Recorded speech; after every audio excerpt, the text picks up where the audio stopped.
Yeah, I think it's always great to hear from colleges, especially colleges like like Radford, which are a little bit newer in their creation, especially with their esports program, where they're kind of growing from the ground up and they're kind of adapting to that ecosystem. So always great to hear from them. I'm glad we have these interviews that we can be able to just, listen in and hear different perspectives as well. And if you missed the stream yesterday, there were several other interviews from other universities and colleges that were here. Again, it's all just really, really, I think, interesting information to just learn and kind of hear about the collegiate esports experience. Yeah, I also think it's great that you get to hear from so many different institutions who imagine esports in the collegiate space so differently. Right. I think you have a school like Shenandoah University with Joey Gariziak, who spoke yesterday, where there's a focus on the academic and the professional development maybe more than competitive. Right. Where we're seeing someone like GMU, who is first or second seed in every single bracket we have here today, with their representative in the form of Chris Kumke, who spoke yesterday. So I think that's a really interesting thing where we can hear different perspectives on the same exact thing of collegiate esports. Yep, exactly. I love collegiate esports. It's always a great time. Always great to hear about it. But I think speaking of collegiate esports, we should really talk about the game that will be happening momentarily. It, of course, is Radford versus ODU. Both these teams went 5-2 in the regular season, and we do have a map pool. I think the biggest storyline that we have right here is that ODU actually lost to Radford 2-0 in the regular season. And here we go. We got the map pools up already. ODU is going to start on attack. We are going to have Haven as map number 1, Breeze as map number 2, and Fracture as map number 3. Interesting choices all around, specifically in the collegiate space. We don't get to see a lot of Breeze or Fracture. There are other maps that the teams typically tend to prefer. Haven is definitely one of them. Ascent is definitely one of them. We see a lot of Icebox as well, and we don't get to see Ascent or Icebox for this. So overall, just really quickly, Bear, what are your feelings on these maps? Well, what is your kind of take on this really quickly? Yeah, I think you mentioned it where collegiate Valorant kind of has some of these comfort map picks and some of these uncomfier ones. I think map 2 with Breeze is going to be the most interesting to look at. I agree with that. There's a lot of discourse going around that if you don't like Breeze, it's because you have bad aim. So having the confidence to choose Breeze might be saying something, right? That's true, yeah. I really want to look at map 2 because I think with map 1 it's a comfort pick, and I think that's just going to be a lot of set plays. So maybe that's what we want to look out for. Maybe we have set takes, we have set retakes, set gives. I want to look at that. Yeah, and I think in Valorant a lot of times that first map might be the decider. It's a lot of momentum based, especially in collegiate esports. Sometimes some of these players are a little bit newer to the competitive scene, and they get a little mentally boomed just early on, especially after taking a hard loss. But for now, we're going to throw it over to our casters, get their takes as we go over character select. Take it away, guys. Thank you so much, Alex and Nikita. It is so great to be here tonight here at the MAEC Winter Finals. It may be a little cold here in Virginia, but that does not mean the games are not heating up. I am so looking forward to this Radford and ODU game for match number 1. I am Ryan Blankenhorn. Joining me tonight is the one and only Vitaly Rivera. Vitaly, how are you doing today, my friend? I'm excited, Ryan. There's going to be a lot of amazing games today. Like we talked about earlier, there's going to be a lot of Valorant going on today, semifinals and grand finals, and then we got Rocket League after that, right? So action-packed today. I'm excited for Valorant. I'm going to be casting for Valorant. There's a lot of other amazing casters that are going to be coming on, especially for Rocket League and Valorant as well. But let's talk about it. Radford and ODU. These two teams are really well. Play super solid. Their team cohesion is amazing, right? Yeah. Radford got the dub. They were able to win that out, right? So now going into this game, what do you think that ODU has to do in order to be able to win this best-of-3 series?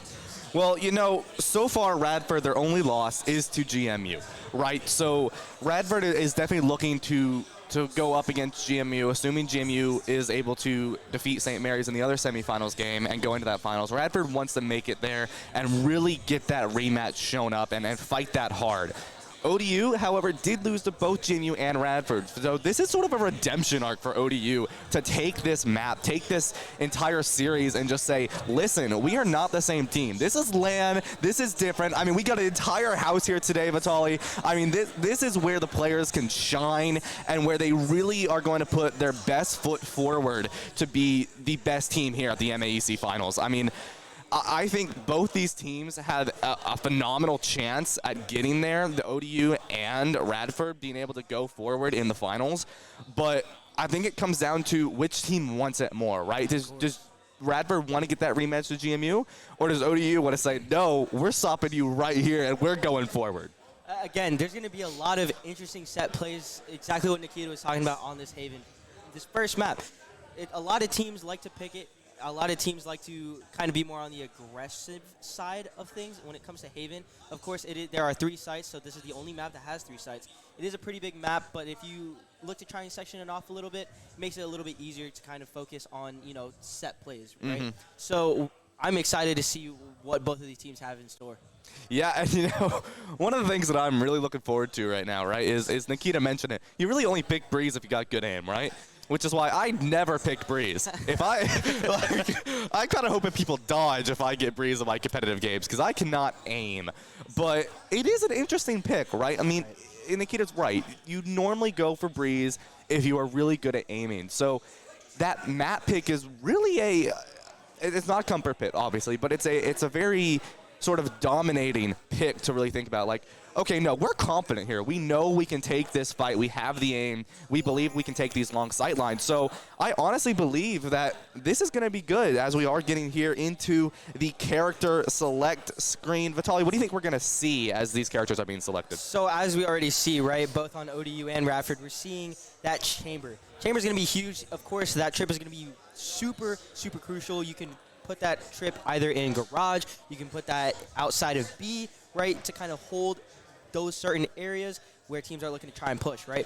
Then we have this Omen. Omen is more of a universal kind of smoke, different from like a Viper or from a Harbor, now that's in the game, right? So Omen can look to smoke any sort of, chokehold. He can smoke Heaven, he can smoke spawn side, entrance to a lot of these map sites, and it's going to be really interesting to see. I did see also a Fade and Raise. Fade and Raise combo, that's going to be the tether, and then it's going to be the Raise nade. So it's going to trap him in the tether, and then it's going to Raise nade, so it's just a super sick combo I like to see. I like to play Fade on Haven in particular, so if I ever get matched up with a Raise, it's over. I love that combo. But go ahead. Tell me, do you think the Fade Raise combo, do you think we're going to see some of those kills with that nice nade, or you think maybe not? I hope so. I definitely want to see it on defense more, right? So especially on that A site, there's a lot of comfort when it comes to planting that bomb on that default area, which is just right in front of the little point area, right? So if we could look to try and get that Fade Raise combo to kind of get them off of that point. Looks like they're going for it. And here it is on defense, right? They're going to look to try and do that play that I was talking about towards this A area. And here it is. Looks like we're seeing ODU kind of playing towards the C side, right? Looking to try and get early aggression there, trying to take some space. And here it is. Both of Fade and Raze just both used util there. Yeah, so unfortunately we're not going to see that nade kill quite yet, but Super Hawk Girl going to find a Narxa really fast into that fight. That's going to put ODU up fast. Oh my God! Shadow with the 4K right off the bat. No playing around today. Radford is not done yet. They are going hard. They're not going to play this nice. Radford wants this, and they want it bad. Already finding the 4K for the breach on the side of Radford. That was just incredible. Niche all alone now on the side of ODU. Only so much you can really do now as that Fade is sort of just sitting here. Radford does know where Niche is. Not quite going to find that kill. Oh and my God, the ace! The pistol round ace, Vitali, right off the bat. What else can you do? This is the way to start off MAEC. Radford is not playing today. This is what you wanted to see for the semifinal competition at the MAEC Finals. Oh my God, let's look at it. 1, 2, 3. This is just beautiful. 4, absolutely incredible. Oh my God. That was 4 out of 5 headshots, I believe, as well. That was. Yeah, that was 4 out of 5 headshots. Jesus. That's just incredible. incredible. Shattered 619 over here on the side of Radford. Not playing games today, Vitali. Not at all. Absolutely monumentous. 100%. There goes the util again from the Rays and the Fade. Unfortunately, not going to find anyone yet. I'm really looking forward to that. And we are going to see Radford going to be holding these same angles that they just saw him on. We may see the Breach do some incredible things again. Obviously, you love to see it. But ODU now knows that they are not going to be able to just push into the site easily. Radford is going to be watching them, going to be making sure that they cannot just walk into them without having any sort of punishment. We are going to see inside of the Omen smoke here for the side of ODU, going to be playing this relatively safe here, now near the main area of Haven, trying to figure out where they want to go. B, C, A, trying to figure that out. A show is going to throw out the util for Fade. Ooh, Kennedy not quite able to find that kill, but is able to come out alive with only a little bit of HP gone. So going to be relatively safe, but now Radford does know that ODU is going to be pushing onto A side here. And ooh, gets a tag. Not quite able to find the kill, though. Is going to have to reload the gun, but Show going to find So Silver, and there's the Marshall shot on the niche. Ayo is going to find Defect, and there it is. Only 2 left for ODU. They know where that is. Kennedy going to find Super Hot Girl. Only 1 left, but we've seen this before. The wonderful Ace not quite going to come in yet, and there it is. Radford 2-0 in this series, Vitali. Of course, you know, after you win that first pistol round, right, you're more than likely to win that next round. But this is the round that matters. ODU, if you're going to win a round, this is going to be that round. You don't want it to get and slip out of your hands early on in the game, right? You want to be able to stay in the game. Again, Show getting that really good kill. Oh, sorry, Shu getting that really good kill there, and then just finishing it up for that flawless round. But again, you want to make sure that you're staying alive, especially in that second round. You don't want to lose any guns. You don't want to lose any sort of money that you're trying to build up. And here it is, the bye round. This is where both teams are somewhat even in terms of gun, you know, what they have going on. They have full buys here, and here it is. They're looking to show a lot of presence in that mid area, and now they're kind of just backing off. Oh. Yeah, so it is going to be that eco round that you were mentioning there. Going to be interesting to see. We are going to see Show is going to throw out those Fade abilities, but Shatter is going to find Defect, but Kennedy will fall to Automata, and there it is. It's now an even fight. Both chambers are out of the fight for both teams, and there it is. Another trade comes in. ODU and Radford 3-3. Anorexia is going to find another kill, though. It is 2v2 as So Silver is going to find that trade on the Radford's Omen, and now it is just a 2v2 scenario. This is much better for ODU to stand here and be able to take this fight. They are going to be looking to hard push onto A side here as Radford is going to rotate slowly onto A as well. So Silver has the block off of Heaven here, and now we are going to see So Silver not quite going to die to that bomb, but that is good. Still really low HP. Ayo's going to find both kills, and Radford managing to come out on top for that round, Vitali, and now ODU is not in the best of the economic situation. Not at all. Shattered played that really beautifully with that stun, was able to help out that Rays on site and get those valuable 2 picks to keep them up in the game. They're up 3 rounds, right? And they're looking at a really solid buy. They have guns, they have the money, they have the shield, right? So they're looking pretty solid. Now, if I was ODU, I would look to maybe try and push mid, look to try and maybe play B. You know, you're not on that buy round, and you want to try to play close quarters and just try and trade people out, right? So here it is. We see that. The dog is going to go through, trap getting destroyed. There's only one person on scene, it's that chamber, and he's playing super aggressive. Yeah, and Defect will find that headshot on Tenny. That should be a nice gun for them to use, but Anorexia is going to find Super Hot Girl into that fight, and now Radford is down 1, but in there it is, but the trade's back out again, but there it is. Anorexia is going to find 3 there, but Niche will find the Sheriff kills on the AEO, and as well as Anorexia is a 1v1 Fade scenario here. Show is going to throw in this utility here. ODU does still have that spike. It is not planted here. Niche is going to fake that spike. It does look like Radford is going to have to play this safe, and there's a headshot. Radford is now going to be up again, and the eco for ODU is still relatively low. So, Vitali, you know, I'm thinking what exactly ODU needs to do here. We saw a nice headshot from Defect early on into this game, but not quite able to find enough there. Niche had a great play with the Sheriff there as well, finding 2 kills, but unfortunately falling down to Show. They're just not quite able to outfight that Phantom shot there. Unfortunately, not being able to take it out. Redford will have 2 ultimates online. ODU is going to have that Fade ultimate as well. So that will be a relatively good intro for ODU to go forward into this fight here. And Arxia is going to be standing on top of this box here, going to be watching for anyone coming into this site early. The dog comes out, and Arxia is going to find Super Hawk really early and going to fake this TP, try to show ODU that he is no longer there in the fight, but does see I believe that is the Fade, going to get hit with the Breach ultimate there, but AEO does not care. Neither does Shadow. They're going to push into this fight. Niche will fall, as well as So Silver, not quite being able to get out of there alive. AEO is no longer scared. The bomb is going to come in. They do know that one is there. Finds one, is going to fall to Automata, but Tenedi's going to find Automata, and Radford up 5 in this series, Vitaly. They are on a snowball right now. They're doing phenomenal, being able to trade out, playing especially off of that Breach util. Like I said, Breach is one of those agents who have so much impact team-wise, right? Of course, the stun is super valuable. The flashes are what's super critical, and those are the only flashes that you have on the team. So being able to play around that, like we see right there, as that Raze got that pick, right? Being able to play around those Breach utils is crucial. So, I mean, right now, ODU, they're up with a Breach ultimate, they're up with a Fade ultimate, and they could combo that. They could look to try and go A, they could look to try and go C, but again, they've been playing towards the C area, trying to show a lot of presence there. Maybe they look to try and slow it down a little bit. Yeah.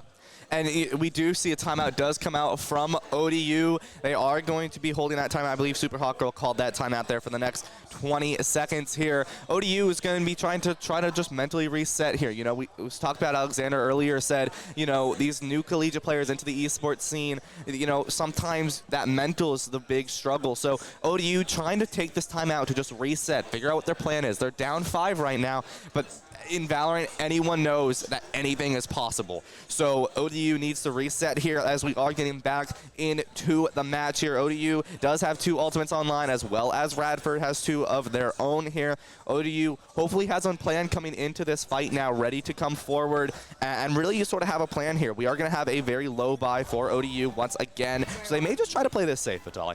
Right. Again, like I was saying earlier, they're looking to try and play slow. They're looking to maybe try and default, try to get some sort of early pick, and just kind of trade each other out. And here it is. Raze getting good for 2. Is Raze good for 3 as they are now at 17 health. Needing to back out. His Shoe is just looking to try and cover for that Raze. And again, they know exactly where they are. They know exactly what ODU's plan is. They're just trying to play safe. Yeah, and ODU not quite going to be able to find AEO. He is going to get the Raze really low for the side of Radford, but not before losing 2 players. Defect is going to be watching this angle on window here for B site with what I believe is just the wonderful Sheriff of the Chamber, which I think is a relatively broken gun if you ask me, but that's because I can never hit the shot. And I think every time I go up to the Chamber who does know how to hit the shot, they always hit me. So, you know, Defect, we have seen hit those shots before, though, so probably going to be just trying to play that safe. Like I said, ODU really just playing this slow. I mean, I don't think they mind if they lose this round, right? I mean, obviously you want to win it, but they really just want to play it safe. They don't want to really use any ultimates. We've seen that they still have 2. I think they're just going to try to play this one safe here. If they can win it, they win it, but if not, I don't think they're worried here. Show is going to find Niche. AEO is going to find Automata. Defect will find that nice kill with the Chamber gun, though. As mentioned, we know Defect is really good at hitting that shot. The spike is in Chamber's hands here. Defect only has about 6 seconds to get that spike planted, or 8 seconds to kill the rest of the players. Nice! Oh! Not quite going to be able to find the kills there, but that was really good. You can't lie. That was really nice. I love the flicks. But again, Radford up 6 rounds in this first half. I mean, if I was anyone, you know, on ODU, I'd look to try and just play together, stick together, get those trades. Again, they were looking good on that first buy round, on that 3rd round. They're kind of slipping a little bit. I think for them to kind of regain that control, regain that momentum, they either execute site fast with that Breach or Fatal, and just play on site, or look to try and just plan it back out and then play post plan. Yeah, and I do think that, you know, if you're ODU, obviously you didn't want to lose that, right? But you're okay with it, right? Now you have a good buy. You have 4 ultimates online as well, so I'm positive ODU is going to be really aggressive on this push.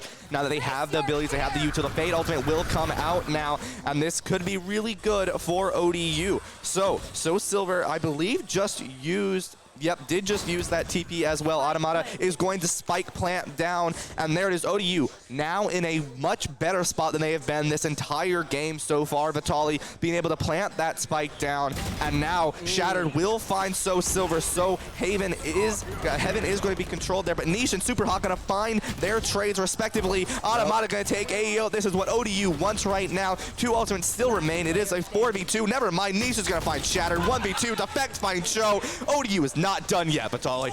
And like I was mentioning earlier, they were looking to try and play off of that breach util, right?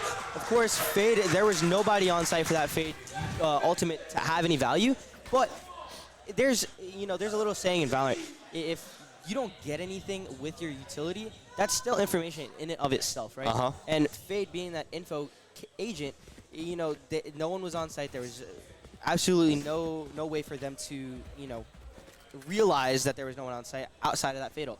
But again, now we're looking at an op from Radford in the 8th round, trying to play somewhat aggressive. Yeah, and okay, so we are going to see ODU pull out that chamber op as well, and it is a nerfed now, though. So, Vitali, give us a little bit of information on that new nerf on the gun. So it's actually not nerfed yet. I believe patch 5.12 is going into effect Tuesday, but currently we are on the earlier patch. So it is still very broken. Okay, well then never mind. So Defect will be looking to find these kills without the nerf online, but we are going to see chamber for Radford is going to have that op. I believe that's Tenedy that we just saw with the operator online there. So Radford going to be looking to hold these angles very slow, very cautious. Yep, there we go. We got Tenedy holding long C here. ODU going to be playing it safe, but not quite going to be able to find the shot. ODU will live. So Silver's now going to be able to push in real hard. The flash is going to come out. Superhawk Girl going to throw that grenade launcher out, but not quite going to find anyone. Automata is going to be able to get this plant down. We've seen this before. ODU securing the site, getting the plant down, and this is where ODU just shines. They are great at securing the site here. ODU knows what they want to do. The op is still out from Defect. The beautiful chamber ult. Going to be able to find Anarxia and does know someone else is there, but RU Teddy is going to find Superhawk Girl. Defect will follow as well, so no op remaining. The defuse will come out. There's only so much you can do here. You gotta plant. They're sticking it. Oh, but not quite able to find it. Automata will find a kill, though, onto Tenedy. The op will still be on the side of Radford, though, as it's going to be picked up by Show and find kill on the Niche. ODU not quite able to find that kill onto the spike defuse. Fortunately, losing that round. There's a lot of stuff going on between these rounds, like we saw there. That chamber missed that off shot, backed out, and then started to regroup play with the team. Like I was mentioning before this game even started, and what I'm going to continue to emphasize throughout the rest of this event is that team cohesion, that team play. If you can look to try and play with your team, you're going to be golden throughout the entire event. Even whether win or lose, you're still going to be looking really, really solid, and Radford is doing just that. Yeah, Radford is showing a dominant performance right now. Really just not. Oh, that was close. Radford, Tenedy's not quite able to find that kill, but I mean, just whiffs right past the head. That's the type of stuff that you don't miss, right? Shatter will be holding this angle on to be mostly just watching the window area here. Not going to find anyone. Defect going to be throwing a few shots down. TP's out. Not going to find anyone there on to C. Radford playing relatively slow here. ODU will be holding onto A, it looks like, and it's going to be pushing into A, actually. Radford is going to be prepared to take this fight. Automata is going to be using that stun ability, as well as the flash, going to be trying to push in. Superhawk Girl, the nade comes out, as well as the bot. Niche will find AEO, and there it is. ODU is going to be up one. The spike plant will be coming down now. Radford, Tenedy, though, I'd be holding up here in window with the op, and oh, this could be bad if ODU is not ready for this op. They know it somewhere. Do they know where, though, Vitali? Do they know where Tenedy is lurking in the shadows? Are they ready? And oh, not gonna find the kill, but now ODU does know where Tenedy is. My gosh. Show will come in, though, but Defect and Automata, and Defect, there it is. Defect and So Silver gonna be taking that. ODU taking that round, and that was close if you were ODU. Of course.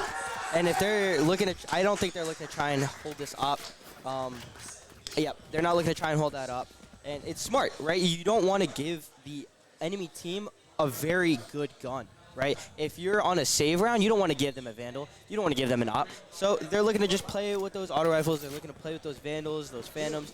And again, I think what they're doing is really smart, right? They're showing a lot of presence one way, but then they're going the other way. Just like we saw there, there was a lot of presence with that chamber, showing and aggressing towards that C side, but then they execute A fast.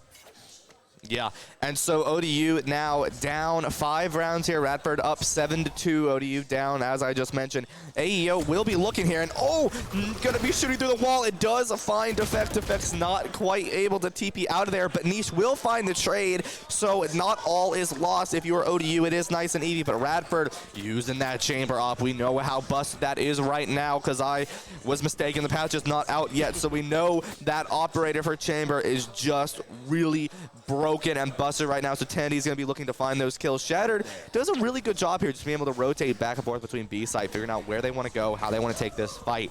ODU is going to be looking to push onto C site here. Super Hawk Girl not quite going to be able to get that bomb out. Wait, there it is. Never mind. Going to be able to come out. Show going to be looking. Going to be taken out by Super Hawk Girl there. Shattered will find Super Hawk Girl though. So Silver going to be able to find Anarxia. And there it is. The flash coming because Shattered going to find 2. Shattered's going to find 3. Shattered again. Vitali, someone stop Shattered right now because they are just popping off.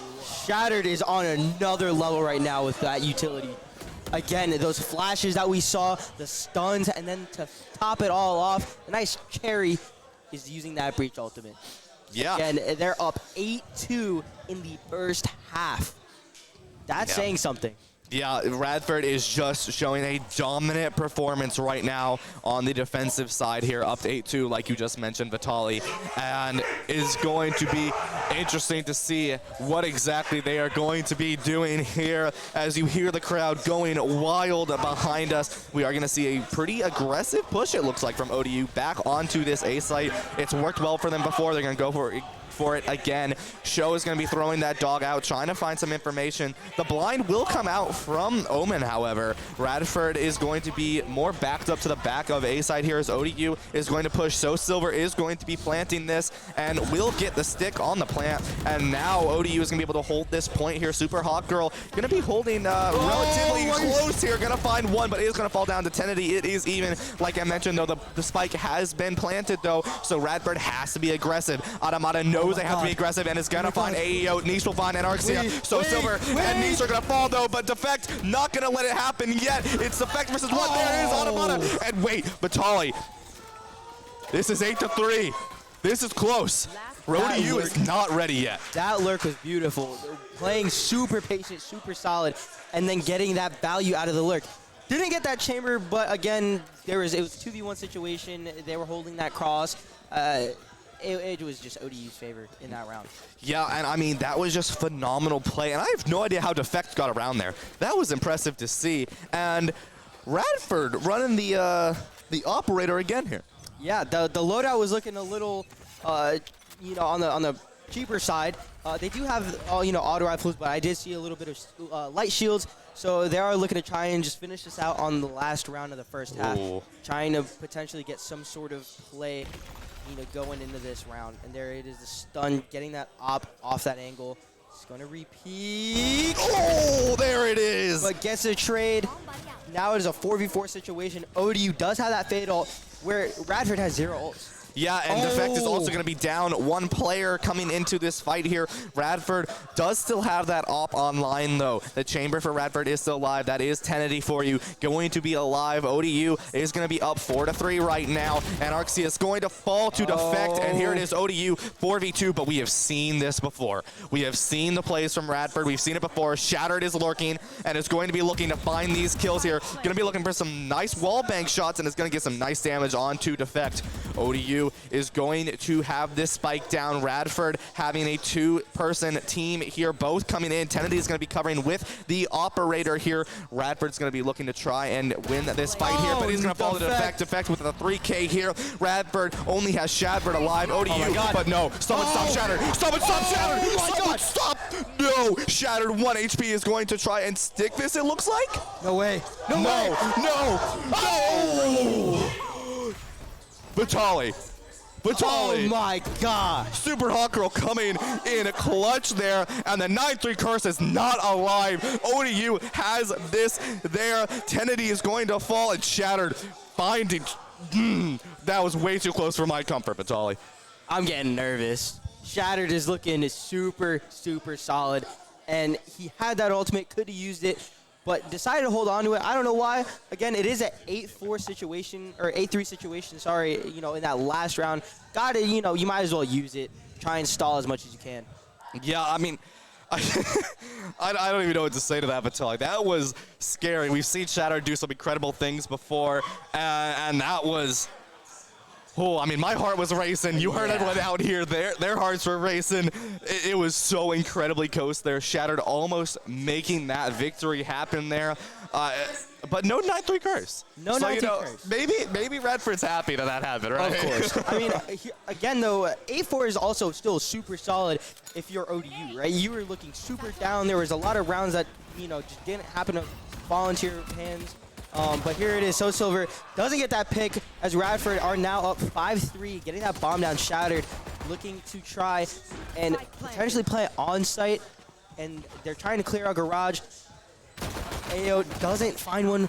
One enemy Shattered, though, there it is. Shattered on this pistol round, Vitaly, is just incredible. Going to find 2 there. Super Hawk Girl, as well as someone else on the side of ODU, will fall here. Niche going to try and find someone. Not quite going to find him, though, but does know the fade is there. ODU just has Niche alive here, and the spike has been planted by Radford. So Niche has to make one of these incredible plays here, but we've seen it before in Valorant, but not quite going to happen. A show is going to find Niche there, and Radford up 9-4 in this series, Vitaly. And as I was mentioning, I think after that pistol round, whoever wins that pistol round, you are more likely to win that next round, unless ODU decides to force buy here to try and maybe, you know, change that momentum, shift it in their favor.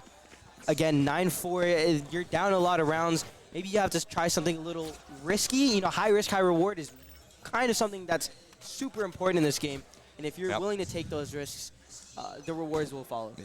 Well, it doesn't look like ODU is going to be doing that. Looks like they're going to be running these pistols. Not going to be playing that risk. But, defect. Not quite going to be able to find that shot and will lose half of their own HP here.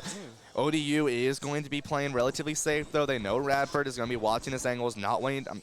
Radford will be playing relatively safe here. ODU is going to be holding these angles, and Radford does not want to push too far into that here. And Arxia find a nice little angle here. It looks like both teams are playing pretty safe. Radford and ODU sort of holding their own angles and their own spawns here with the Spectre. I love that skin. It's nice and cute. Going to be coming into Garage here. Tenedy as well as Fade for Radford going to be pushing into this site here. Tenedy not going to see the shorty, though, and So Silver's going to find them. So Silver's still going to be alive here. Not quite going to find Anarxia, though. And now it is a 1v1 here. I mean, a 4v4, 3v4 here, and the 2v4. Radford losing, going to be able to find ODU. ODU losing players here. Show is going to find Super Hawk Girl, and there it is, back to Niche. Only on 3 HP as the spike is planted now, Vitaly.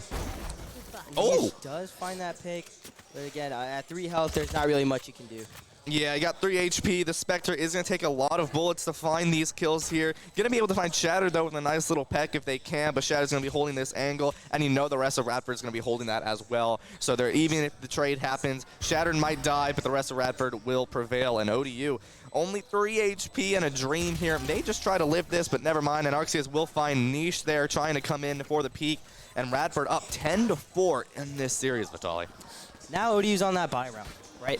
We're looking to try and see what ODU can do defensively that will stop this Radford aggression.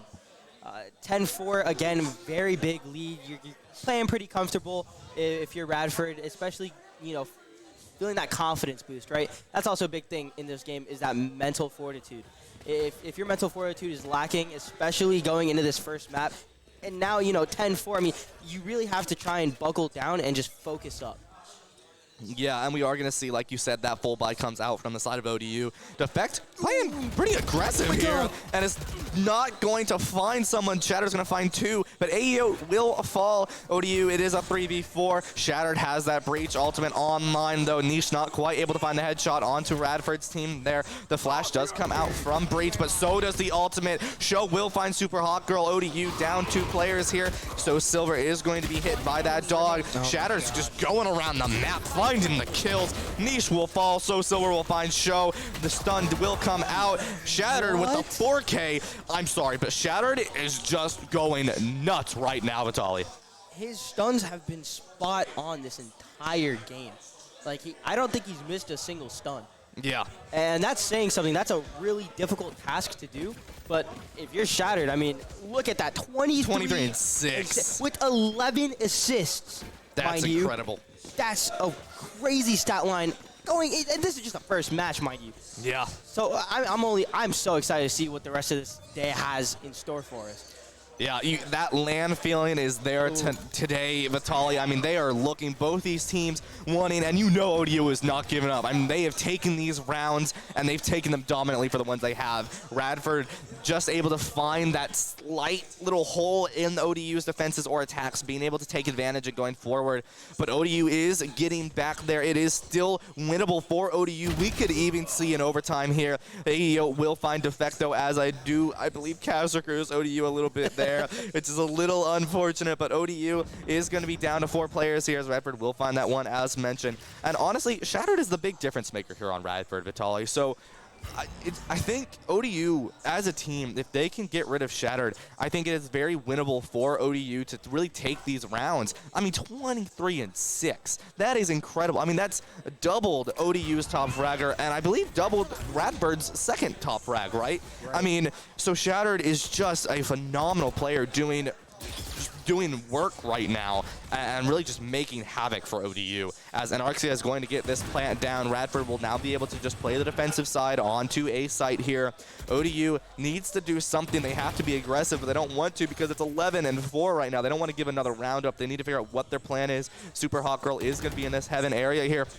Spike is planted, going to be able to find the blinded AEO, and what a beautiful kill there. The bomb's going to come out, going to be able to find Shattered. Adamata is going to find Anarxia as well. ODU is not giving up yet. 8 HP in a dream. The bomb will come down on Tenedy. The Spike half defused here. Here it comes, almost there, ready to go. Show's going to find Adamata, but there it is. Radford going to lose that round on a thrifty to ODU. The kill is going to come out onto So Silver, but it doesn't matter. ODU able to find that round. They are not done yet, Vitaly. They are not.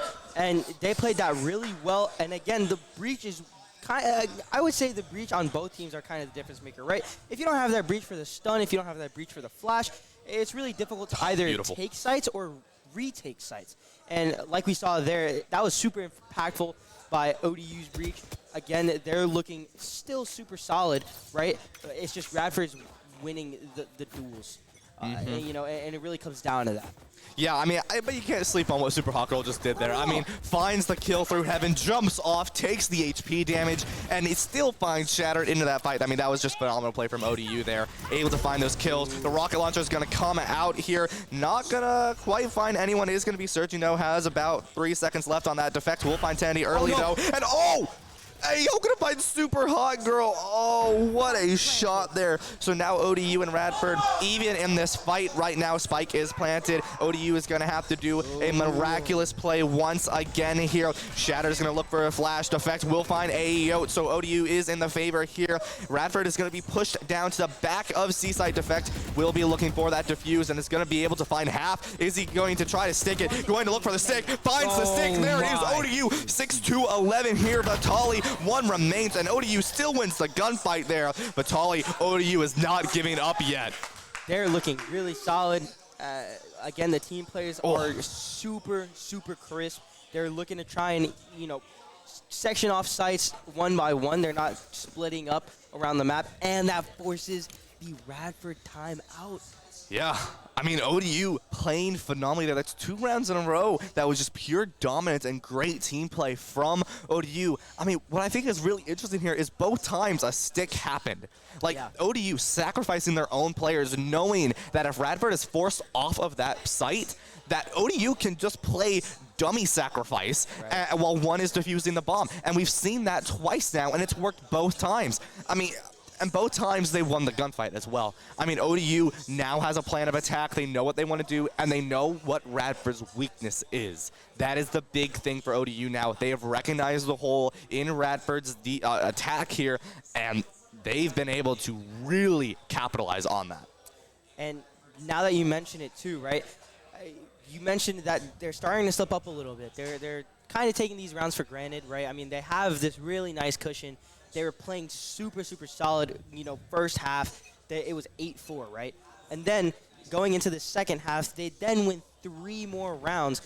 And again, they now have the Raze util, they now have this Omen ult, and they can kind of get that info out there. So I think we're going to be looking for a aggressive retake. I think they're looking to maybe try and just give them the site, give Radford the site, try and just play together as that team, and I think they're going to do really well. Yeah, I mean, that's what they've done twice now, so obviously that if it's working for ODU, then that's what they're going to do again. But AEO, it's going to find effect.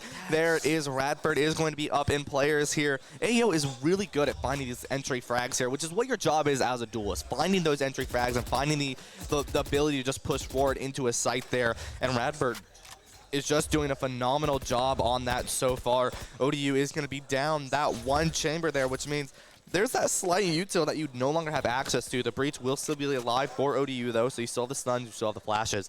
Radford going to be playing slowly. It looks like they're going to be trying to get to A site here. AEO going to be watching this Haven. This could be really bad for Super Hawk Girl, but never mind. Super Hawk Girl is going to stop that in the tracks of AEO. Going to be able to find that pick. There it is, even though, and not much HP was taken either. Two ultimates, the Fade Ultimate will be taken there.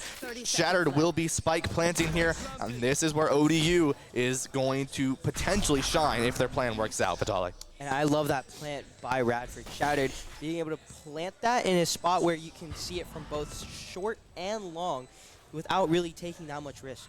Yeah, and ODU going to have to figure out what their plan of attack is here. Shatter will find Automa, but Shatter will fall. Super Hawk Girl will fall shortly after. It's a 2v3 Radford favor right now. And Anarxia is going to find So Silver. One remains. Niche will find Arxarcia, but Niche will fall to Tenity. ODU down 12-6. Match point for Radford. Vitali. This pick was beautiful, by the way. AO that was gorgeous. Off of that breach stun, and then Super Hot Girl being able to wait it out as long as they can, and then being able to recognize that they're pushing out onto that A site. But again, Radford is super dominant, being able to trade those kills out. And now they're at a 12-6 match point. Yeah. ODU needs to go flawless for these next 6 rounds here. And I believe they're on a not entirely a full buy either. I think it's, what do you say, 3/4 of a buy right there. ODU not quite able to buy everyone there a gun. Most of them do, but not all of them. And it looks like Radford's going to be just rushing hard at this point. They can afford losing a couple rounds, right? They don't mind, right? So Anarxia is going to get this plant down. ODU not going to try and take this fight too fast yet. ODU, it is a 5v5. The Omen ult is alive, but Shatter does have that breach ultimate. We have seen Shatter do some phenomenal things so far in this series, and it's only map number 1, but Super Hawk Girl will find a nade kill, and Anarxia, the ultimate will come out from Shatter. AEO will find Automa. Defect will follow as well. ODU is only on their last limbs of lives here. Super Hawk Girl needs to find something. The flash comes out. We'll find one, but 10 of the AEO going to find Supergirl and Niche. Radford takes round number 1 in the series, Vitali. That was a spectacle, I have to say. I mean, the amount of util that was being thrown out, the Shattered, again, just playing a phenomenal job, being able to flash, being able to stun exactly when needed. And then, like, for example, when AO got that pick on that chamber, that was just one of many, right? And being able to win out that pistol round is super crucial, especially, you know, when you're looking to try and get that momentum, right? Yeah. And we saw it in both of those halves. We saw Radford winning out that pistol round, being able to win the next round after that. That's something that's super important that a lot of Valorant teams and players, especially professionals, that's what they're looking to try and do. And they executed it beautifully. Yeah, and you know, I mean, there's always so much we can say about this. So let's take a quick look at what our analysts have to say out of that round 1, number 1. Thank you. Yeah, I mean, that was just a great match for the side of Radford. And ODU kind of was putting up a fight near the end. As we mentioned before the game, we have Breeze as the next map. And if we're trying to do a few little key takeaways or what to look for, I think you definitely got to look at Shattered. We talked about Breeze requiring a lot of aim, and Shattered demonstrated that he definitely has that. And not to look down on ODU, they definitely have a really good player in the side of Defect. And I think if we're looking at 2 key players, we got them there. But before we go more into this game and preview game 2, we have the elephant in the room here. Alex is no longer here, and I'm joined by Josh Hafkin, the CEO of Game Gym. Happy to have you here. Hey, thank you so much. I've been outside in the crowd. I've been cheering and excited to come back here and rap with you for a little bit. Yeah, so he's here to tell us about the charitable efforts the Mid-Atlantic Esports Conference is putting forward currently. So what do you have to say about that? Yeah, so, part of what we try to do here is bring people together. And, when we do that, we want to also do something for good. And we have this amazing, conference championship that we're all here. But there's also, there are people less fortunate. There are kids who are struggling with a lot. And so Children's National Hospital, based right here in D.C., they're doing some really cool stuff with games-based research. So it's amazing. It's an effort that we are really excited to support. And our goal is to have it, grow from, our, just individual league to different schools to, the community, and help everybody know that Children's National is doing this amazing work and that we want to support it. That's fantastic. I really like the growth mindset that you guys have. We just don't want it to hit DC. We just don't want it to hit the DMV. We want it to go national, right? And you mentioned that there's this games-based research. Can you go a little bit into what that means? Yeah. I mean, we're gamers. We know how cool games are. But, there's so many cool things that you could do with games. And what we're seeing now is people are using games in a variety of different ways. Maybe you have a number of procedures, and you're just looking for something to kill time between that. There's definitely a place for it there. There's also, different apparati, robots, robotics, all kinds of other things that also include games. One of the things that we've been funding is a game that works with some robotics. So essentially, as you flex your foot, as you flex your wrist, something will happen on the screen. So think like Temple Run or something like that, but instead of you hitting a button and you jump, you have to flex your foot up or flex your foot down. And so these kids who have cerebral palsy or some other issue, they are using games to work on their rehab. And what Children's is doing is they're studying these things, they're looking and figuring out how we can make this robotic that works for this one kid in the hospital, how can we make this mass? How can we, extrapolate this out to more kids? How can we help people? And that's just one thing that they're doing. Yeah, that is such a great concept to work on. Accessibility is so important in the gaming scene, where I think some people might describe esports and video games as already the great equalizer, right? It gives people chances to participate when they might not be able to participate in sports. We're seeing the development of these more accessibility controllers and stuff like that. So that's great to hear. Yeah, spot on, man. It's amazing. And what's so cool is that this work is being done right here in our backyard. And a lot of us just don't know about it. So that, part of our campaign here is an awareness campaign. We want people to know that Children's National is doing this work, that you can donate. You can support us right now. You can, if you're watching on Twitch, you can scroll down. There's a Twitch overlay. You can donate right through Extra Life. Or you can go to extralifedc.com and you could donate there. And whether it's $3, $5, $10, anything helps. And the thing is, it's not about us, it's for the kids. Yeah. That's what it's really about. And these kids are going through something rough. Their lives, their childhood is changed. And, like you said, games bring us together. Games are a great equalizer. And I think that this demographic needs that kind of support. Yeah. I know you've been mentioned this has been going on a little bit with Children's National. Are there any numbers about how much you've raised so far, what some of the contributions have been? Yeah, it's been great. So to date, we've raised over $36,000, almost $40,000 for games-based research. And our goal is to keep on rolling. We want to see how many people we can get involved. Our goal in time is to, kind of throw down different challenges, maybe challenge the different schools who can raise the most money. But right now, we're just doing it as a collective. We're talking to parents and people who, whenever you're home, if you could donate, that would be huge. Yeah. You have anything that you want to say, any next steps for either Game Gym and Atlantic Esports Conference, or even just this movement in general? No, we're really excited about the MAEC. We got some more matches here. So please donate. Check it out. We'll be asking for donations all day. Anything you can give, go over to extralifedc.com, or if you're watching Twitch, just scroll down and hit that donate button. Yep. Thank you for being here, Josh. It's been great. Man. Yeah. This is awesome. And we'll make sure to send it back to casters to cover map 2 on Breeze. Appreciate it, Nikita. That was such a wonderful interview. Game Gym, such a wonderful organization, doing such amazing things for kids. I mean, you really can't ask for much else, can you, Vitaly? I mean, they're doing a phenomenal job, especially with trying to just spread that awareness and just, bringing gaming to other communities. Yeah, truly an incredible thing that Game Gym is doing, and of course, go donate if you have the ability to. But we just saw an incredible round number 1 of the ODU versus Radford game, and I mean, that was incredible to watch, right? I mean, that was a wonderful match that we just saw on Haven there. And now we're going into Breeze, right, Vitaly? We're going into Breeze where anything can happen. The aim map on ODU attack. So I'm looking forward to this one. I'm also looking forward to it. I mean, again, Breeze is a lot bigger of a map, like you mentioned. I mean, you really have to have your aim just narrowed down, right? And we're looking at ODU attacking first, which is probably something good, especially with how big the map is. So when you're looking to rotate, it's going to take a while for you to try and help out the other team. So we're looking to try and potentially see a lot of Sova, see a lot of, I mean, Viper's a very big one. Especially on this map, being able to have lineups is super crucial. I know there's a ton of different lineups that you can do.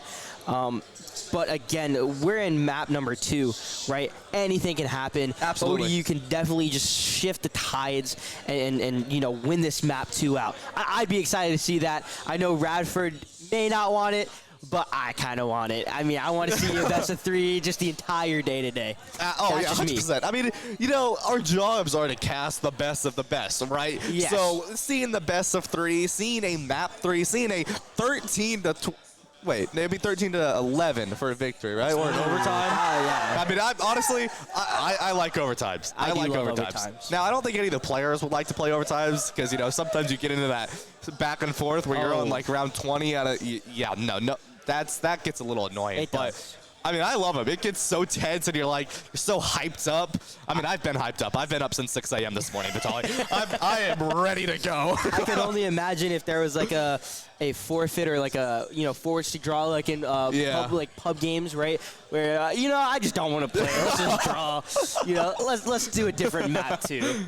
But again, there's a lot of just excitement going on in the room. I don't know if you can hear it through the mics, if it's going to pick it up at all, but there's a ton of yelling. I know that currently the other 2 teams are playing now, and it is just getting wild in here. Yeah, GMU and St. Mary's are currently playing as well, and yeah, they are just. We're listening to so much yelling. GMU, St. Mary's, ODU, Radford. I mean, there's so much hype and excitement. One of the things I love about LANs, right? I It's agree. just whether win or lose, right? It's just so much excitement. You get to play against even some of your best friends, right? I mean, get to go and say, "All right, let's get a little cruel here," right? And Yeah. I mean, there was some of that yesterday in the games that we saw, right? There was a little bit of BM, and inland, right? It's the small little things, right? That it's such a good environment, and there it is again. There's the yelling, right? It's just such a fun environment. It's such excitement. I mean, you just can't be hyped up when you're at a LAN event, Vitaly. Right. I mean, just the energy in the room alone kind of, I feel like, fuels these players, right? Oh, yeah. Like, for example, I know that GMU right now behind me, they're cheering up their team, and I can kind of feel it, too. I'm not on GMU squad, but I can feel, Yeah, you want to just go for it, right? I mean, I'm feeling like I want to play the game now. Yeah. That's just me, but no, let's dive deeper more into this map 2 pick, right? There's a lot of agents that you can choose from, but I think the ones that are going to be the most selected is going to be that chamber for sure. Yeah. You're going to want to have a Sova for that intel, right? You want that information, especially on a big map like that. You could definitely run a triple initiator comp. That's something that isn't necessarily seen at the collegiate level. It is seen at the pro levels from here, from different pro teams.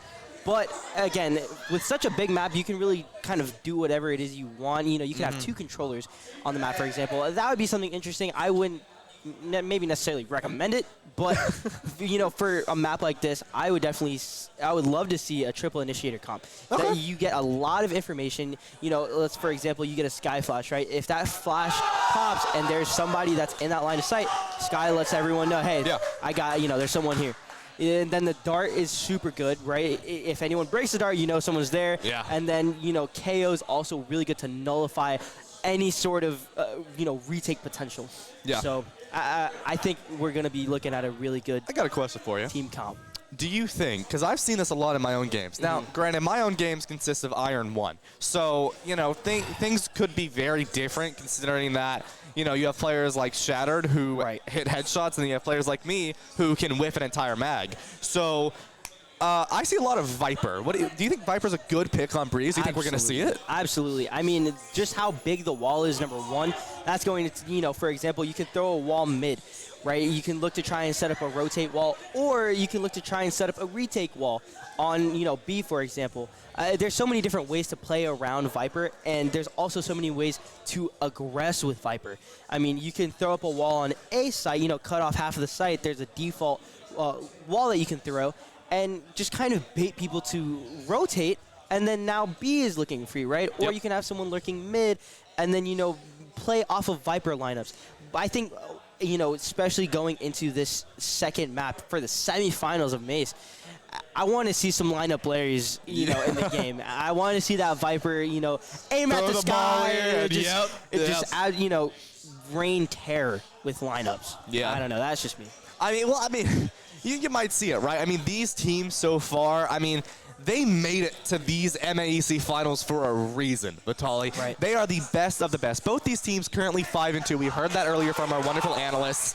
And they want to continue forward. They made it. The top 4 teams here, St. Mary's, ODU, Radford, and GMU, they are the top 4 teams in the MAEC season right now in the winter season. And these teams are in it for the long haul. They want to see that beautiful championship. They want to be on stage. They want to really bring their all, and we have seen that. Honestly, I was a little worried for ODU there at round number 1. I was very worried there. But, they lost, but look how many rounds they won in a row there. 2-3 rounds in a row, just with complete dominance against Radford. These teams don't want to just give up easily, Vitali. And I think something that's really interesting to mention, too, in this game in particular, you're not getting team dominated, right? It's round by round. And one of the things, especially for a game like this, is it really depends on whether you're dominating the round or if it's going down to the last 2 people, right? So, we're going into Breeze, and we are seeing a potential Cypher pick. Something interesting about Cypher, I do like Cypher. He did get buffed recently. His trips are now longer. And I actually love that. Oh, he did select it. Defect is looking to play with the cams. Okay, I don't think I'm allowed to be biased here, but I'm a Cypher main. Defect is my favorite person now. I do love Cypher. Cypher is my main. He's my main. He is your main? Yeah. One thing I want to quickly mention, though, is ODU does have a substitute in. We have Ryan in now. I didn't even see that. Yeah, so that's a little bit interesting that we're going to see from ODU now is that we have a different player in over what we just saw in round number 1, and they're going to be playing KO. So that initiator role, like you said, so we had Cypher as a Sentinel, right? Right. We had Jet Duelist. We had that initiator on KO. We had Viper, who is initiator, I believe. Viper is a controller. Controller, okay. So, and then we had, who was the other one? The other one was, I want to say Sova. Okay, so we're running that double initiator composition. Yep. So how do you think ODU is going to take this one going forward in round number 2? I mean, you're going to have to really play off of that Sova utility. I mean, if you're not going to get information with any other agent but Sova, I mean, sure, the knife is going to get some sort of information, but A, you're not going to see where people are. You're just going to get a general idea of where people are.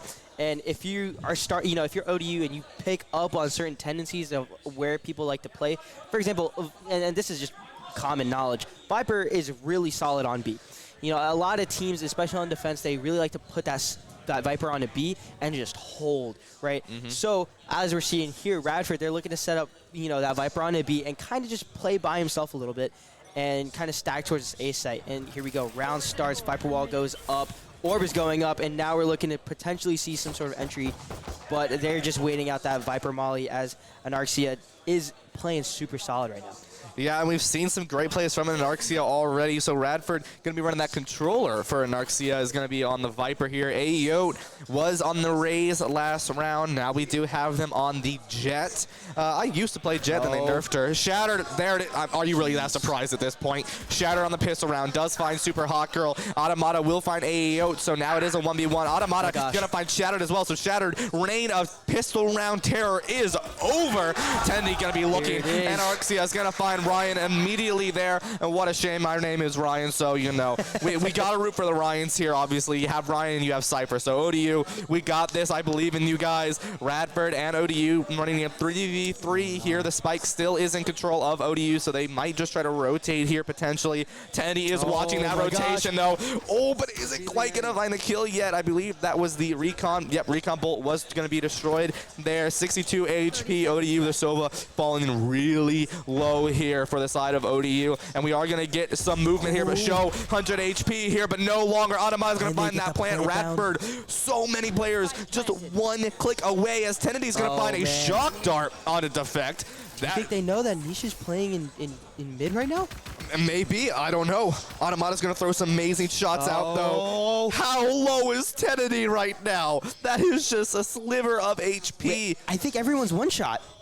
Except for Niche. Niche is the only one with full HP here, but enough shots can't end that. And Arxie is going to find Automata, but Niche is going to find Tenedy. Niche is going to find Show with just one more shot remaining, but not quite going to find it. ODU just inches away from that victory, 100 HP, not quite going to find the shot on Anarxia, finding to be able to just hide behind that cover, and unfortunately going to fall down there, but Radford taking round number 1, but ODU, a very different team than what we just saw. I mean, they're playing together, they're looking to try and get those trades, and I love especially that lurk from Niche, right? Being able to play a little slower and getting that value off that lurk, and Anarxia, I mean, playing super solid, being able to get those picks when needed, and then clutching up for Radford, getting that first round. And if I were ODU, I mean, yes, you do have a long way to go. This is only the first round, but it is currently the second round. And again, you are looking at a disadvantage if you're ODU right now. Yeah. I mean, all things considered, ODU had a great performance there, right? Oh, yeah. I mean, compared to last game's round number 1, ODU has definitely cleaned up a lot of their mistakes and done some amazing work. Show will find a nice shot on the Ryan, though. AEO is going to be forced out, but the K is on, and Shatter will find Super Hot Girl, but not before Super Hot Girl is going to find AEO. It is a 3v4 Radford favor right now. The Toxin is going to be low, so Nisha is no longer going to be able to hide behind this, but Automa will find that plant before the Toxin will go down there. ODU does have that plant down, which is really, really good right now for them to really engage forward or just hide, but Shatter's going to find that nice spectacle on Automata. ODU 2v4 here. Show will find a Niche, though, to a pistol shot. Now, ODU is only running pistols right now, and it's not giving up. Anarxia is going to find Niche. Defect will follow shortly after. The Molly is there, though. Not quite going to be able to find the kill there. And then ODU will be down 2 rounds, but like you said, pistol round, winning that, very hard to win the next round. Of course. And going into this buy round, I'm not too sure how many long-range weapons that they have, you know, on the side of Radford. And ODU is looking actually in a really solid spot going into this third round, right? You're able to buy those big guns. You're able to buy those guns that can deal damage, especially from long range. I love this energy. I'm sorry, I just had a loss for words. I love the energy in the room. I love just the LAN feeling. Oh, yeah. And hearing everybody just yelling in the back, just supporting everyone is amazing. Oh, yeah, no, like, I want to go over there and sit down and start cheering, too. It's like, I mean, we're over here on the desk, Cassie, but they're, like, right behind us, and it's so enjoyable. You hear it, the energy, like you were saying earlier, is just flowing through, and the entire arena here is just flowing right through. Automata will have this drone out, not going to quite find anyone, which means they're going to be able to push in here. Defect will find this plant really early into the fight, so ODU now 40 seconds for that bomb defused now, and Radford's going to have to be aggressive. AEO's going to get that dash ready to go. Going to be a little aggressive, but make sure that they can still get out alive. Ooh, Shatter on the flank, though, and will find Niche. Niche does know that they are there, though, but Defect and Super Hawk are going to find their trades on the Shatter and AEO. The fraggers on the side of Radford not going to be able to help much anymore. Show is still alive, though, but oh my goodness, what a flick on the Ryan. Anarxia is going to find Super Hawk Girl. ODU actually could still lose as Anarxia is going to find an Automata, but Defect's going to find Anarxia. It's a 1v2. Tenedy going to find Defect. And Radford taking that round relatively dominantly, Vitali. And that was a round that was in favor of ODU. I mean, they had the rifles. But Radford, again, just playing super solid. Shattered with the beautiful flank. What a flick. I mean, I don't know if we're going to see it here, but that was, here it is. Yeah. This flick was just beautiful. Bang! Oh, that was gorgeous. What a gorgeous flick. And there you go. Are you really that surprised? I'm not surprised. I mean, wow. You know, I'm over here thinking that I could maybe do these flicks on a good day, and these guys are like, nah, I got it every now and then. It's just normal practice for me to hit these flicks. Right. ODU will be on a relatively low buy here. Super Hawko's going to try to block off at this section here, but Shatter's watching it. Not quite going to find Super Hawko, but Super Hawko will follow to Anarxia. Ryan will fall to Shattered. ODU is only a two-person team now. That Niche will fall down. And ODU struggling to now find this engage on to Breeze for the attack here. Radford only has really one person relatively low, and that's Anarxia here at 44 HP. Defect only running a Sheriff, not quite going to be able to get out alive. Shatter's going to throw some flashes. AEO's going to find Automata.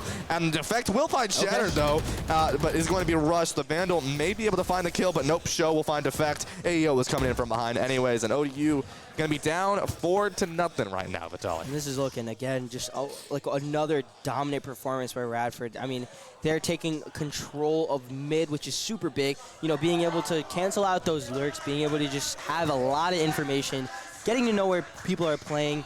I mean, ODU's doing their best.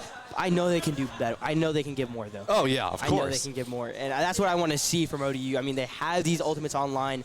We can look to maybe get a pick with the Sova ult early.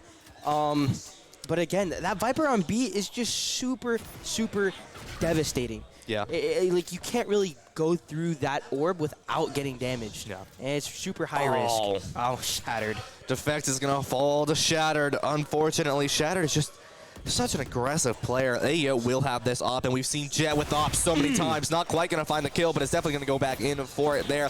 Going to be probably forced out here. Is suppressed. Really has nothing here as the abilities are thrown out, but Automata will fall to that op. No dash is used, so it's no longer there. Is going to fall a couple HP there. Is not going to quite find the pick. Niche will find Show, and here it is. ODU is a 3v4. There's the op falling down to Super Hawk Girl. The spike is in the favor of ODU. It is a 3v3 right now. The Viper ult's alive on both teams. Super Hawk gonna find Shattered. Shattered can still be revived here, but is not probably going to be, as Super Hawk Girl is watching like a hawk right now on the Shattered, making sure that no one can revive that. Ryan's gonna be looking in for this flash. It looks like across the wall. There it is. Niche will find this plant. Shattered will now fall to Super Hawk Girl. The plant will come out from Niche, and ODU gonna back up a little bit, keep Ryan on point here, and no ultimates have been used yet.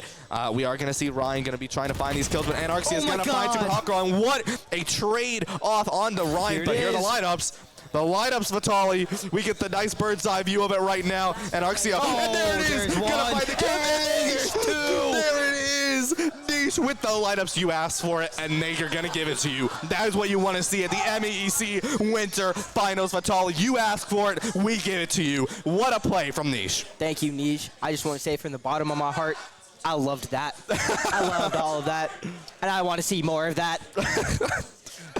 But again, I mean, they're playing, honestly, that was a really good play by Super Hot Girl and Ryan, right? I mean, Super Hot Girl had that angle, and all you had to do was just peek out of it, but Anarxia was just able to get the job done a little bit better. And then, again, that follow-up with that nice clutch of the 1v2, getting ODU their first round, and we are seeing a 3-round differential.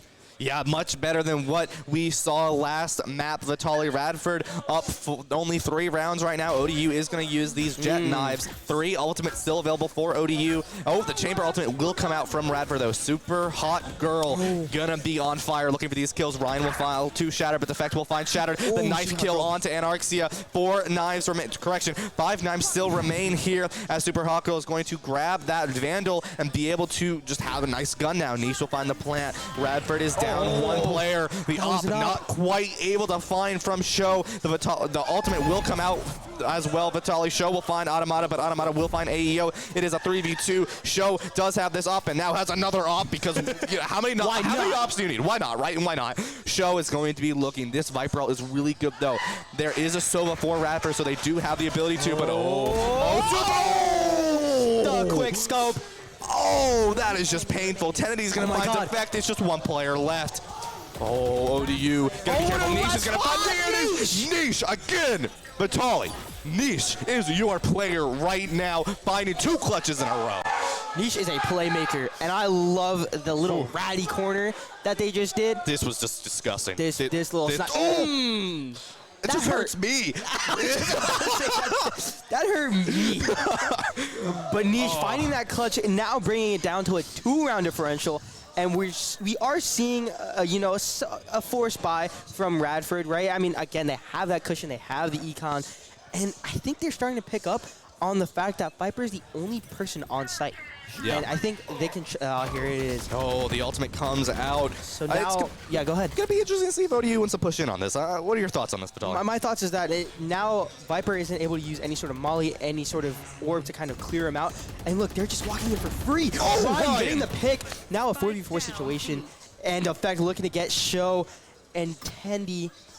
Defect going to be looking for these kills here. Tenedy is going to be forced to what I believe rotate around here. ODU going to be looking to plant this spike here. Cypher ultimate is available though, and that is an incredibly good ultimate. Niche, the name, the one, the only, planting the spike right now. ODU is up 1 player right now. Shatter going to be looking for this kill. Does throw an ability. Super Hawk Girl needs to find a way out. Is going to use that jet updraft there. 1 hostile is detected for Shattered, so slight initiator. Oh, AEO coming from the flank. Niche is going to take out AEO. It's a 3v2. It is still winnable for ODU. They are not done yet. Shatter's going to find a headshot onto Ryan, but not before Tenedy falls. Niche with a kill on a Shattered. ODU 1-round differential right now. Vitaly, ODU is not giving up this finals yet. Not at all. And they played that beautifully. That post plant, looking to get those trades. And Shatter did a phenomenal job getting this first pick and then getting a flash too, but not getting the full flash value. Yep. And then just unfortunately gets taken down. And now a 4-round to 3-round in this first half. I mean, there's so much going on. I believe that they're on a save round. Radford, and now we're seeing ODU starting to get that ball rolling. Yep. They're starting to get that momentum, and Defect still has that ultimate online, as we're seeing Automata using that drone, trying to clear out sight, trying to see what sort of information they can get. Oh, and it hits targets. Yeah, so it does. Super Hawk's going to find a nice kill onto AEO, but Radford was good on this slave before, but not before Super Hawk finds another headshot. Super Hawk is on fire right now, but not before Tenedy extinguishes that flame. Our Automata is going to put that spike down. ODU is up 1 player, 1 ultimate on both teams. Sova with that nice, beautiful ultimate available, as well as Cypher with that information giver. A live Show going to be on the flank. The Cypher trip is there. Going to be trying to see if they can get over it, but not before Automata finds the flank, shuts Show down, and Arxia is going to be trying to find a way onto this site with the Sova for the side of Radford. The Molly will come out. ODU does have that plant, but not before Ryan finds Tenedy. It's just an Arxia remaining. The location is revealed. Cyber ultimate still alive there. Not going to need to use it there, and Arxia needs to do something, but not before all 3 of them walk out, find the kills. Ryan killing Anarxia, and it is now an even game, Vitaly. Anarxia was just in the Matrix for a second. I mean, weaving. But again, Super Hawk Girl getting these nice picks early on to get ODU in an advantageous position. Now tying it up 4-4. That's like one of those, memes where you see all the players come out from a corner and just start shooting at you. That's just an unfortunate scenario for Anarxia. But Radford and ODU making this a finals to remember. By the way, this isn't even the grand finals yet. It's just the semis. It is. Right? So these players are not giving up easy. Whoa. It's not just any semifinal. It is the semifinal. The MAEC Winter semifinals right here. Shatter going to be looking to control this and does find a nice kill onto Ryan. Come on, man. Shatter's cruel. Shattered is just shooting shots, finding heads, and just enjoying life right now. This is going to cause ODU to really have to reevaluate what they want to do going forward. ODU does have that Cypher ultimate available, but obviously you need to get that kill first. You need to get that kill, and they need to be in range of the Cypher Fedora to be able to really take advantage of that ultimate ability. Tennedy is going to be just sort of holding this main little this section area. Defect, though. Defect. Defect, what are you doing? The Cypher flank? Do they know? Well, it's not even a Cypher flank. I mean, everyone's pushing out. Oh, wait, you're right. ODU going to be able to come here, but they do know them. Oh my gosh, Shattered. Finding a headshot. Tennedy will find Automata, but Niche. Oh, Niche is here. Caking out Tennedy. Niche is not ready to give this fight up yet. Shatter knows they're there. Super Hawk will fall, and shortly after, Niche in the Viper scenario. And Radford up 1 round, but this is anyone's game right now, Vitali. I mean, if Shattered was a mirror, I mean, Shattered would be cracked. You see what I did there? That was good, yeah. Because of cracked me. I just thought it was funny. Anyways. Hey, I liked it. It was good. Thank you. I mean, Radford played that super solid. They were just playing super patiently, waiting for any signs of life. And as soon as they saw that Viper wall go out, they were able to stop that push. They were able to hold them in that tube area, and they did that beautifully. Now we're looking at a nice full buy from both of these teams. And here it is. Niche just playing it a little bit slow, looking to see if there's any sort of lurk, right? Trying to see get any sort of information.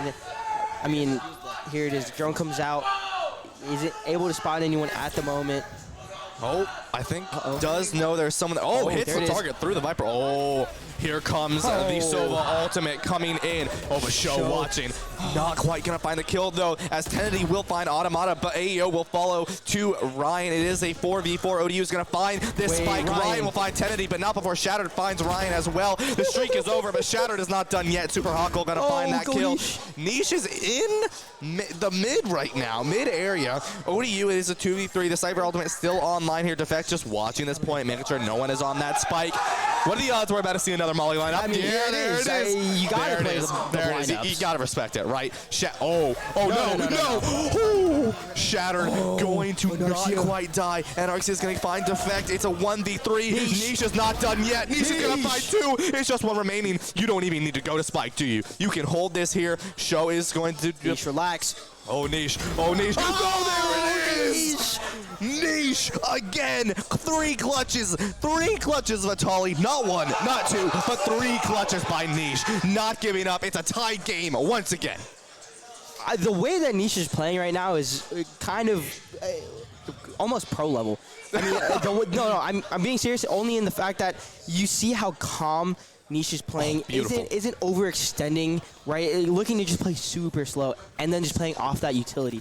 I mean, they are looking super solid right now. And there's a reason why that Champions Vandal is lighting up. Niche is top fragging in this game, and they are not looking to leave without winning this game. Absolutely not. ODU is ready to go forward. They've lost to GMU. They've lost to Radford. This is the underdog story. They want to beat Radford, and they want to go to the finals. They want to meet their opponents, GMU. It's super hard.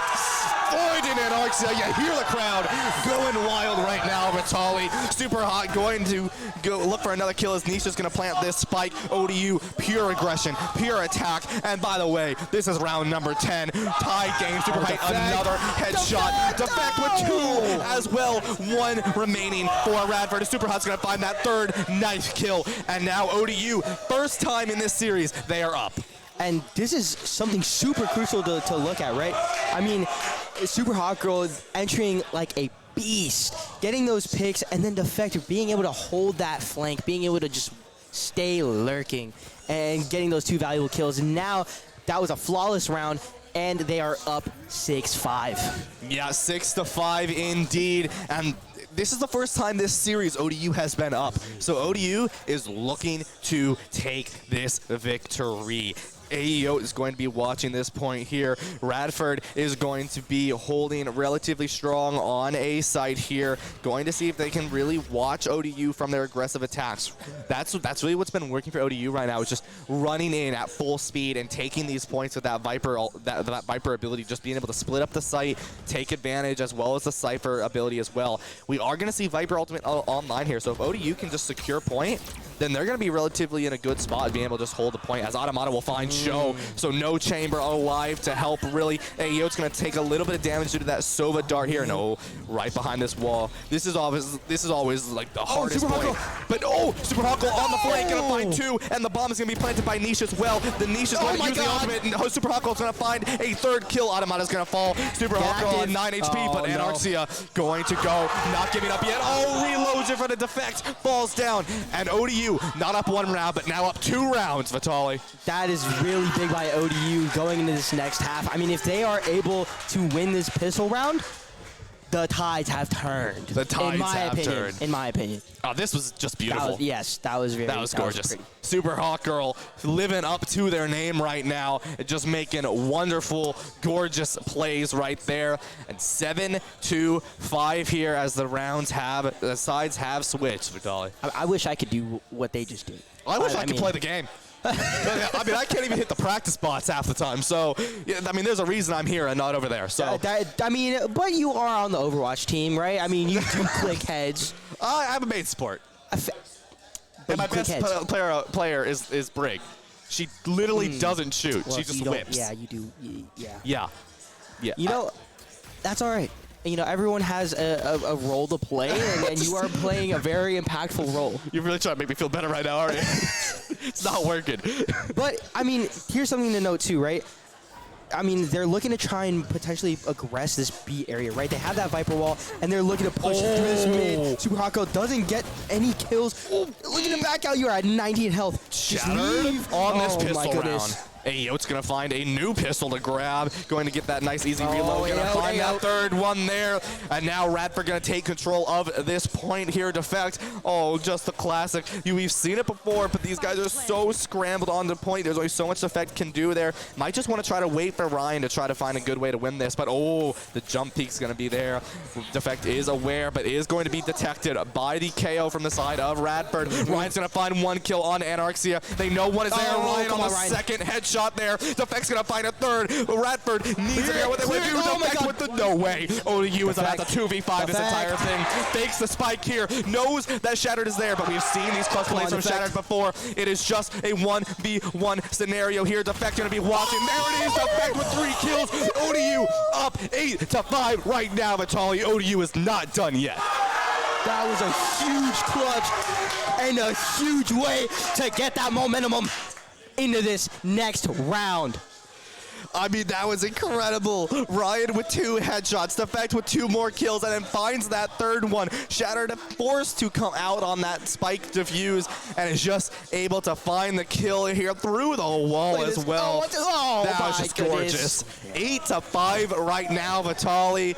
This is gorgeous. And the Guardian from Defect. I honestly, Guardian's a really great 2nd round buy. I mean, you can double tap somebody in the body, especially if they don't have any shields, right? It does 65 damage, and it does a lot of damage, and it's super freaking accurate. I think it's one of the most accurate rifles in the game, of course, outside of, like, the scoped guns, like, of course, like the Marshall or the Op, right? But here it is. They're pushing towards this mid area, looking to try and maybe aggress towards 2, trying to get some sort of information out of him, and Cypher is set up beautifully on this A site. They have that camera on the default plant. And Show getting that nice pick on Orion as it now brings Radford to a 5v4. Yep, and Automata is not going to quite find this Marshall shot on to AO, but is going to still live with their life with a lot of HP remaining. So I think, relatively speaking, ODU is okay right now. They are down Ryan, so Radford might be trying to get a little aggressive here. Show no longer has TP and is now stuck at this door. Is also detected. Automata there it is. Not letting Show get away with it. Automata's going to find that headshot through the door there. Tendy is going to try to find someone's spooper. Hawk Girl is going to find their counterpart on AEO with a headshot on the Bulldog. So we see the Guardian and the Bulldog now, Vitali. Shatter will find Defect, but also Supergirl will find Anarxia. It's a 3v2. Automata's going to find a headshot on the Tenedy. But Shatter's going to find a nice headshot, but not before Super Hot Girl is going to find that 3K on the Shattered. 9-5 right now. ODU with a 4-round lead. And now Radford is on a buy round. ODU does have a lot of cushion, right? They're up 4 rounds. They can really look to play a little bit slower. They can play to kind of trade each other out. they did get a lot of early information, right? Ooh. And Shadow could have got that second one too. That's, if he really, that would have been scary. If he wanted. If he wanted. If he wanted. I think they're looking to try and just play it out a little bit longer. No, but in all seriousness, I think, oh, here it is. They're looking to try and potentially aggress. Yes. But look, they're looking to aggress this tube area so fast. And trade comes out. Oh, my gosh. Oh, wait. Super Hawk Girl does not want to give this up yet. 2 kills on either side. The KO on both teams have fallen. Ryan and Shattered both are falling down here. Tendi's going to be bringing in this drone, try to find someone here, but not before Automata's going to find Show here. And now we have AEO going to be looking for the Cypher, but Defect not going to quite die yet. Actually going to be able to find it with the share. 2 headshot Supergirl going to be able to find an Arxia. 10-5, double digits, 3 rounds away from taking this to map number 3, Vitaly. I'm excited. I'm super excited. Sorry, no, I'm just getting Super Hot Girl played out beautifully. Was able to get a lot of pressure in that tube area. That was just beautiful. And look, what that did, it forced them all to play in that cave area, and then they had to push out, right? Automata getting that beautiful pick, and then now it's just a fight, you know, to try and get at least some people down. The fact of getting those 2 beautiful picks with that Sheriff. Yeah, and ODU definitely feeling themselves right now. Radford down 5 rounds, something we have not seen yet from Radford. And counterpartly, we have not seen ODU this dominant yet, but this, I believe, was their map pick. Man, Automata's going to find Show, but the trade will come out as Automata will fall. Ryan and Super Hawk are going to find their respective picks. Shattered still alive, though. Shattered is always the one you have to watch out for, as they will find Super Hawk Girl. Niche going to find a nice shot on to Shattered, though. Defect will finish that off with a nice clean headshot. Niche will find AEO 11-5. Here we go. A nice team ace. And ODU really feeling good right now. They are looking a lot different than they did in map 1. I mean, they're playing together. They're getting the trades. They're using that util perfectly. Absolutely. And it's you know, rewarding them with these rounds. It's rewarding them with, and the time out by Radford. Tenedy calling that time out here. They really need to figure out what their plan of attack is. I believe this was also ODU's map pick, so they are really feeling good right now. So ODU is like, all right, this was the one we chose, and we talked about it. The analysts talked about it. You want to pick this map if you can do good with your aim, and we have seen almost nothing but headshots from ODU so far. So Radford needs to figure out what their plan of attack wants to be, how they want to go forward, how they want to really take these next few rounds to basically win it back, because this is almost a mirror scenario of what we just saw last round for ODU and Radford. Right, and Shattered, honestly, is one of the playmakers of Radford, getting super, super vital kills, but just isn't getting any value. They're not winning the rounds out, right? They're getting the pace, but not getting the rounds. Obviously, you want to get those rounds, and you know their econ is a little bit damaged. They are on this full buy going into this round. I mean, they could honestly save. I think they're just looking to try and get some sort of ball rolling after this timeout. Yeah, and you know, it's going to be interesting to see here. Radford, we are going to see that the top fragger is Shattered, but only by 1 kill. 20 and, I believe, 4, while ODU's top fragger is Niche at 19-3 right now. So definitely really interesting to see this, as both dynamics of the teams from their KDA are relatively even. So it really is coming down to this util advancements and how well they're playing there. And Super Hawk Girl is going to be watching this angle there. Is Flash, so could have been bad, but is still going to be alive here. The Cypher ultimate back online for ODU, as well as the Jet ultimate here. Radford does have that KO ultimate. My gosh. Is that going to pull any sort of rotates? Yup, Cypher's now looking the other way. Now they're just executing B for free. Yeah, and AEO is going to be able to stop that Jet ultimate from even being attempted to be used here. Niche, though. Niche is lurking behind this wall. Shatter's going to find this plant, but walks through. Show will find Niche. Show is going to TP out there. Automata's going to find Show, though. And ODU, we've seen this before. Ryan and Defect going to be doing what they do best. AEO will find Defect, but not before Anarxia is going to fall. Automata's going to fall, and Shattered is going to find Ryan there. And Radford stopping this advancement from ODU. It is now 6-11. I think what they're looking to try and do now is just play slow. They're looking to try and get some sort of information, show presence one way, and again, it pulled that Cypher from playing in that mid area, kind of back CT like B area to you know, starting to play towards A, and then it was a free site. Yeah. So being able to understand where players are playing out on the map is super, super important, especially if you're Radford down in rounds. Yeah, so it looks like ODU here is going to have themselves a low buy here, ODU will have a low buy, while Radford will be full buying here. 4 ultimates for ODU. The Jet Knives are going to be used. 2 ultimates for Radford. Spike in the favor of Anarxia, I believe here. AEO not going to quite find the kill, but Shattered will find it. But Shattered will follow Ryan. Defect from behind, going to find AEO, stopping that advancement there. It is now a 4v3 here. Super Hot Girl is going to get these knives up and running here. And ODU going to be trying to just hold this, really just waiting for Radford to walk in here. They have to walk in. They have that spike. ODU can play relatively safe here. We are going to see Super Hot Girl still has those knives. Cypher ultimate is going to come out, so all enemies will be revealed here. And Arxia is going to be holding back, looking for a rotate here. And here we go. Going to be trying to maybe go through mid here, Vitaly. I mean, Cypher knows kind of where they're playing, right? They saw that lurk towards this B area, so now we see Super Hot Girl posted up in this nest area, trying to hold a little off angle, and they're pushing up. Super Hot Girl who needs a gun? Oh. Now down to a 3v2 situation as KO does have that ultimate. Oh, are they going to clear this, though? Oh, Show is going to be looking here. I don't know if they're going to clear it. Wait, they're not gonna clear Niche. it. They're not gonna clear it. Oh, the bomb's down. Now it's a 3v1 situation. And Defect watching that flank angle, taking out Show, and I just.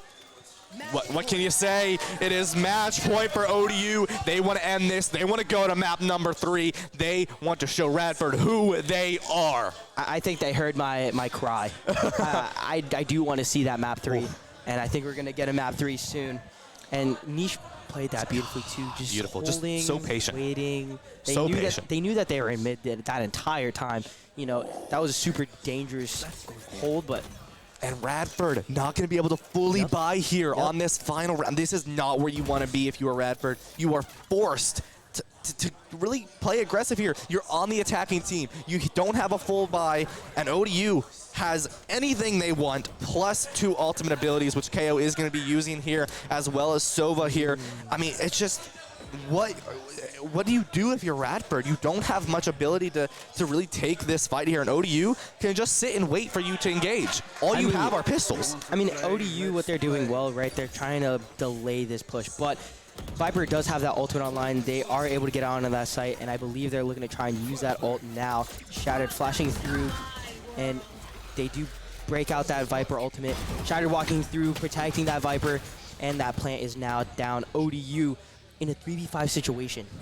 Yeah, and you know, ODU could lose this as 2 ultimates are used. Like you said, the Viper ultimate as well as the Chamber ultimate are going to be used here. The spike has also been planted. Defect's going to be trying to find someone out of that smoked area here, but no one's going to be out. Show's going to find a nice little shot onto Defect there with the up, and there it is, a nice blinded shot onto Niche. Shadow's going to take this, and Radford not quite done with this game. I think they're trying to hold out as long as they can. I mean, again, that was beautiful execution to get out on that site, to get that Viper ultimate out. Again, they are on their heels. They look to try and get something out of nothing, and Show really putting on a show. Yeah. Well played, well played. Yeah, I mean, that was really good for ODU, for Radford to come in, and it's going to be interesting to see what their plan of attack is going to be here. So, I mean, what do you really want to do here if you are going to be Radford? I mean, do you play hard? Do you play safe? What do you do? What do you think ODU is going to do?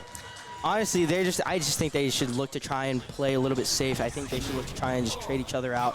And again, they're playing a little bit aggressive with that KO ult as they are pushing out. AO is going to try and clear this back area, and they are looking to get that bomb down fast. Yeah, Radford needs to be aggressive here because they know ODU can just play safe. This is almost an exact mirror of what we saw last round, but location is revealed. The ultimate is going to be used from ODU. Sova not going to find anyone. Shattered, just going to play patient. This is exactly what Radford needs to do here, and finds Defect. ODU going to find Shattered, though, as Ryan's going to find that pick. Ryan will find another one. Ryan's going to find 2, but not before Super Hot Girl is going to fall as well. It is a 3v3 here. The Jet ultimate alive, but Ryan's going to find a nade kill. Adamana's going to follow to AEO, but Ryan looking for that ace kill. Wants to finish this strong, wants to go to map number 3. Going to be aggressive here, finds one more. There is the ace! Ryan! Ryan just outperforming with this play here. Gonna play with the bomb a little bit here. Radford not gonna take this map. ODU finishing with an ace with the complete opposite as Radford started with an ace. You're so right. And now we are seeing a map number 3. This is what you want to see. And especially on a map like Fracture. Oh, there's so much to talk about. Where do you start? I mean, I have no idea. Okay, so Fracture, right? There's multiple locations for you to attack on, right? So the defense, not really in the best case scenario. Right. People have had problems with that in the past. The fact that playing defense on Fracture is just unfair, as some people have said before. So ODU has the attack first on this map as well. They do. So, I mean, and there are some longer sight lines, especially on what I believe is B site there, on the grassy site there. That long, straight angle or going under the tunnel, coming around. So we've seen some great plays so far, taking these long advances, taking these long shots, these beautiful headshots, some wonderful angles from Ryan, and you have Anarxia doing some phenomenal things for ODU. And we are going into a map number 3 for just the semifinals. All right, Vitali, who knows what the finals are going to be like later today? I have no idea. I hope it's just as hype as this series. Yeah, I mean, look at that, 13-6, 13-7. I mean, Fracture, there's no knowing how this map is going to go. Both of these teams showing dominant performances on these maps, but I do believe this is Radford's pick. Possibly. I believe. I could be wrong. I'm not entirely sure there. Right. But whatever the case may be, this is truly a semifinals to remember here at the MAEC Winter Finale. I mean, what exactly do you think we're going to see here? Do you think it's going to be sort of what we've seen before, that 13-6, 13-7? Or do you think it's going to be a lot closer now that both teams know how each other play, they're getting used to it? And, I mean, we've already been here for probably like an hour or so. Yeah. It's going to be interesting to see. You've played. Is anyone going to get tired yet? I think, again, one of the big things is that mental fortitude, right? Yeah. You want to be able to sustain your energy. You want to be able to sustain that focus throughout this entire series. I mean, this is going to the 3rd match, right? Yeah. I mean, playing 3, like, at least for me, playing 3 comp games is starting to push it, right? Yeah. So, you know, I don't know how often these teams are practicing, how often the players are playing, but this is really a testament to, you know, just the amount of hours and the amount of work that they put in, especially in a team setting, right? Yeah. So with a map like Fracture, I mean, there's so many different ways that you can go about it, but something that I noticed, especially in the collegiate scene, we don't see that Fracture pick. Yeah. And that was also before Fracture got updated. Now that Fracture got updated, there are a few more changes that, you know, teams can start to play around with a little bit more. I mean, in pro play, we do see that quite a bit with more aggressive teams. And with a team like Radford, for example, I mean, they were super solid on Haven, right? I mean, they were pushing as hard as they could out on those sites, exploding out, right? And Shattered being able to play super well on that breach.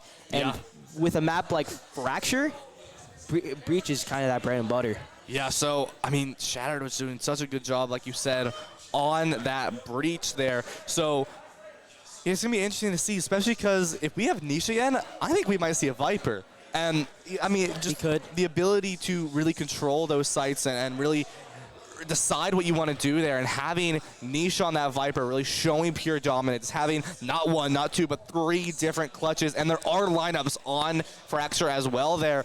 And then you have Breach on the side of Radford that's going to be played by Shattered. Most likely, anyways. Right. You know, if we see these two counterparts, it's gonna be interesting to see who does better, right? How well can Radford disrupt the enemy team? How well can Niche control the maps? The hype is wild right now. I'm sorry. I was listening as much as I could, and then I just heard yelling in the back.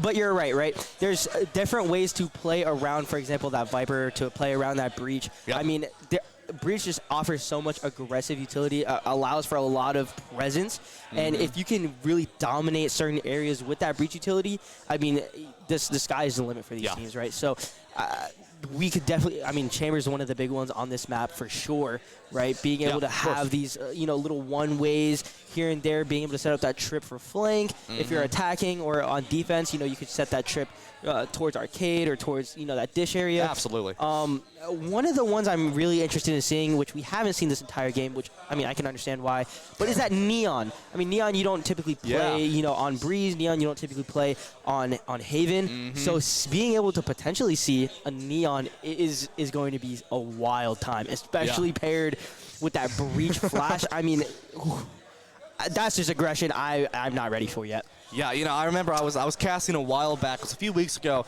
and I saw a Neon and a Breach combo on Fracture.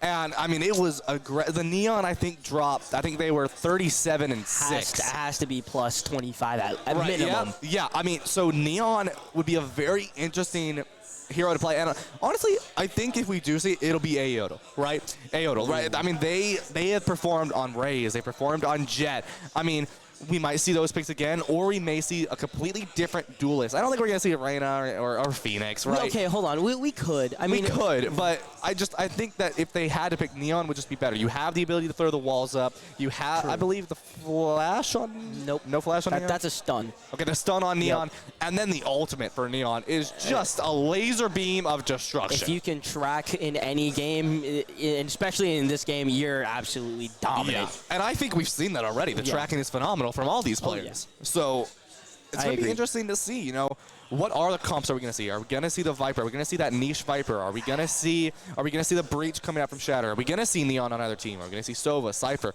Chamber again potentially? I mean, this is a really interesting thing, right? You can have a Breach, for the flashes. You can have two flashes. You can have that Phoenix and a Breach. You can have a Phoenix and a Reyna. You can have, there's so many different ways to play Fracture. You could play super aggressive with that Neon, trying to take space fast.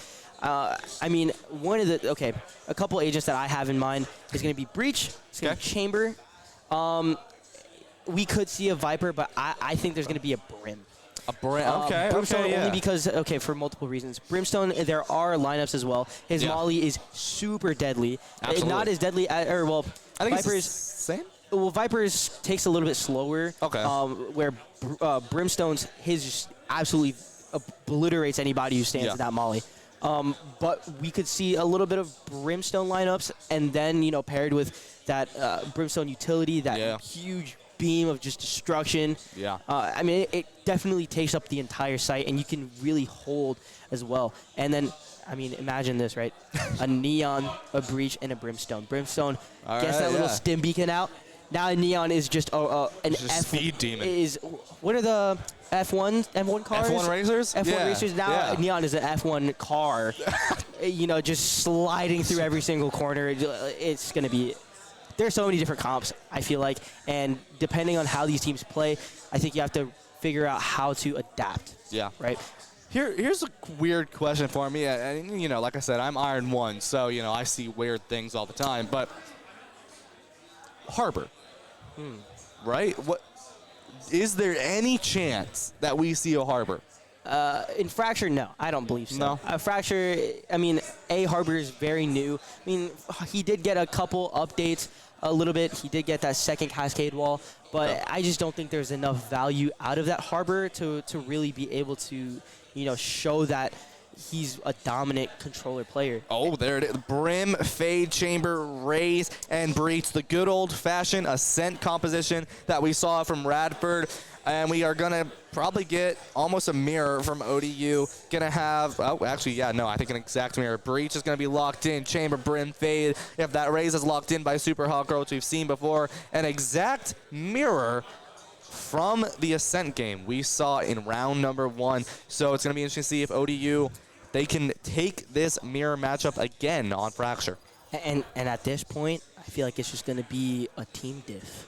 A team diff, yeah. Team diff is a term that is used in gaming if there is a mirror match. And if there is a mirror match and one team outperforms the other, that is a big team diff, in my opinion. I could be wrong. But we are going to see that Fade and Raze. I mean, Fade is also a super solid agent to pick, right? You don't have that intel kind of character. You don't get to see where players are on the map. Yep. And that Fade does a great job, especially with the dogs. Yeah, and I think one of the biggest things we're gonna see is, you say team div. I'm curious to see if we're gonna see if it's utility div, right? I think that's the biggest thing, right? I see what you're saying. Yeah, like the teams, it makes a big difference, and we saw that on ODU's win streak and Ascent there, and especially on Breeze, it was a big team dominance there. So I'm curious to see, right? Is that gonna be because of their gunshots on their gun battles, winning those, or is it gonna be because their utility is better on the usage? I think that's really what's gonna come down to here is really who takes what. AEO is gonna be just looking immediately for this peak. Sometimes you can find that, sometimes not, but the smoke is gonna come out early from ODU there. Why do you think they did that one there, Vital? I mean, they're just looking to try and control the tempo, right? They have a very aggressive team comp. They're pushing from both sides, and you just want to delay any sort of aggression as early as you can, because there's only one person on site right now. The rest are just playing towards their spawn side as Niche is getting ready to try and find somebody with that dog. There it is. The dog goes out. Does happen to spot somebody. That's top site. They know that AO is alone. AEO is going to be shown there. Going to be low. It's not going to be quite low yet, but it's just abilities thrown at AEO. And Arxia will find Ryan, though. That's going to be the pick onto ODU. That Radford is going to use. AEO will find Super Hawk Girl, but not before. Adamada is going to find AEO as well as an Arxia. Shatter is going to be looking for this pistol round. We've seen it before. Shadow's going to find Niche as well as going to find Adamada. There's only one person left for ODU. Defect will fall. And Radford. Gracious. Round number 1, the pistol round. Radford's dominance performance on the pistol rounds, you cannot deny. I think right here, they started funneling out a little bit. I mean, they did get that trade, which was nice, but they were kind of held up on site, One right? bullet. I mean, Shatter just played that beautifully. And now, something that's interesting, too, especially on a map like Fracture, right? If you win that first round, you should win that second round, right? Yeah. But a lot of the entry points are very narrow. So you can honestly post up with a shotgun either on site or, at the entry points, and you can look to really deal a lot of economic damage to the other team. Yeah, and it's going to be interesting to see here. Shattered on probably the map that they most enjoy, Fractured, Shattered. We got some words going in for either way when a mirror gets destroyed, Shattered, Fractured, whatever it may be. However you may want to choose there. And maybe Shattered's going to be comfortable on this map, right? Maybe Shattered got their name from Fracture. You never know, right? Possibly. So we are going to see that Radford's going to be holding relatively well here. Not gonna be too aggressive. Just going to be doing the good old-fashioned hold. I think Ryan and Sho both saw each other there, though. I'm not entirely sure there. Or at least one saw the other, I'm positive of. And it's going to be ODU figuring out what they want to do. Taking the slow zip line. Don't want to make any noise going across this zip line here. And honestly, that's probably my favorite part of the map. I just like going across the zip line. Have you ever had a gun battle on the zip line? I have. Those are so fun. It gets scary. It gets scary, but it's so fun because no one's accuracy works. Right. Because you're moving. So it's really interesting to see, who can find that random headshot, when you have a Vandal shooting down the zip line and it's like, oh, I got no one. And then the other team got 4 of you, and it's hilarious. Oh my God, Inside is just absolutely free right now. I mean, I believe, they're playing that retake out on an A.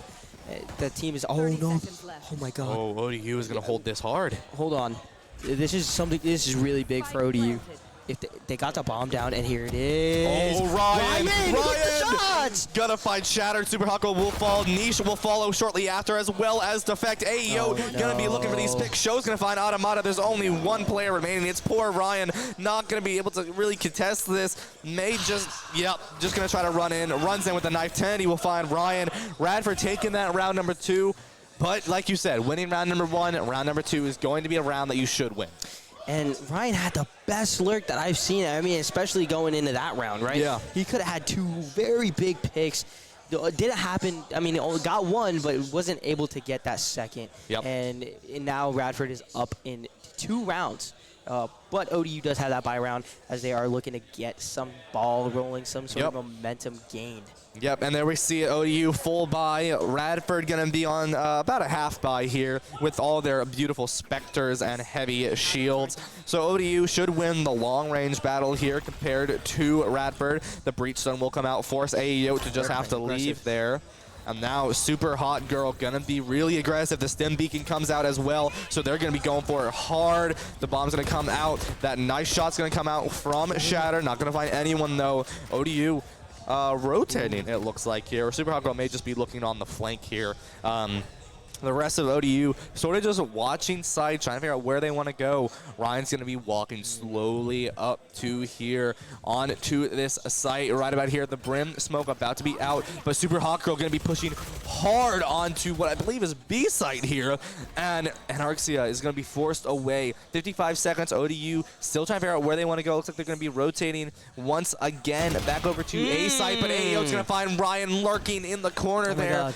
And now ODU really needs to decide they want to go over to A, and you do have the fade, I believe, on ODU all alone on B site. Super Hot Girl's not going to quite find AEO, but will find a couple shots onto them. Double stun there. Shattered's watching, throws the flash in. It does find it. Oh, what a play. Super Hot Girl will fall and slowly will fall defect as well.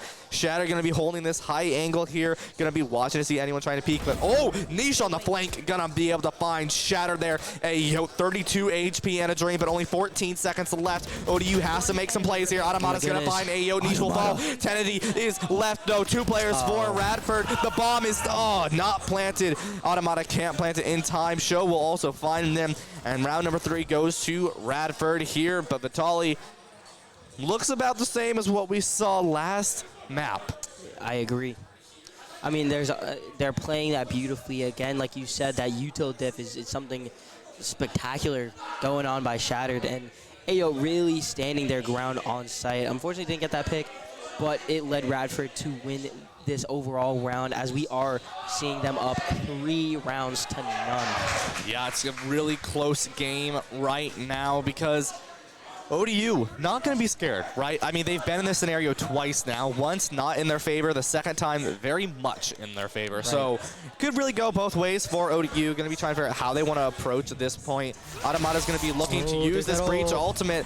I don't believe gets anyone there, but oh, Super Hot Girl! Oh my gosh! Oh, not gonna find Anarxia, but the Anarxia will find Super Hot Girl. Nisha's gonna take a little bit of damage there. Show will find Ryan, so now it is a 3v2, 3v5, my bad. ODU struggling to find how to get on this point, almost a mirror of what happened to Haven. Just not being able to secure this point here, tries to go in aggressively, loses a player or two, and then gets stuck rotating, and normally is found out in rotation. It's a nice gun skin, by the way. But ODU now needs to figure out what they want to do going forward. How do they want to take this fight? How do they want to find the kills? Do they want to go for kills? Do they want to play aggressive? Do you want to play slow? Do you want them to come into you? Anarxia is going to find Niche, though, and now ODU is going to have a slight struggle coming in as Tenedy will find Automata. Tenedy is going to be seen. Defect will find that nice headshot. We have seen some great shots from Defect. Gonna find the shot on Anarxia, but not before Anarxia finishes Defect off. And now Radford up 4-0 on map number 3 in the series. And that was a really big play, especially by that fade, being able to hold them back in that B main area. And again, they did a phenomenal job holding that down. Yeah. And, you know, it's going to be interesting to see, as we are going to have a full buy for ODU here. Radford going to be looking here as well. So what do you think is going to happen here, Vitali? I mean, I think Shu is doing a great job being able to, you know, hold it down as much as they can. I mean, that tether was just huge on their end, right? And the Rim ult is going to clear anybody out on site. As we do see, the showstopper doesn't get anybody, and Tenedy is going back in. AO does get that pick on Orion, bringing it to a 4v5 situation for ODU, as that breach is super low. Yeah, and you know, ODU does lose that player. The Fade Ultimate does come online, but you have to be aware of the operator as well. Shattered will find Defect, but Automata and Niche will find Shattered and Anarxia in return there. ODU did just make this fight even, but there is a low player for the side of ODU there. That breach is falling a little bit low. That is going to be Automata. Niche will not find the kill, but Automata will. Automata's going to find another one. AEO is going to fall, and Niche will find Shu, and there it is. ODU 4-1 right now. that was well executed, especially by ODU, right? I mean, they were able to get those trades. Niche did get that huge pick, and as Automata is on the brink of death, being able to get those final picks, and that brings them to a timeout. Yeah, interesting. You know, last time we've seen from Radford calling those timeouts was normally because ODU went on a really good win streak where they were up, right? This time, Shu calling that timeout. So it's going to be interesting to see what exactly Radford is calling this timeout for. Is it because you lost that one round? Maybe your team is struggling to find the fight plan, or why do you think they called the timeout here? I mean, you want to call timeouts when, you know, you want to ice teams, you want to ice players, right? Especially, like, for example, in sports, right? You call timeouts to try and ice the opponent. Right? So I think that's what they're kind of trying to do right now. You know, they have those the rounds in their favor, right? They have this little cushion. So I think it's a smart idea to be able to call that timeout, just kind of regroup for a second, right? I mean, this is the last map. This is the last map of the whole series. Like, if you don't win this map, right, I mean, you are out. Yeah, you got to play for that third place game, and it's, you know, you definitely don't want to, right? You want to go to that finals. You want to show that you are the best team in this MAEC season. And you know, Shu calling that timeout there, definitely, you know, you're right. I'll probably try to mess with ODU there. You know, Shu doing Shu things and trying to stomp on the competition. And Tenedy going to have this op holding this side here, Vitali. And an op is super crucial, especially for Tenedy, right? You want to be able to hold that side, and Tenedy gets that first pick. Now bringing it to a 5v4 situation. Tenedy looking to just stay, stay dominant. And Defect does get that pick. Now bringing it to a 4v4, and they do clear tower. Defect runs. Oh, Defect barely gets out of there alive, but is blinded and is taking some damage there. It is a 4v4, though, so ODU does have control of this site. Shatter's going to be throwing out that second flash. No util left for Shatter. Then if ODU knows this, they might be okay to just peek forward. Oh, but Radford's going to be trying to control this point here. ODU, is ODU on the flank? No. Shatter's going to... Tenedy will find Super Hot Girl. Shatter still diffusing here. Gonna find the stick. Finds it. And Automata will find Tenedy. Anish will find NXA. Kills are still going on both sides. Shatter will come out on top. Radford up 5-1 right now. And what an impressive stick that was. You know, pros don't fake.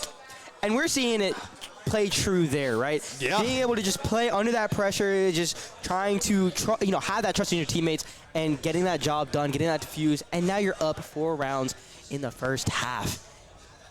Yeah, and you know, if you're ODU right now, right, like you have no ultimates, right? Radford, they have the busted operator. They have the chamber ability, and ODU really needs to be aware of that. We've seen some great plays from Tenny with that operator, and I believe Tenny is still holding the other op. I could be entirely wrong here, but Radford is going to be finding the kill onto Ryan. So no longer is there a chamber alive for ODU. That operator from Radford on the side of Tenny is just gonna be such an aggressive push, doing a phenomenal job there.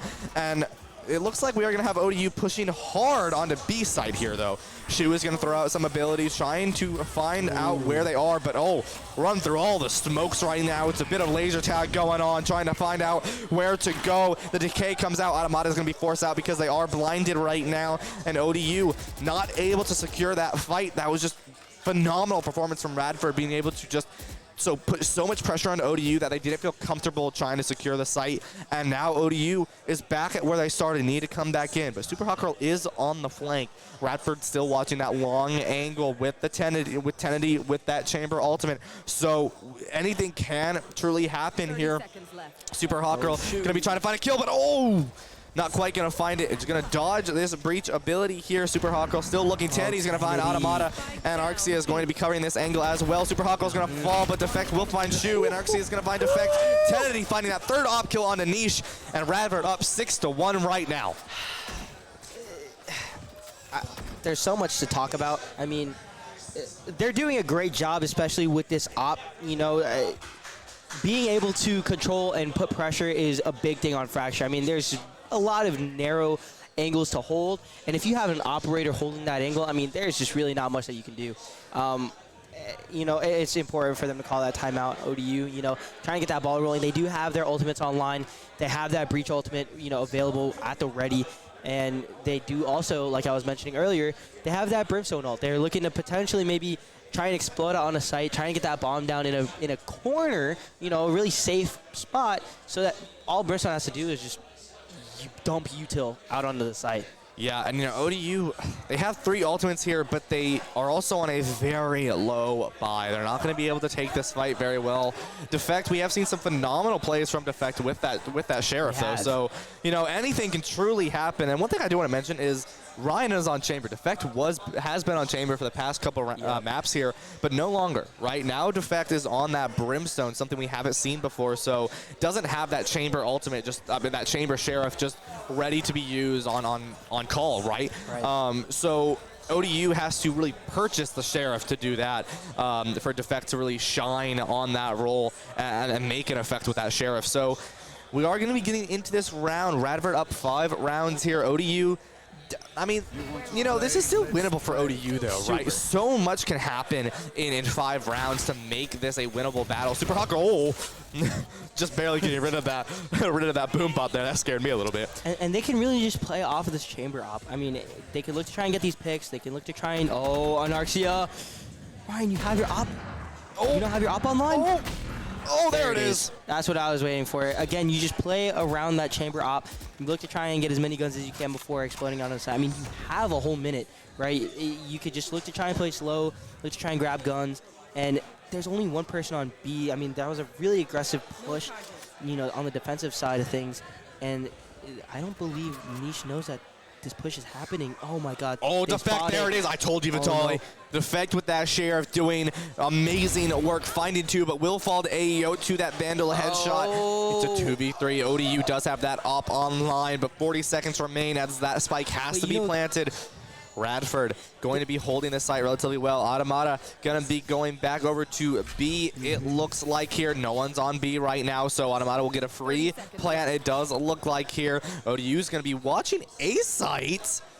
Maybe trying to find, oh, there it is. Yep, finds the flank angle there, is able to take out Shu, and now the Raze is the only one remaining for Radford. 3v1. ODU definitely feeling really good about this round, Vitaly. Again, I mean, they knew exactly where every player was, you know, going into that 2v3 situation. That Raze is just looking to maybe try and bait something out. I mean, Niche in a really awesome spot. And there it is. Ryan gets the final pick. Yeah, and there you go. ODU only down 4 rounds, so we are still anyone's game right now, right? ODU taking that round can now buy fully, as well as Radford. Radford will be able to buy full as well, so it's going to be a gun battle game here with that utility aspect. The crowd is heating up as this will decide who will be going into that finals game here, Vitaly. Both teams, Radford wanting to get that rematch, ODU wanting to just show that they are the true underdog story coming in.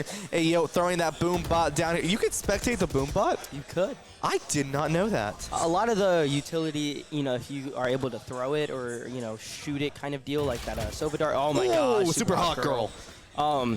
If you're able to get that utility out, you know, you can follow that utility. Cool. Something neat. The more you know, right? You learn something new every day.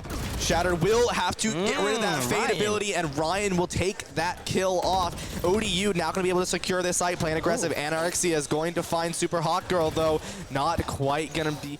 Ooh, that's going to be close, as ODU will now have the plant. Radford going to have to play a little bit more aggressively now that they... Oh, but Automata's going to find 2 here. Tenedy, the only one remaining, is going to fall to Automata with the Sheriff. And there it is, ODU taking it back right now, only down 3 rounds, 6-3. 3 rounds is all you need, really, especially if, you know, you're on the opposition. You know, if you're on the back foot, you really just need 3 rounds. You know why? Because then that 93 curse is active. Yeah, you know, and that's where things can get a little scary, right? It can. That would be dreadful to see for ODU to actually activate that 9-3 curse and coming out on top. That would just be such an underdog story, but such a defeat for Radford. So obviously they don't want that to happen. I think that's a big mental thing, right? That 9-3 curse. It's like, if you see it, it's sort of just like a self-fulfilling prophecy right there. Shu will take a little bit of damage.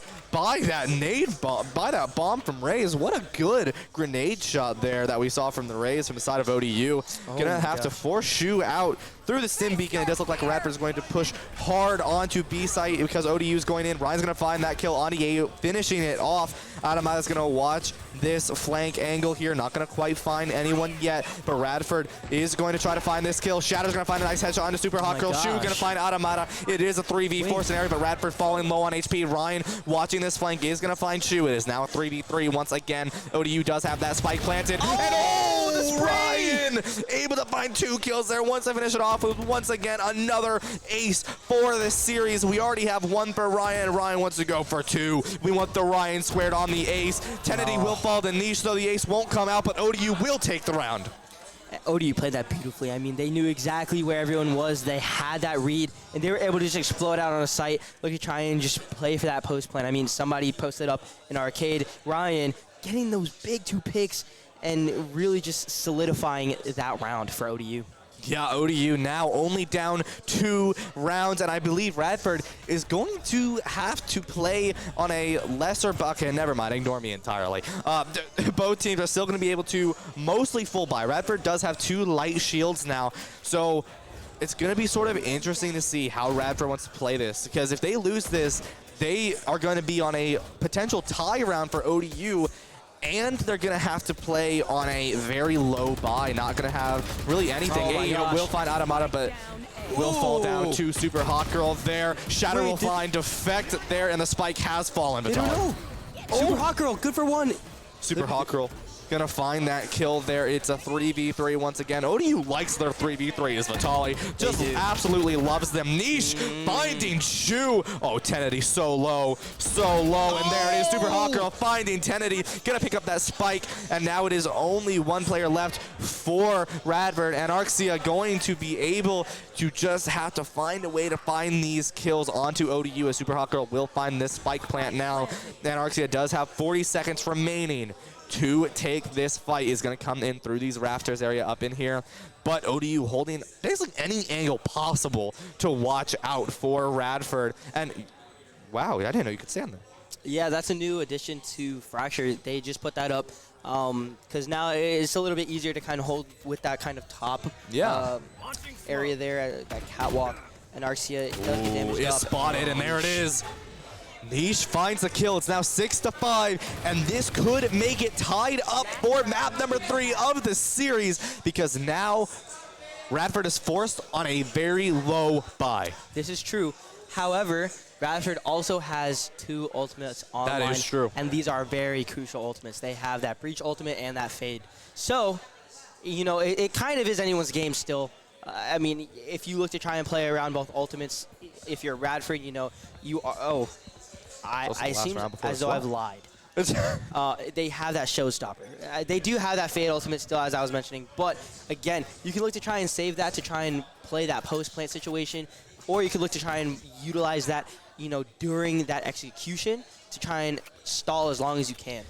Yeah, and Radford, we do see here, is on a very low buy going into almost the second half here. It'll be tied going into the second half. And I mean, these matches have gotten progressively more aggressive as Ryan will find AEO. Niche is going to try to find someone, but not quite able to find them yet. But does get rid of that Fade ability. And for a second, I thought Radford was the side of ODU, and Niche is going to get 2. Ryan going to find Tenedy. Ryan is just popping off right now. Radford, 3 people left. That showstopper no longer online. 1 ultimate for both teams, the Breach ultimate as well as the Fade ultimate for Radford. And now ODU, it is a 5v3. Shattered. If you're going to do it, you're going to go crazy. Shattered.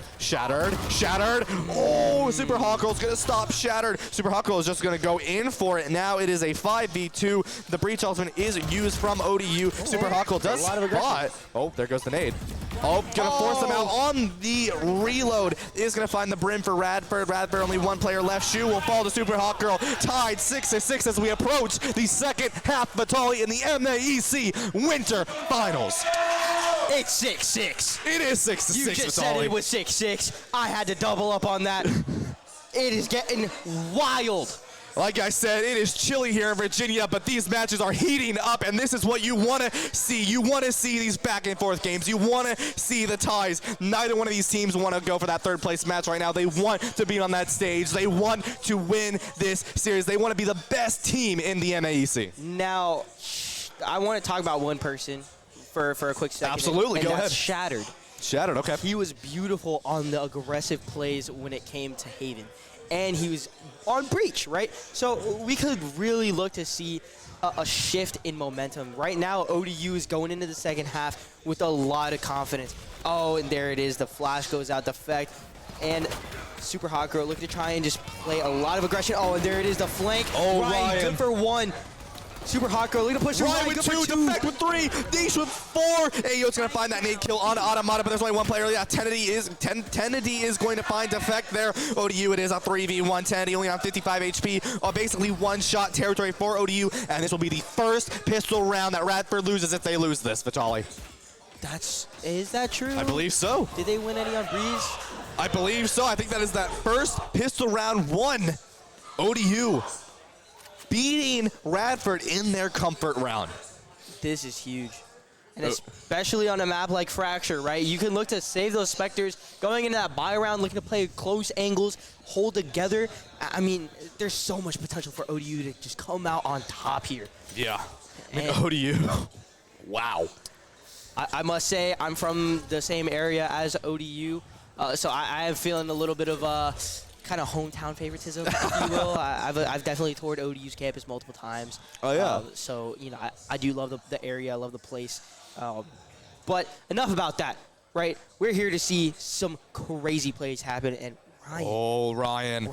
Oh, the flash comes out. Okay, TP comes out. Ryan's going to live. AEO's going to take a little bit of, actually a lot of damage there, and not going to find anyone on ODU. AEO's going to be shot at through the wall right now. Not in the best of situations, as Shu as well as Sandy are going to be on the flank onto A site right now. Two players are still on B site for ODU. The alt point will be captured by Shu.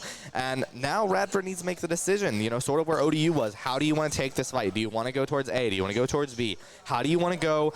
AEO 38 HP and a dream right now. Oh, does see ODU sort of camping out right here next to this box on the site. AEO's going to throw that nade in, try to force out ODU here.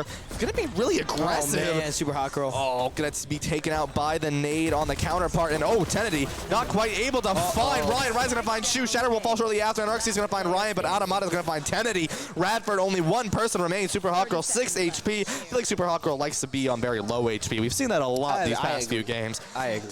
But, you know, ODU, one player remaining here, just the classic. And Automata's just playing a few games right now, just trying to jump peek, tell the rest of ODU where Radford's last player is. Now, 10 seconds left. ODU just needs to just sort of play safe. And Arxia is going to be on to point here, but doesn't have Spike. May just try to live this last round or try to find a last kill, because it won't be able to plant that Spike here, and not going to find any kills either. And now ODU up 2 rounds in the second half. And that's actually something that's really smart that ODU did. If you kill the last few people, you know, after that post planner, if you just kill everybody outright in that second round, they get extra money. So now if you look at their economy, they're kind of not buying so big. I mean, you see an It's Arxia. a forced buy here. Of course you see that forced buy, but you see an Arxia, they aren't able to get another rifle. They get that Spectre buy. I mean, again, still a very solid buy, but again, you don't get to play with the team in terms of, you know, having that same firepower as you would. Of course, that's just one gun down, but Ryan. do something. Oh! Does, I believe, nick them, but oh! Super Hot Girl with a double nade kill there on the Shattered and to AEO. I'm not exactly sure what happened there, but Radford down 2 players already into this fight as ODU is up just 2 players already. And now Super Hot Girl just rolling with the Spectre right now, has the nade back because they got the 2 kills to really get that back there with the nade itself. Shu is now going to be trying to hold this angle, watch anyone walking through that door there, but ODU can really just play relaxed now. They don't have to do anything crazy or do anything insane unless they so choose. Tenny's going to be coming through this bottom area here, trying to find someone. And Vitali, I mean, what do you think is going to happen here? I think they're going to look to try and just prod and poke a little bit. I mean, they're trying to figure out where everyone is, but I'm still kind of shocked about that play. I think I know exactly what happened. I'll talk about it after this round. But, I mean, again, I think they're looking to just try and get some sort of information. There it is, Kennedy getting that nice pick. Now they're starting to open up the map a little bit, trying to now figure out where everyone is. Those rotates are not coming out by ODU. They're looking to just try and hold, but, I mean, there's only 25 seconds left, and, I mean, they have to execute now. Yeah, Radford has to be aggressive here. They have 20 seconds here remaining. ODU 4v3. Gadgets are destroyed for Radford's chamber there. Automata's going to find the Brimstone on Radford. 11 seconds remaining there. The spike does need to be planted. Automata's going to be looking for someone around this corner. Shu is going to be around the corner here, and they do notice that Automata's going to find Kennedy. Shu is going to find Super Hot Girl, but it also finds Automata. Niche will find Shu there. ODU taking the round 9-6 here. Radford not in the best of situations, Vitali. So here it is. I believe that there was a fade tether thrown in the perfect spot, and then they just were able to throw that nade. That was incredible. That was beautiful. That was absolutely incredible.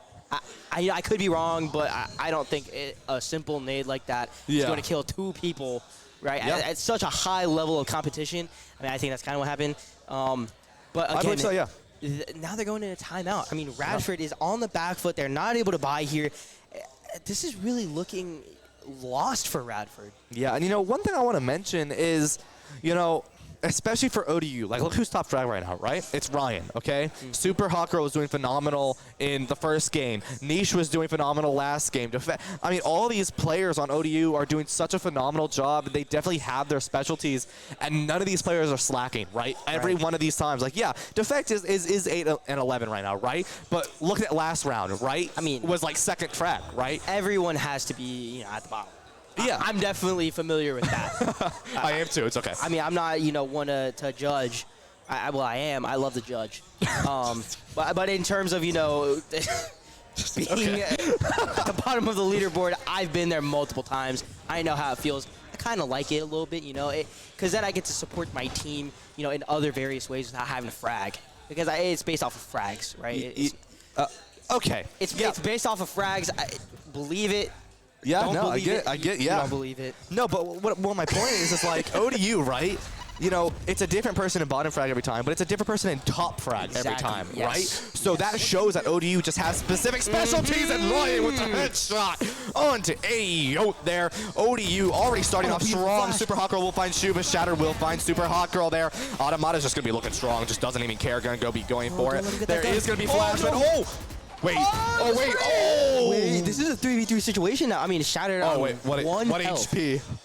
I don't know. Someone call it BGs, because right now Shattered is just staying alive on 1 HP, and I don't even know what to expect coming forward into this fight here. ODU does still have this op, just holding it right there. Ryan with the headshot to enter out this round here. Radford 3v3. This is ODU's specialty, right? These 3v3 scenarios, just doing such a phenomenal job of watching each other, watching each other's flanks. And I mean, you really can't ask for much else there. Ryan. Oh my God. It's just Solo holding this point, I want to add. And is going to be stunned there, so the op won't be useful. But there it is, going to be unset. Ryan did a flash. Ryan finds it, isn't going to find Shattered, but in return, Defect will find Kennedy. Radford does have that Breach Ultimate online. They have a lot of potential to get at least that bomb down. Yeah. But they do know where they. But 1 HP. 1 HP. Yeah, so right. There it is. Niche will find Shattered. That is double digits for ODU, up 4 rounds, and they only need 3 more to take this series and move on to the finals in the MAEC Championship. Hey, don't call it a comeback just yet, though. I mean, absolutely. Ryan, that was just gorgeous. You can't ask for anything else there from these players on ODU. I mean, just doing phenomenal things. This was that would have me shaking a little bit. I was getting a little nervous. That one also had me shaking. Seeing shaking bacon. I'm saying. I am saying. I actually wanted some bacon this morning, but I never got some. You never got some? Yeah, I'm probably gonna have myself a BLT later. Ryan. Oh, he hasn't TP'd. Okay, there we go. Yeah, there we go. All right, just in the smoke, like quite literally on the edge of the smoke. I was so confused for a second there. All right, Shu will find Automata early into the fight. Now ODU no longer has that ultimate ability online, and it's the first time they're down one player in quite some time here. Ayot is going to be just shooting around, trying to find someone. Anarxia is going to find the plant. Super Hot Girl will be throwing this boombot out, and just gonna run away from that. No one wants to die that, right? I mean, they do also have that showstopper, and this could be really crucial. Here we go. They're starting to clear a main. Super Hot They Girl. don't hear that. I don't think Super Hot Girl heard that. But No, I think I don't think they did. my goodness. Anarxia's not going to be able to find out. Just gets shot in the back. Shattered will find Ryan, but it's not going to matter. And there it is. ODU 11-6. Gonna probably pick up that op just for Ryan. Ryan needs to go find that op. And Yes. I mean, 11-6 here. ODU doing a phenomenal job. That was a beautiful play. I mean, the way that they executed that retake, couldn't have done it any better. I mean, the effect, being able to pick up that final kill, or no, not the final kill. I'm sorry. Super Hot Girl being able to pick up that final kill. Now Ryan is able to op, and he has the op online. Automata has that Breach ultimate online. Radford, they do have Tennity's op online. Yeah. Now, this could be pretty game-changing. I mean, it is 6-11. Yeah. I mean, comebacks can happen. I mean, you've seen the 7-11 curse, No. right? Or is it 7-12? I don't know. There was something else I've heard before. It's like 7-something. I think it's 7-12. I think is the curse. One of the two. Yeah. One of the two. You know what I want to see? I want to see the stop. Oh, Tennedy gonna shut that down though. I was really looking forward to an op switch into an op though. Super Hot Girl will find AEO, but not before Shadow's gonna find Super Hot Girl in return. The Brim ultimate is online for ODU, but Radford, we did just see Tennedy does have that operator out as well here. It is a 3v4, so not quite where ODU likes it to be. I mean, this is still very winnable, though. Automata does have that Breach ultimate. 3v3. Oh, Niche getting that beautiful pick. Oh, Here fine it is. shoe. Do they utilize this Breach ultimate?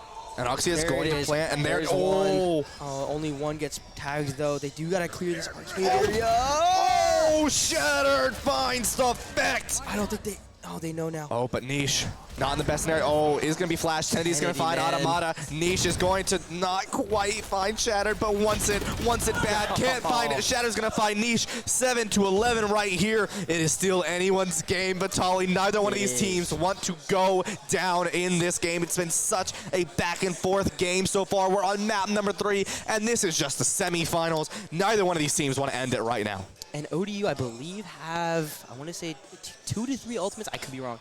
But that Fade ultimate is what I'm really looking forward to seeing. Yep, they do have that Fade ultimate online. And Chamberlain's going to come out from of ODU. course, and this is big, too. I mean, Chamber can just look to play either really aggressive angles, try and hold, some sort of slight off angle.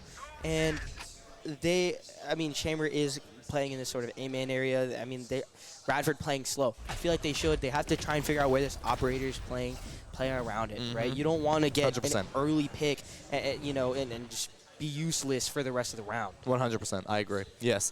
And oh no. They turned around 10. He found Niche. Oh wait, do they know?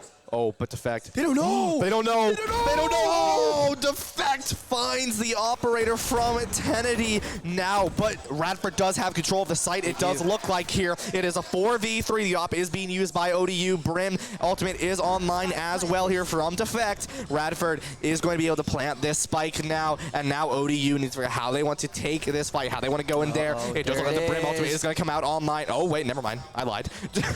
But, they should definitely use it. Oh, there it is. Oh, you got flash. Oh, Anarxia's not going to live it. Defect will find Anarxia, and there it is. ODU now has the advantage here. Shadow will find Automata, but Defect will find Shadow. Super Huckle's going to fall low down to AEO. Ryan's going to go for the defuse. AEO's going to find Ryan with that showstopper. Just one player left for ODU. Radford wants to get this round. Defect is remaining.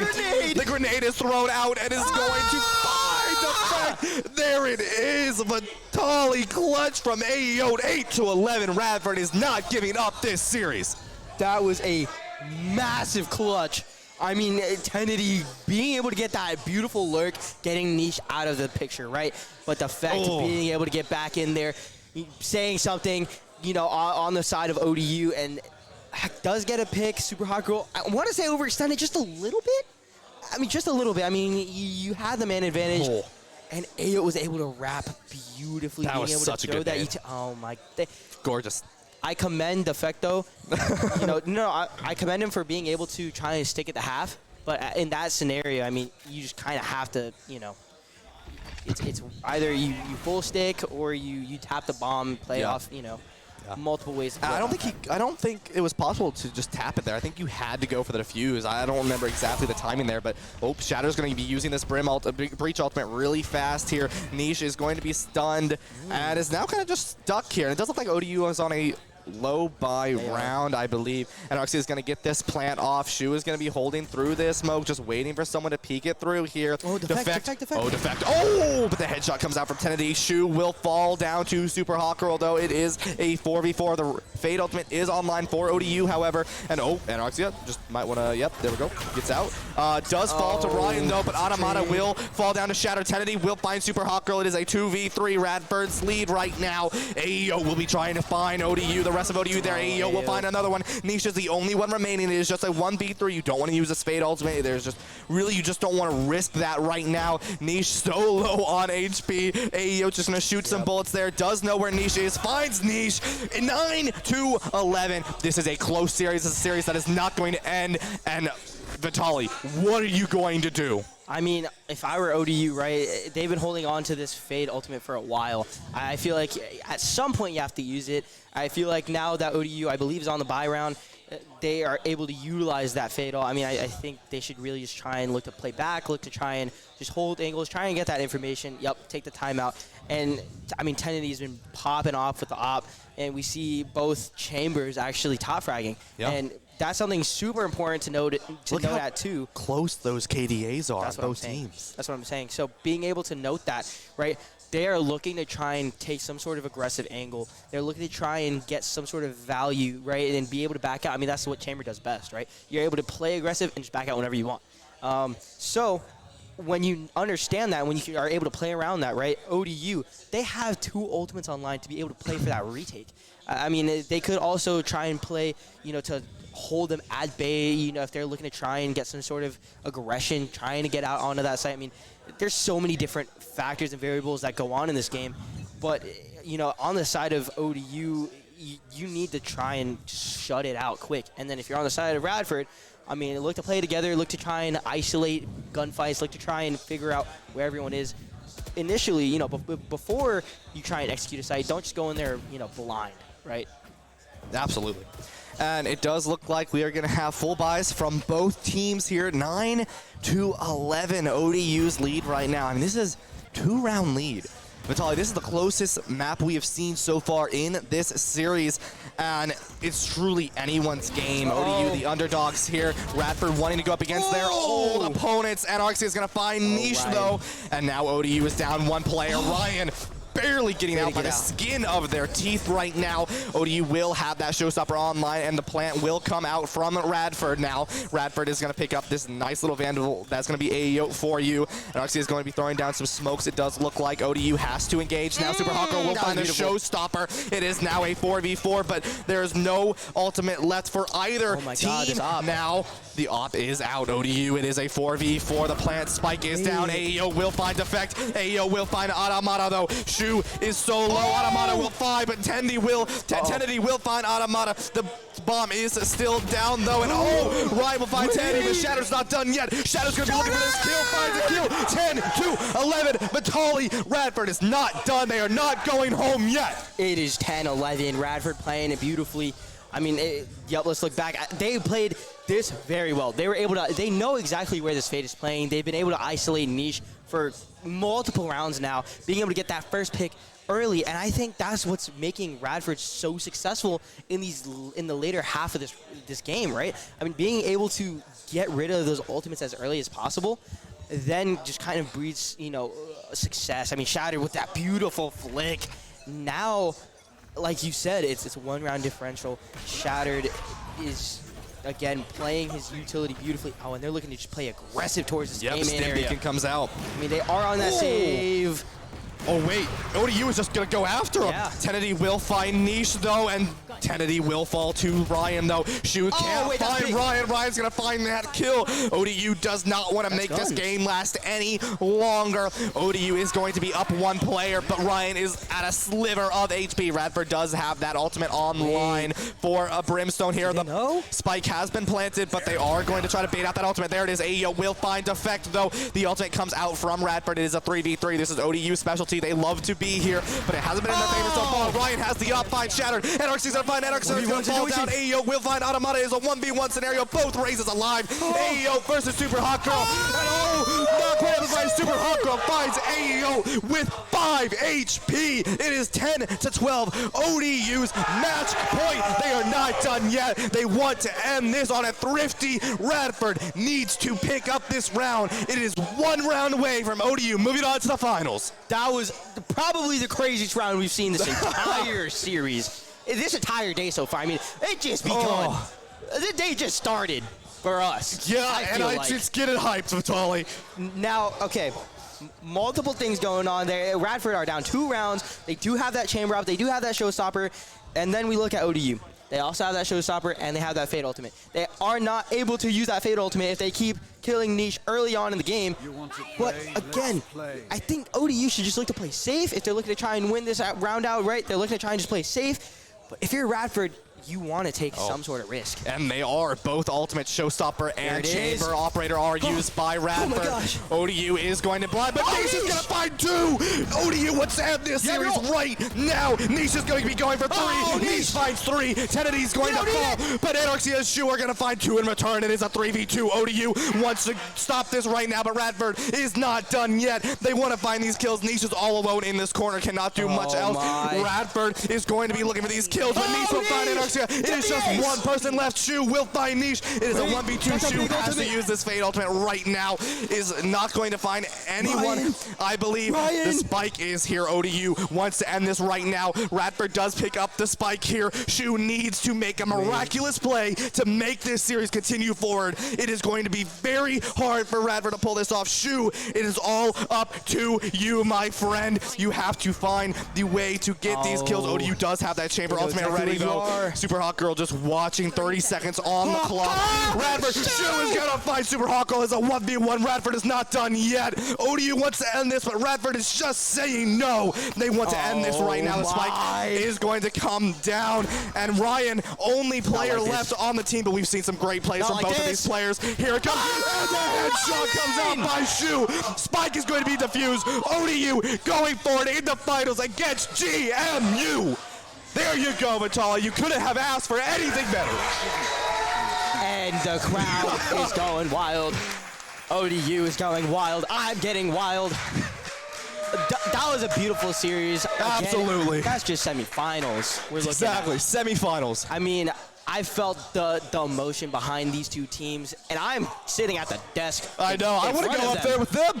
I agree. That's like the hype is there. ODU taking out one of their rematch opponents, taking out on top, and now will be going up against the other team that defeated them this season, GMU. ODU, the true underdog team right now, making a run, going to the finals, going up against GMU later today. And I want to say I did call it before, you did. Before this. You did call before it. The series even started, I said I had a feeling ODU is going to come out on top, at least in this first game. I'm not too sure, of course, about the second game. Anything can happen in the second game, but my gut was telling me ODU is going to have it in the semifinal game.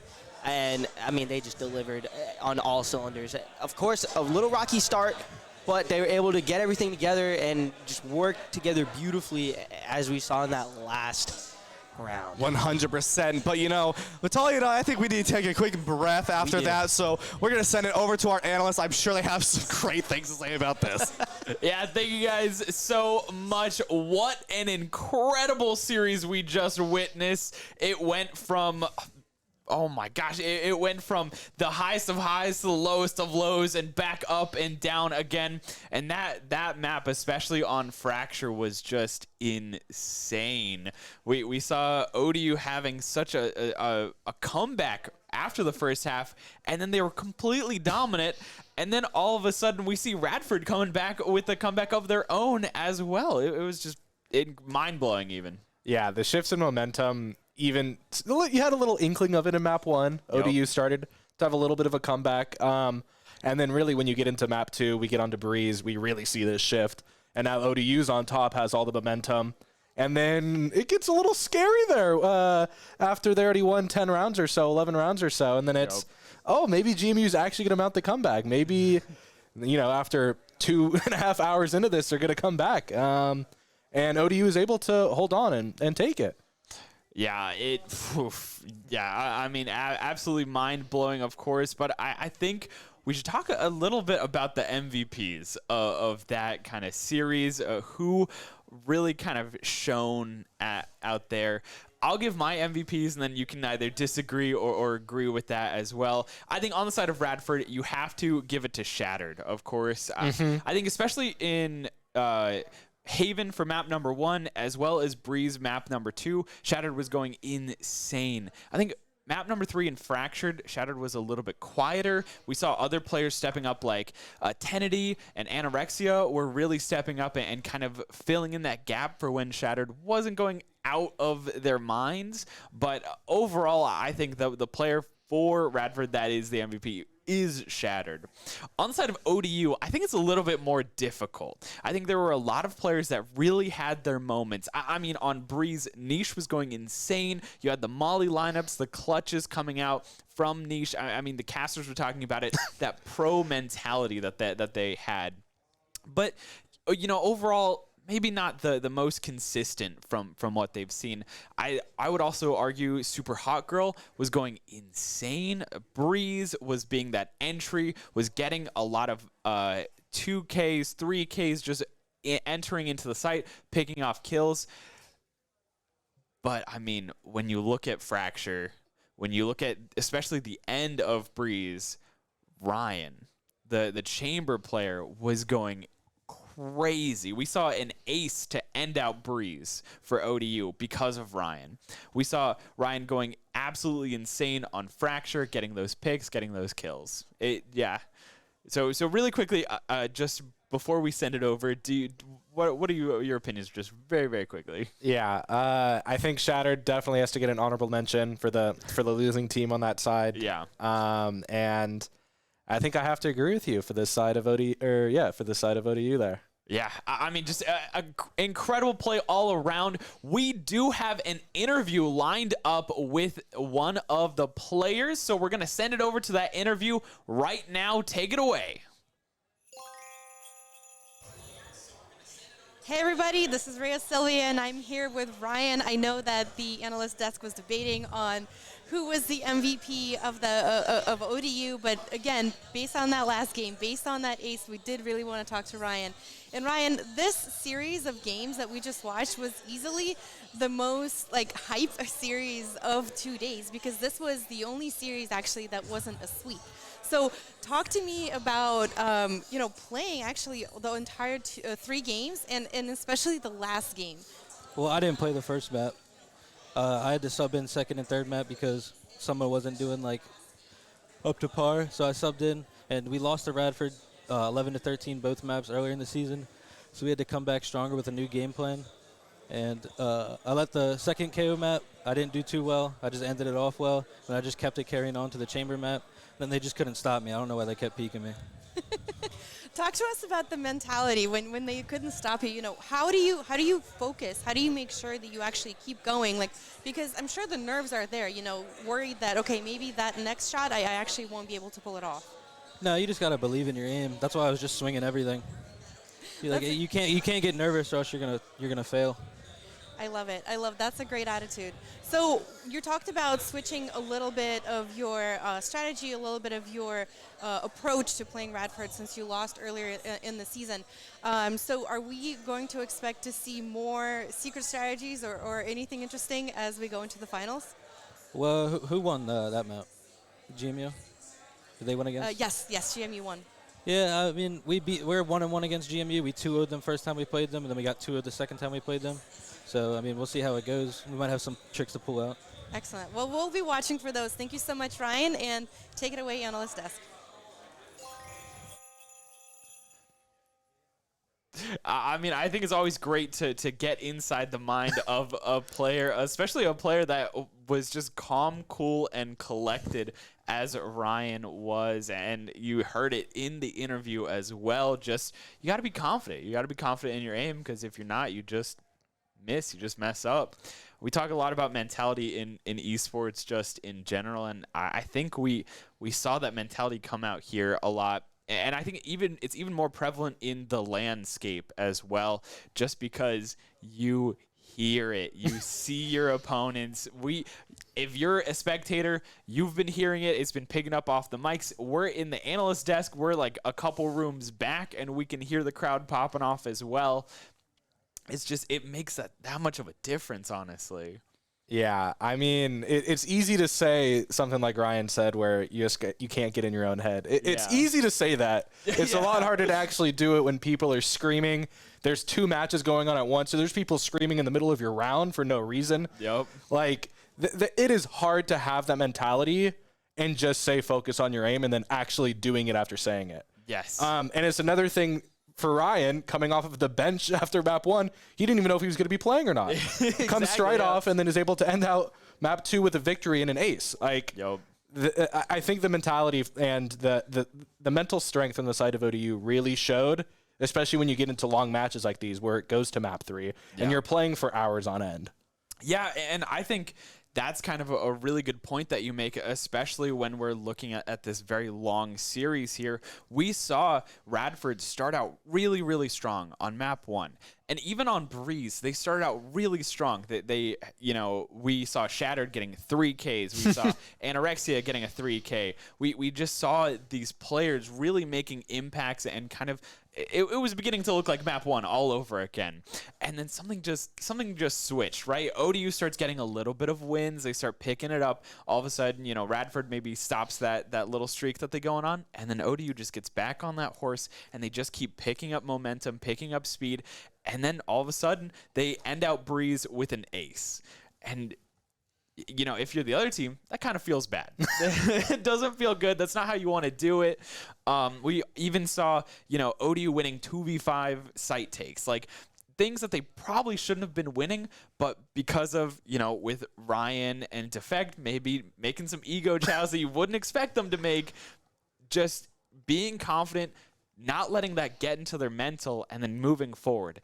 And then we really saw that mental, I think, break down in Fracture, specifically for Radford. They had a good start in Fracture. They got 6 round wins, and then all of a sudden, it just was completely in ODU's favor.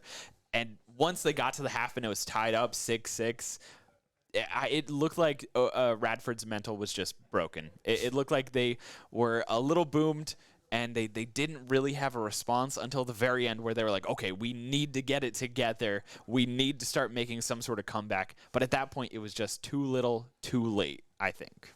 Yeah, I think you could say they might have lit the fire underneath themselves a little too late. Didn't get enough kindling to get it going. Yeah, in my opinion, where things started turning, we were talking about this yesterday with League of Legends, where there was some turning point, some defining thing that defined each game they played. Right. We were talking about like the red buff burn for one of the games. Yeah. I think for this game, it's when that pistol round win went for the side of ODU. I think that's what they were struggling to get the entire time. Yeah. And once it happened, I think you could say that anything's possible. And I think the momentum shifted. Yeah, I mean, from what we saw, right, Radford was winning most, if not all, the pistol rounds. Radford lost the last pistol round for Breeze, and then the last pistol round for Fracture. And that, again, like you said, that's where we see that momentum shift, right? So, when Radford wins those pistol rounds, they have a couple of rounds as a buffer where they can really kind of bank on their money, but also it's a little bit of a confidence boost, right? Because you're like, oh, we just got better aim at that point, right? We're more confident. You're going to take those challenges. But when ODU wins those pistol rounds, they just run away with it. Yeah, I think the real ones were those real against the odds wins that they were able to pull off that they weren't able to pull off in the first map. Like, we're talking about these pistol rounds. We're talking about all these thrifties that they had. We had these 2v5s, 2v4 retakes that they were just able to clutch because they trusted in their own ability, right? Yeah, we also saw the ninja diffuse coming out for ODU, where they were just literally throwing bodies on site and then diffusing in the smoke. It didn't matter that they were gonna get it regardless, and Radford just wasn't ready for it. They weren't expecting it. And at that point, that's a little frustrating too, because you're like, okay, we definitely should have won that round. Maybe we killed everyone after it was defused, but like we should have won that. We should not have lost it to something just like that. So that's really where that frustration and a little of that mental starts to deteriorate, I think. Yeah, so, you know, unless you have anything else to add, I feel like that is a good conclusion to the semifinal of Radford v. ODU. Radford will get a chance to play for third place against Mount St. Mary.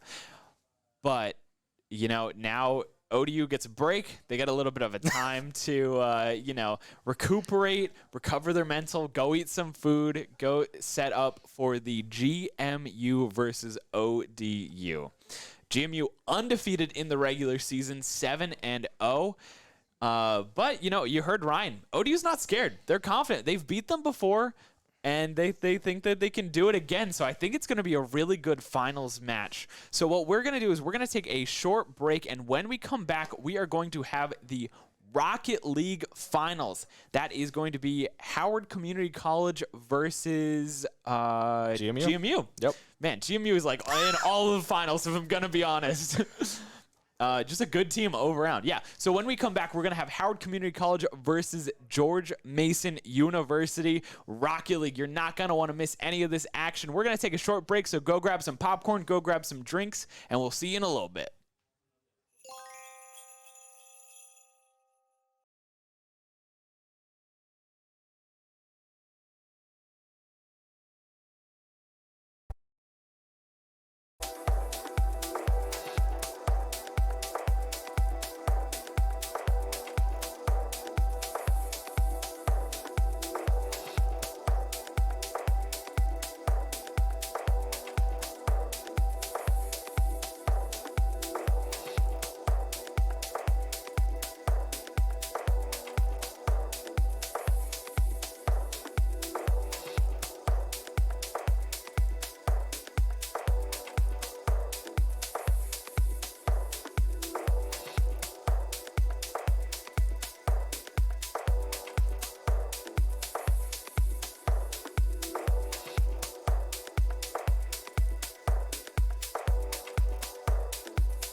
They all just kind of, you know, they coincide together. They build off of each other.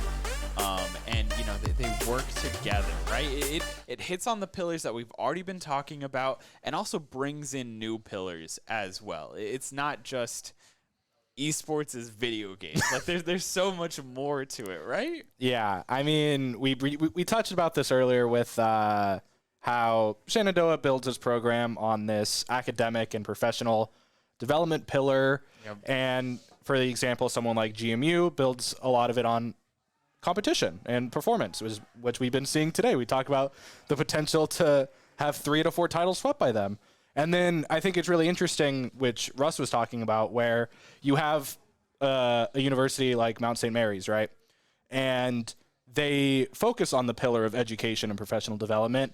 But even within these pillars, there's different sides you could build it on, right? So Shenandoah is more of this esports business, right? Right. And Russ was mentioning this exactly, where some schools do that, but Mount St. Mary's focuses on more of the technical side, or the game industry side, where it's how do games work? Why do games work? Why are they popular?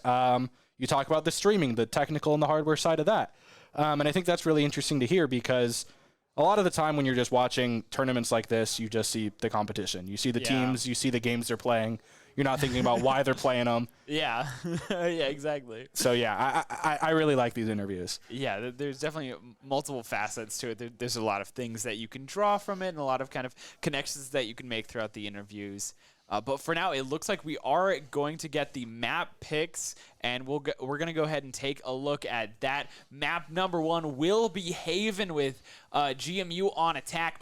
Map number 2 is Icebox, and map number 3 is Breeze. Now, what I will say is we've already seen 2 of these maps already, that being in the form of Haven and Breeze. When we come to looking at ODU's playstyle, Haven, when ODU took on Radford, you know, it was a rough match. It was very much in favor of Radford. They were kind of ran away with the game for a little bit.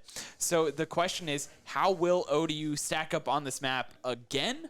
How will they do, you know, and will they have, you know, shored up some of those holes before they go into that first map? Yeah, and moving on to map 2 with Icebox, I think it's really interesting in the second choice of the slot of maps, because how play focused, how planned you can be on this map, right? And that could potentially be the last game of the set to determine the championship. And it's, what do you have up your pocket? What have you been planning all season? Right. I think you could see a lot of coach and team expression in a map like Icebox, where it's not just dependent on your aim like Breeze that we mentioned. Yo. There's a lot of controller play that we could see. There's a lot of plan plays for pre-plant, post-plant. Do we want to give? Do we want to rush? I really want to see a lot of like cool Viper plays. There's going to be some lineups. So I think we could see that. I don't really know who that's going to benefit. Both teams have had ample time to think about what maps they're going to pick and what they're going to play, what comps they're going to run. So I don't know if I could really give out an edge to who prefers it, who doesn't. Well, I mean, I would really like to see some really cool Viper setups from Niche on the side of ODU. We saw it on Breeze, and maybe we'll see it again. And I guess that brings us to map number 3, Breeze, right? If it goes the entire way, if it goes all the way to Breeze, we know that ODU is exceptional on this map. They 13-6 against Radford, a team that was kind of throwing them around map 1 on Haven, and it became the turning point for ODU for the entirety of that series versus Radford. So I think, if I had to give it to anyone, I mean, I feel like Breeze advantage goes to ODU just because of how well they played already today on it. Yeah, if I had to think about some form of advice or game plan I'd want for each side, I think if you're ODU, you're comfortable going game 3. I think you know that you can lose one map and still be confident. And I think GMU might know that. They saw the match. They had the ability to see it. So maybe GMU's outlook is, I'm the first seed. We came here to win. Yeah. Let's just pack it up in 2 maps and get out of here. Exactly. Undefeated. Maybe they are just confident. And, you know, as we heard from some of the players, confidence is all you need. But for now, it looks like we are getting ready to get into this Valorant finals. We're going to send it over to the casters. Take it away, guys. Thank you so much, Alexander and Nikita. It is going to be a great finals here, but we have to get the crowd a little bit hyped up, right? We do. So just hold us here, okay? All right, everybody! ODU, GMU, all of you, let's get hyped!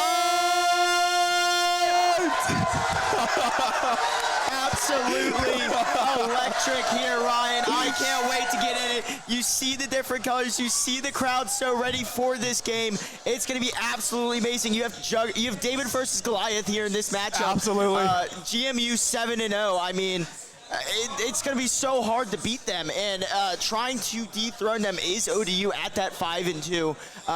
Definitely doable in this finals. Winner takes all. It's going to be absolutely fantastic. Absolutely, and you heard the crowd. They're prepared for it too. You have the underdog story. They just came off of a victory, beating one of their rematch opponents, and now they are going to beat the biggest opponent yet to win the MAEC Winter Finals, GMU and ODU. This is going to be one game to remember. Yeah, and winner walks away with $500, and that is a good chunk of money. And if we look at the Agent Select screen here on Haven, definitely going to be a interesting pick for both teams. I imagine we'll see a lot of the same from each side, maybe some difference on smokes, maybe even a breach. We see Harbor getting teased as well. Gunfighter does change that though to maybe a Cypher right there. So I'm excited to see what these team picks, but look across the board, pretty much the same. The only difference is that duelist spot and maybe an Astra over a breach, but breach with all these close corners is such a dangerous threat. Yeah, Gunfighter just playing with us a little bit, figuring out what they want to do. Yoru, Cypher, Astra. Just pick someone. It's gonna be definitely trolling us a little bit here. The crowd is hyped up. Oh, maybe the Viper. All right. 25 seconds left, and the Viper is picked. Interesting for Haven. Yeah, going for a little more of a defensive util with that Viper pick. A lot more cover lineups as well, so that's going to be a great way to try and defend those post-plant scenarios. And it's really going to come down to, really, I think, who wins the offensive round, because you have one team that has the Viper, the other has the Breach. Breach is a lot more aggressive and more attacker-sided minded than Viper, but does both also have that util to lock down the sites. So it's going to be interesting to see. I think it'll just come down to really who's going to be able to utilize that utility more. You also have that Raze instead of the Jet, and Raze with that util can do so much damage.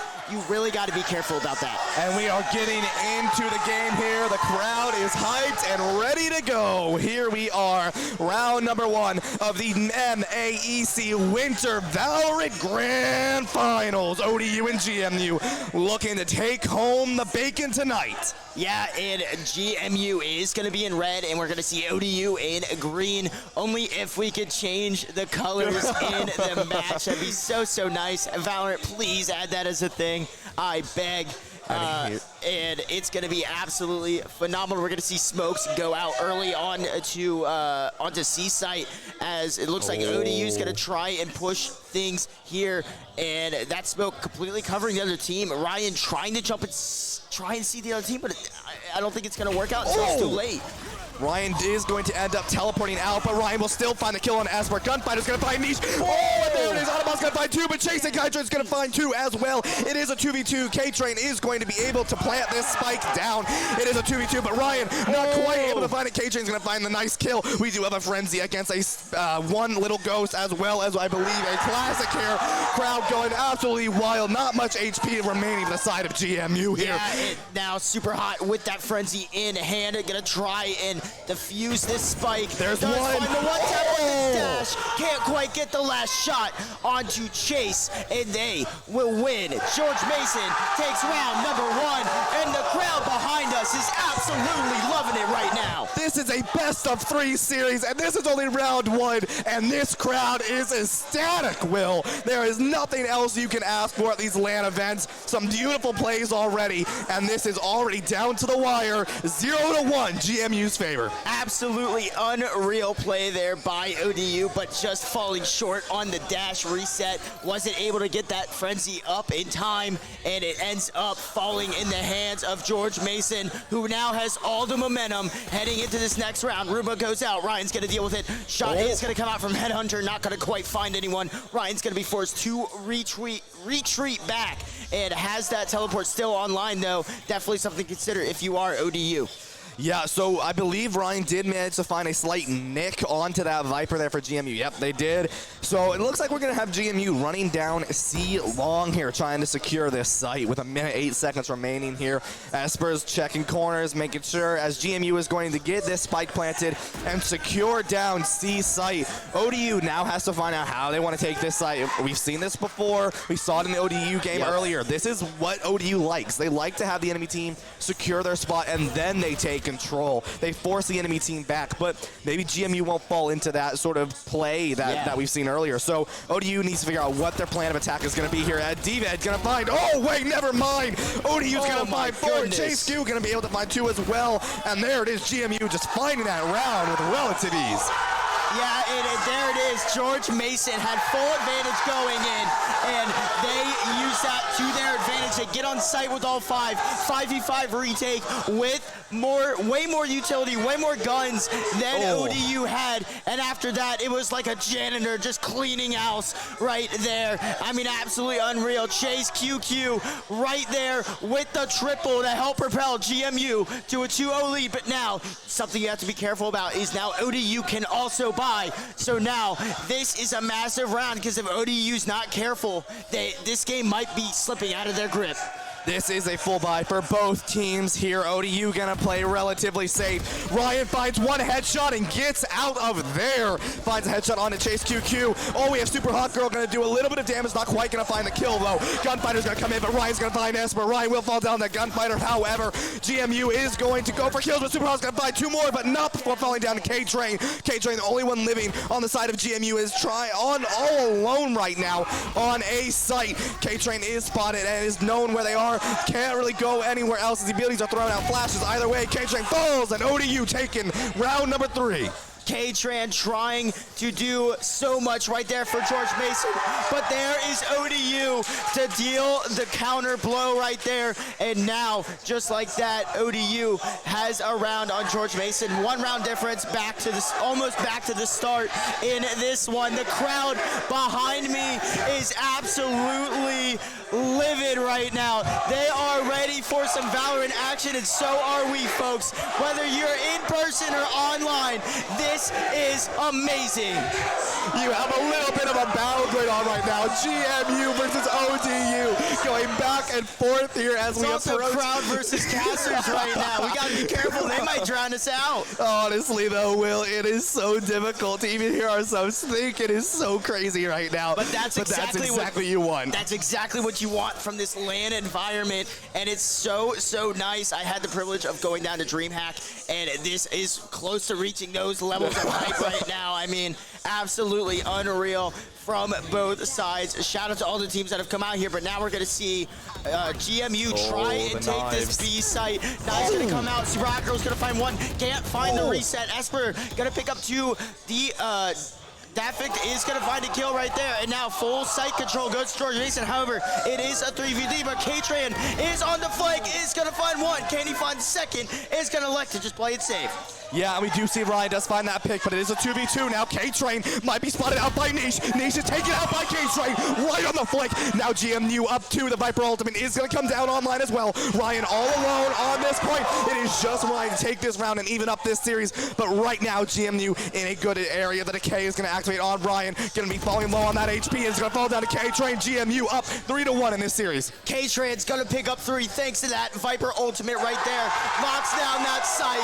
Super Hot Girl wasn't quite able to find a nice reset, but it was just clean up after that for K-Tran. Catching the team out. Niche saw the gun barrel, but it wasn't enough. The shoulder peek right there by K-Tran just does him in. I mean, that's an age-old CS trick right there, that shoulder peek, and he uses it to perfection. K-Tran picks up 3, leading the way for George Mason to start things off here, heading into round number 5. Yeah, we're going to see ODU not going to be able to do that full buy like they want to do. GMU, however, going to be able to do that full buy. Ryan is going to bring out that chamber ultimate, that Tour de Force. Yes, the Tour de Force there. A little pun on the Tour de France. And here we go. Ryan going to be just holding this window here, trying to find any picks early on. Actually going to hold around the box, see if anyone's going to come through. No one's coming though, but it does look like K K-Tran does also have that chamber ability online. Yeah, and it looks like it's going to be a push through garage. They deal with the chamber trip. Ultimate is going to come out from the fade. So many abilities. And now all the blinds coming out in the world. And now it looks like so much util used by George Mason, and they're not going to find any value in it. You just wasted an entire ultimate and didn't utilize its potential right there. I mean, yeah, maybe you could argue that it was for intel, but you don't follow up with it at all. And now you have to be so careful about taking this site. You have an ultimate down. Smoke is going to go up onto Heaven, so that is going to help out with that. But now it's a 5v5 retake. Ops out on both sides thanks to the tour de force from both teams. Let's see who can just wrestle control of this site in the end. Yeah, you do see Super Hot Girl is going to sit up in this window here on Heaven. Does have the dash ready. He's going to drop and is not quite going to find it. Esper's going to be covering. Esper does find another one. Automata's going to find even, but Esper's going to find two more. Esper's not quite done yet, but Nisha's going to find Esper. He's going to fall next to Chase Q. And GMU barely can nail that one alive. 4-1. Esper with 4. The crowd behind me is losing their minds right now for good reason. An almost ace out there from Esper. Absolutely unreal. Great job of George Mason to lock down that site, and they are cruising right now here early on. Absolutely will, and this crowd is going crazy. It is absolutely amazing, and you can't deny Esper with the 4K just doing Esper's work right now. We gotta have this boom bot, the beautiful spectate, which by the way you can do, which I was mistaken earlier. D-Ved's gonna find Automata really fast into this fight. A minute 30 left, and ODU is gonna be down 1 player. Yeah, and that's a big pick because that's a lot of stuff that you can use to kind of retake that site. The breach flashes are so strong, as well as the displacement that he can do. And if someone's behind, like let's say this box right in front of Esper, you can Breach could have used that one, his first ability on that, and he doesn't have the chance. And Esper fitting that through the gap, but Ryan's gonna find 2, but a massive flick there by Esper. Dafect is gonna get a kill onto Esper, and now 2v2 for both sides. Omen teleport is online. So that's going to be something to keep an eye on. Spike is down, so I don't think we'll see it come out. Fade is going to find the haunt, is going to go down. However, D-Ved is right there to deal with it. Gonna find one. Can't quite find 2, but is he going to be fine? K-Tran in the corner. K-Tran takes him out. George Mason with a big round, and that's ODU's economy down in the bin right now. GMU is feeling themselves right now, but you know, we've seen this before. ODU got not really the best of map number 1 in the semifinals earlier today, and they still came out on top. So ODU still sort of figuring out what they want to do here against GMU. GMU feeling good, doing what they want to do, taking these rounds, and here it comes. ODU, GMU, like you said, taking some time for ODU to see what their plan is going to be. And they need it after a tough loss. Looks like economy is still there for them. However, ODU needs to win this because it's a forced buy. If they don't, it's not even a forced buy, it's a full buy. They have full guns and armor, but the problem is if you lose this round, your economy is in the bin. So you have to be so careful about something like that. And really, it's gonna come down to, I think, those early picks that we've seen. We don't see an op from either side. We don't see Chamber Ultimate come out, so maybe the Chambers don't want to go for broke.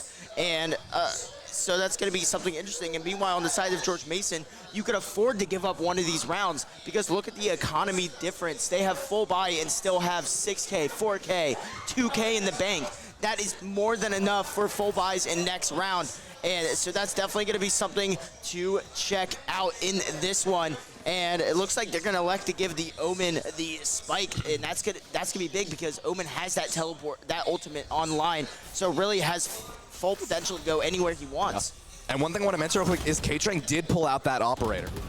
Oh, we did? Ryan will fall down to D-Ved, though. So, yeah, that operator was bought, I believe, right after the timeout was ended. Pick. So, yeah, Ryan's going to fall down early now, and now GMU may try to just fully push down to A side here. Yeah, and having that chamber offline is so big. Chamber is so good at locking down sites, being in multiple areas. However, Super Hot is going to find a kill onto Chase, and now it's all hands on deck for George Mason. That's a right short sight, but Amadama is going to get a kill. Super Hot is going to find one, but is going to fall to Gunfighter. Amadama is going to find a kill, but immediately gets traded out now. 1v2. The last one is Gunfighter as they try and plant. They do have lineups potentially online. Does get blinded from that haunt by ODU, and now Niche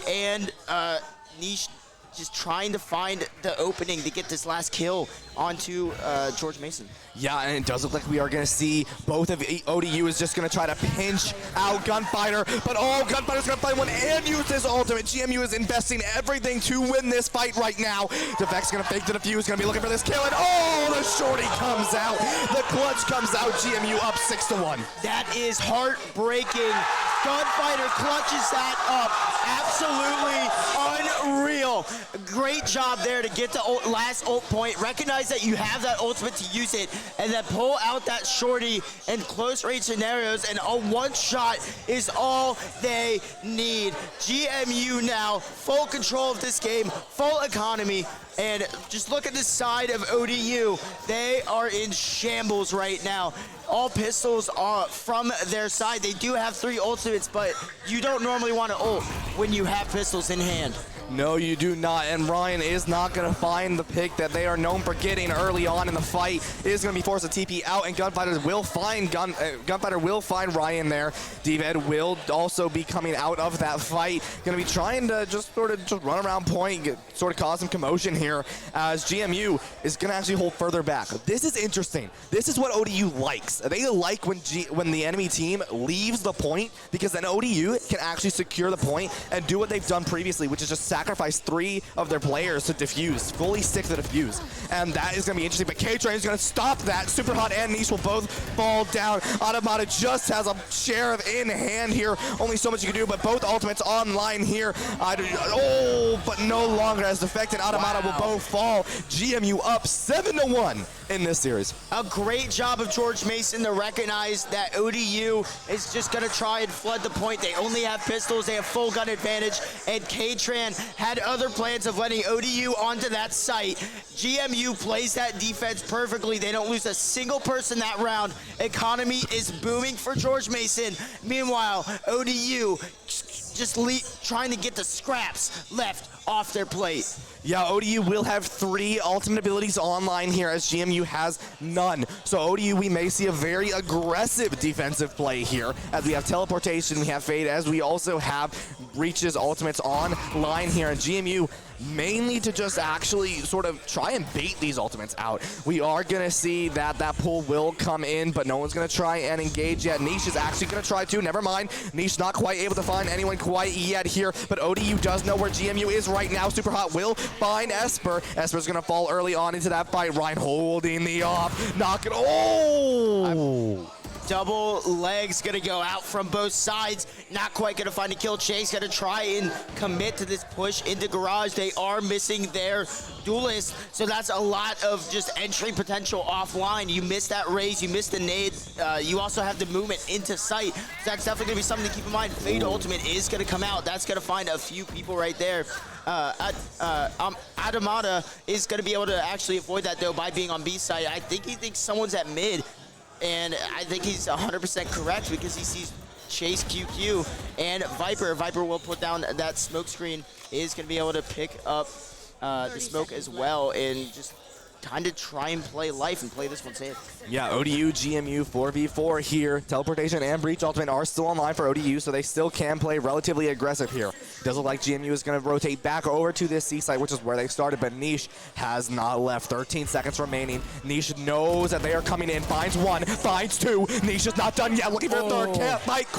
Can't quite find K-Train here. 4 seconds left. No time to plant this here. GMU not going to take this round. ODU not done yet. 2-7. 7. Let me hear it right now, ODU. ODU saying we're not done yet and trying to make this into the next Rocky movie. I mean, absolutely unreal right now. Great job there by Niche to defend that spike going down, and George Mason unable to just run onto site and pick up that spike and plant it. And now ODU is maybe trying to start a little bit of momentum to come back on their side, but I think this round is really going to determine what happens for the rest of the game. Yeah, ODU does take this round here. GMU still up 5 rounds, but we've seen this before, right? This is genuinely the underdog story that everyone knows and everyone loves. So ODU, I think you're honestly pretty confident here, right? Especially because of what you just did earlier today. And Superhot's gonna fight too, but we'll find out. Fall down to David, but does it really matter? They have Spike, like you just mentioned, Will, and they found 2. Automata's gonna find a nice ability kill onto Esper. Ryan's gonna be watching Spawn. Can't quite find the kill yet, but it doesn't matter. Still gets out with their own alive here. Defect still watching this Spike. Make sure no one can go in. The smoke's gonna come out. David's gonna go and grab that Spike. Defect knows the Spike is gone and is going to play relatively safe here and not go for the pick. Ryan had such a good chance to get a kill onto the opposing chamber. K-Tran would have been taken off the board, which would have been absolutely massive. Granted, it is still a 4v2 in favor of ODU. They also have that Omen teleport that they can use for intel, but you have to be so careful against this chamber with the op and the headhunter. Definitely something to keep in mind going forward. K-Tran's going to try and push through Garage. We'll see if this is the play with the op. And no, Niche with the amazing headshot. He says, I can also do a one-shot. Niche with 2. ODU picks up 2 in a row and is crawling back from the brink of defeat right now. ODU not going anywhere right now. ODU is in this finals, and they are in this finals for a reason, Will. They are not giving up easy. They are not going home unhappy tonight. ODU is going to put their best foot forward, and we are going to see a timeout from GMU now. Yeah, and they're starting to recognize maybe that momentum is starting to slip through their hands. Maybe a little bit of the sand effect going on. Maybe a little bit of endgame with the just people fading away. And now you have to be so careful to not let this momentum build on you, because if that happens, things can get out of control really fast. And now you have, I mean, just look at the scoreboard right now. K-Tran is the win con right now for GMU. I mean, 11-4. That's almost, he's 1 kill away from a 3 KD. Yeah, I mean, K-Tran just doing a phenomenal job right now. But do look at this, right? The side of GMU doesn't have the best economy right now. They could. No, they don't. Not all of them are going to be able to full buy here, unlike ODU, except for Super Hot Girl. Super Hot Girl's not going to be able to full buy here, but will be able to buy something. I lied. Going to be able to buy that Vandal, actually. But Super Hot also has Ultimate online as well, which is just as good because you don't have that accuracy drop off in midair, which makes it such a dangerous weapon for that Jet. And we're going to see Ryan try and get a collide. It almost lines up for him right there. That was so close to just being the clip that everyone sees. Automata finds 1. Ryan finds 2 with the headhunter. Looking for heads indeed. Needs to find Gunfighter. There's an up-down C-Long here. And we are going to see the Omen for the side of ODU just playing a risky game with K-Train here. But what does K-Train mean? It means the killing machine. Here we go. That's what the K stands for here. GMU's K-Train going to be looking to try to win this fight. There are 5 bullets, 4 now. Only 4 bullets left for K-Train. It is still possible to get all 5 of these kills. We've seen it before. K-Tran looking for that last kill. Misses the Jet. And there it is. Super Hot completes the flawless for ODU. George Mason now dropping 3 in a row. And if you're George Mason, you maybe start sweating a little bit, because not only is the heat coming at you, but so is the momentum, and so is the crowd. They are rallying their boys. Last round before the swap, 4-7. Will it be 7-5 or will it be 4-8? We'll have to wait and see for this round, but now economy on both sides is there. This is all or nothing. This is the round to use your abilities. ODU elected to not use the knives or the Omen ultimate. No ultimates on the side of George Mason, maybe one or two away on a few. K-Tran doesn't have that op, instead elects to go with that Vandal. So that's gonna be something to keep an eye on as well, because K-Tran has been so good with that op. Yeah, and we are going to see the blind is going to come out, force Chase Q to run out of there. GMU, like you said early, still up 3 rounds, but Ryan's going to find a nice op kill on the K-Tran. The top fragger for GMU is now dead and in the dust. ODU still up 1 player right now. The knives are used. Still 2 ultimates left for Ryan. I'm telling you, I want to see that double op kill. 1 with the normal, 1 with the chamber. That's going to be beautiful to see. We still have teleportation online as well for ODU. Chase Q will find Automata. It is a 4v4 scenario right now, and we are going into the half after this round. Yeah, and it's like you said, double op, so maybe we see Chamber hand that op off to one of his teammates and use that ultimate because it's now or never to use it. We see Jet Knives come out. Fade also has ultimate online after getting that kill, so that's going to be something else you want to try and keep an eye on going into this thing. But super hot with a massive kill on the Esper. Fade ultimate going to come out from the side of GMU. Prowler is going to follow that trail left behind. But it looks like they're just going to flee sight. ODU electing to try and retake this. Yeah, ODU still has 2 ultimates abilities online. GMU did just use that Fade ultimate, so no ultimates here for GMU remaining. It is a 4v3. ODU's ability to win this right now. DVED does have this little smoke available. Chase Q playing the patience game. That is a big thing in Valorant, just being able to be patient. DVED's going to find Ryan. Super Hot's going to find Gunfighter, but will fall shortly after. Defense to find Chase Q. Defense will follow as well. It's a 1v1. Niche is going to take DVED. It is now 5-7 going into the half. Let me tell you something, Will. A lot of people are going to say that this is a warm-up game for GMU, but let me tell you something. This is a game to sweat about if you are GMU. It's David versus Goliath, and David is starting to see the light at the end of the tunnel, and what a performance right now from ODU. They were down early on, but they have rallied to 4 straight. Niche with a massive pick there onto DVED. And now, if you look at the side of ODU, it's momentum starting to build. We're going to see what they can do on attack. Only 2 rounds now separate these teams. This is the origin story for ODU. A 5-2 team versus a 7-0 team right now, and the score is 5-7 in only game number 1 of the MAEC Valorant Grand Finals. That is what is wild to me. This is only game 1 and we're reaching these levels of hype. Imagine if this thing goes to a game 3. I think the roof might come off the building in this one. I mean, it's been absolutely electric in this building. It's just absolutely unreal. And meanwhile, Defect is going to get about half health on the side of ODU. That's going to be something to keep an eye on. Ryan and Niche. However, Chase and Gunfighter. Gunfighter does go down. DVED finds another now. 2v2 left. Super Hot is going to find a kill on the DVED. Now the last one is K-Tran for George Mason. K-Tran is going to be going for the spike is going to be planted by Ryan here. K-Tran does know where the spike is going to be planted. Finds Super Hot Girl. It is the chamber. 1v1 ODU wants to be in 1 round territory here. GMU wants to get that comfort back. They want to take this pistol round because most of the time winning the pistol means you win the next one. And K-Tran has no revolver shots. Ryan has no revolver shots.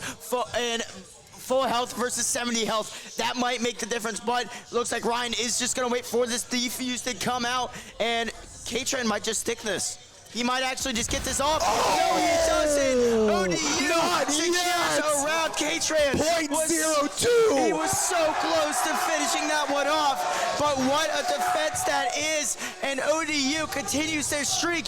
5 in a row now for ODU as they crawl back from the brink of destruction. ODU is not done yet. GMU needs to regather their thoughts. ODU is ready. They are riding that momentum. They are going hard, and they are not going to stop anytime soon. In the words of Waka Flocka, they are going hard in the paint right now, and it is all in favor to ODU. 1 round separating these teams. It was at one time the gap was up to 6. They spot out Gunfighter, and that's going to fear onto Gunfighter, and there's just nothing you can do at that point. Yeah, that's absolutely not. Automata's going to find one. Defect's going to find the other. Ryan already found one early in the fight. It is a 5v2. We are going to see Defect is going to fall to about 50-ish HP here. GMU, 2 players remain, but the spike has been planted by ODU here. ODU has a great area. Automata not going to play nice. They know they have the player advantage. They're going to go forward. Ryan watching the flank, and Ryan now knows that GMU wants to push through here, knows that Chase is there, and is ready to go. Ryan not looking anymore. The timing. Oh. He does get saved by the smoke, I believe, right there. And now Automata trying to push up through Garage, trying to find this last person. And he will. Esper and Chase fall. ODU, one of their players away from getting a flawless round. And folks, we are tied in this game. And this crowd is loving it right now. We have a match for you today here at the MAEC Winter Finals, and you cannot ask for anything better, Will, can you? This is really just can't. ideal. You really can't. And for the last, just championship we have for this event, we've seen George Mason already take Rocket League. We've seen him take League of Legends. I mean, do we see the trifecta, or is ODU trying to make sure they don't get their hands on that next one? Definitely going to be something to keep in mind, but K-Tran has other ideas, gets an opening pick on the Automata. That's going to be absolutely massive, because now that's a lot of offensive capability taken off the board for ODU. Yeah, so now ODU will have one down. The spike is still in their favor, though. I do not believe they've rotated yet, but they may try to do that soon here, as Super Hot Girl is going to come through the garage. K-Train's going to be smoked off here. Not going to be able to find a niche there, which could have been very bad.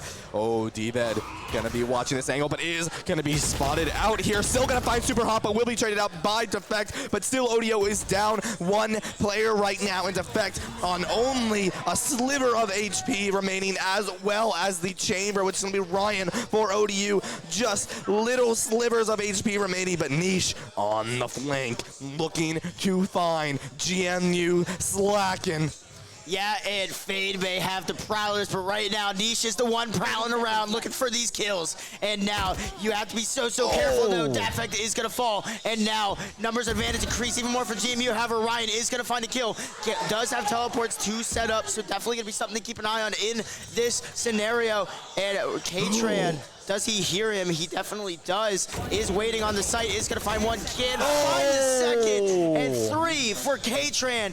And George Mason snatching back the momentum. Right now, we are in a massive game of tug of war. Yes, we are. And this is only map number 1, folks. We have a best of 3 here.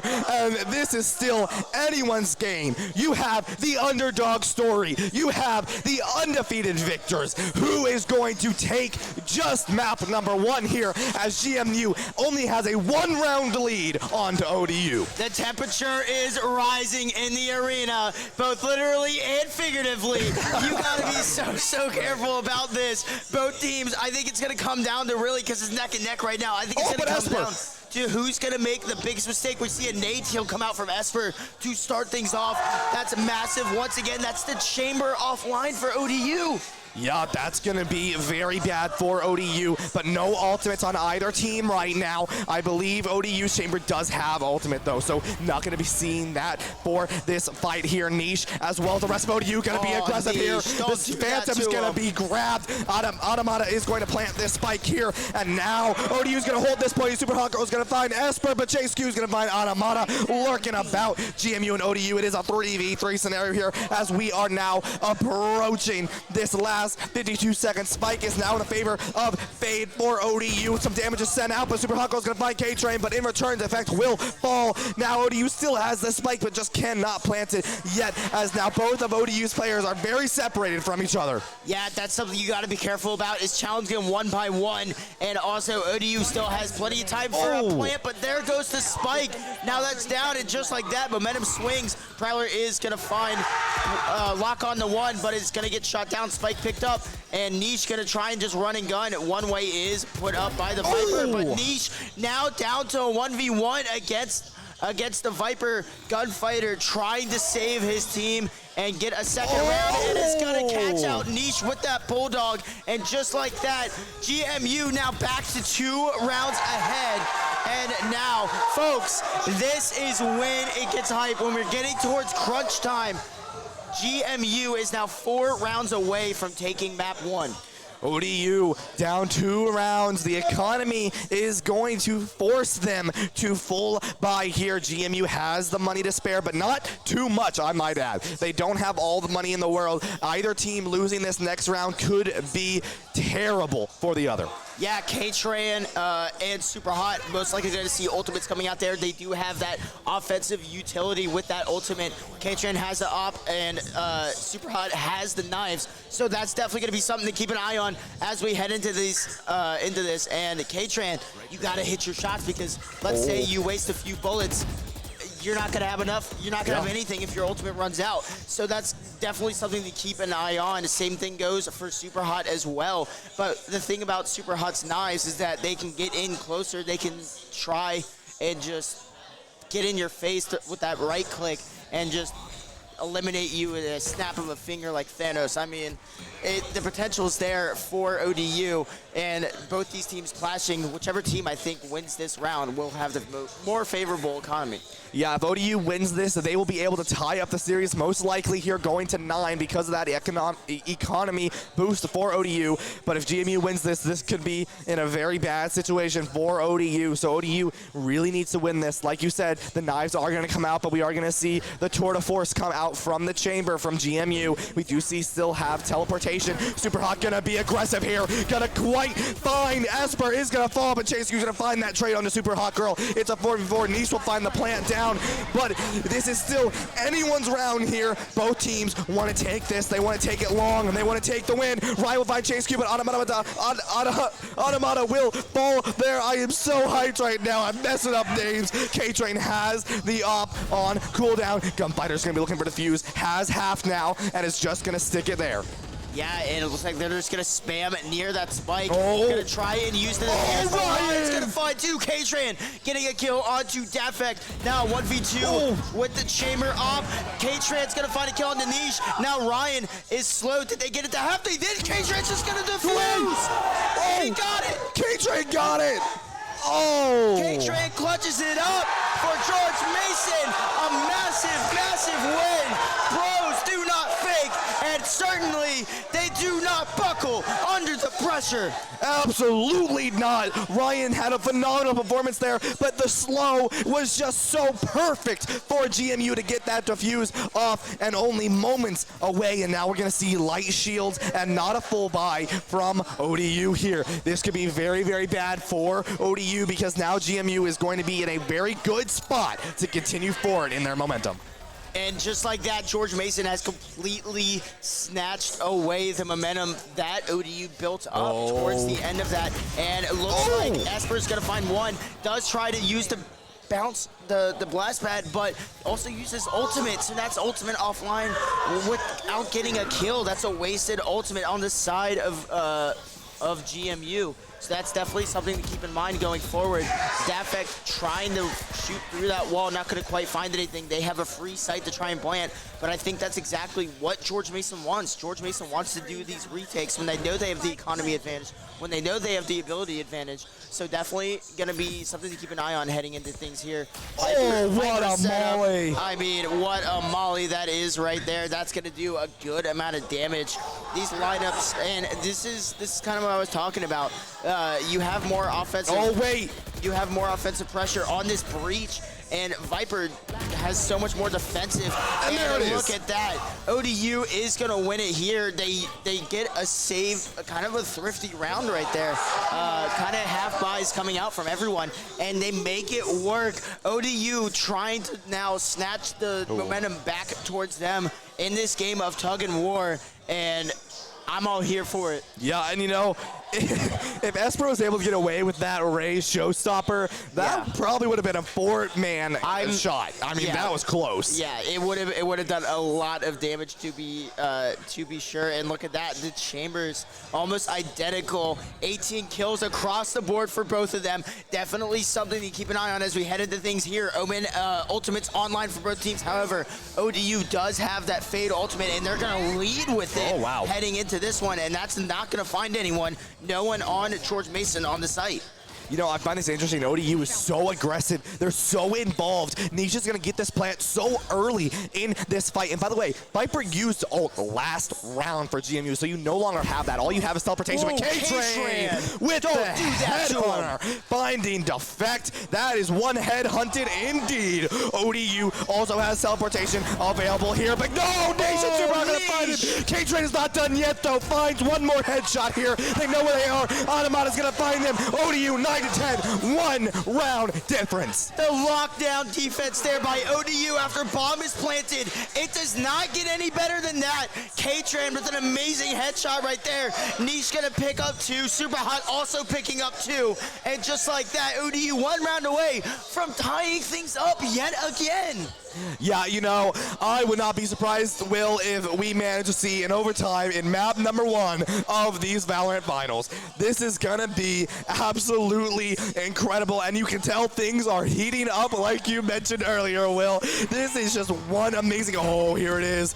Oh, not gonna quite find anyone, but that combo. Yeah, that combo is so deadly because you can't run past the radius of the explosion, but they're just gonna get a free plant. The plant already started. Super Hot just gets a free plant right there, and I mean, you take those if you are ODU, and Niche gonna open things up with a kill onto defense. That smokes offline for George Mason. However, you still have the Viper, but no. What a peek. No smokes at all, so no cover for George Mason as they try and defuse the spike.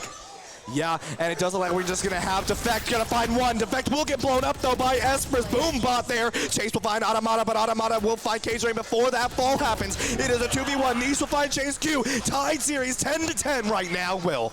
We are back to where we started, folks.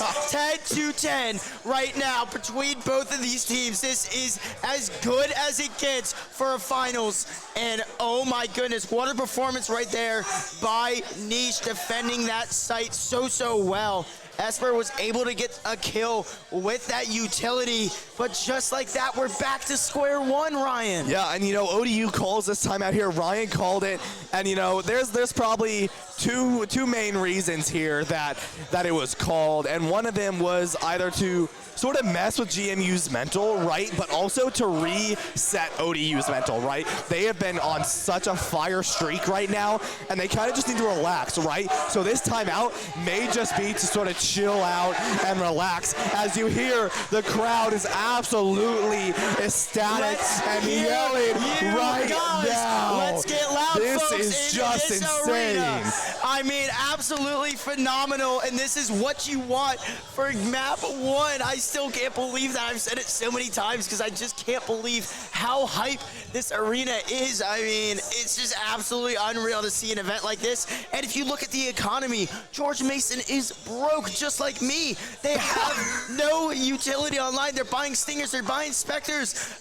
Gunfighter has a Ghost. I mean, absolutely unreal. K-Tran might be 1 point away from getting Tour de Force, but he has a classic. Yeah, and you know, Will, you may be broke, but whoever wins this is going to go walking away with $500. And they will no longer be broke. Second place walking away with $250. Both of these teams going to be why is Super Hot so aggressive? Oh my gosh. I'm here for it. Doesn't quite get a kill. Esper now down to 5 health. Got to be careful about that. And now that's also a free Vandal on the side of GMU. I mean, Super Hot just went flying in, literally, into that. Almost got a kill, but wasn't quite able to find the last 5 damage there on to Esper. And George Mason has the advantage as they try and defend here.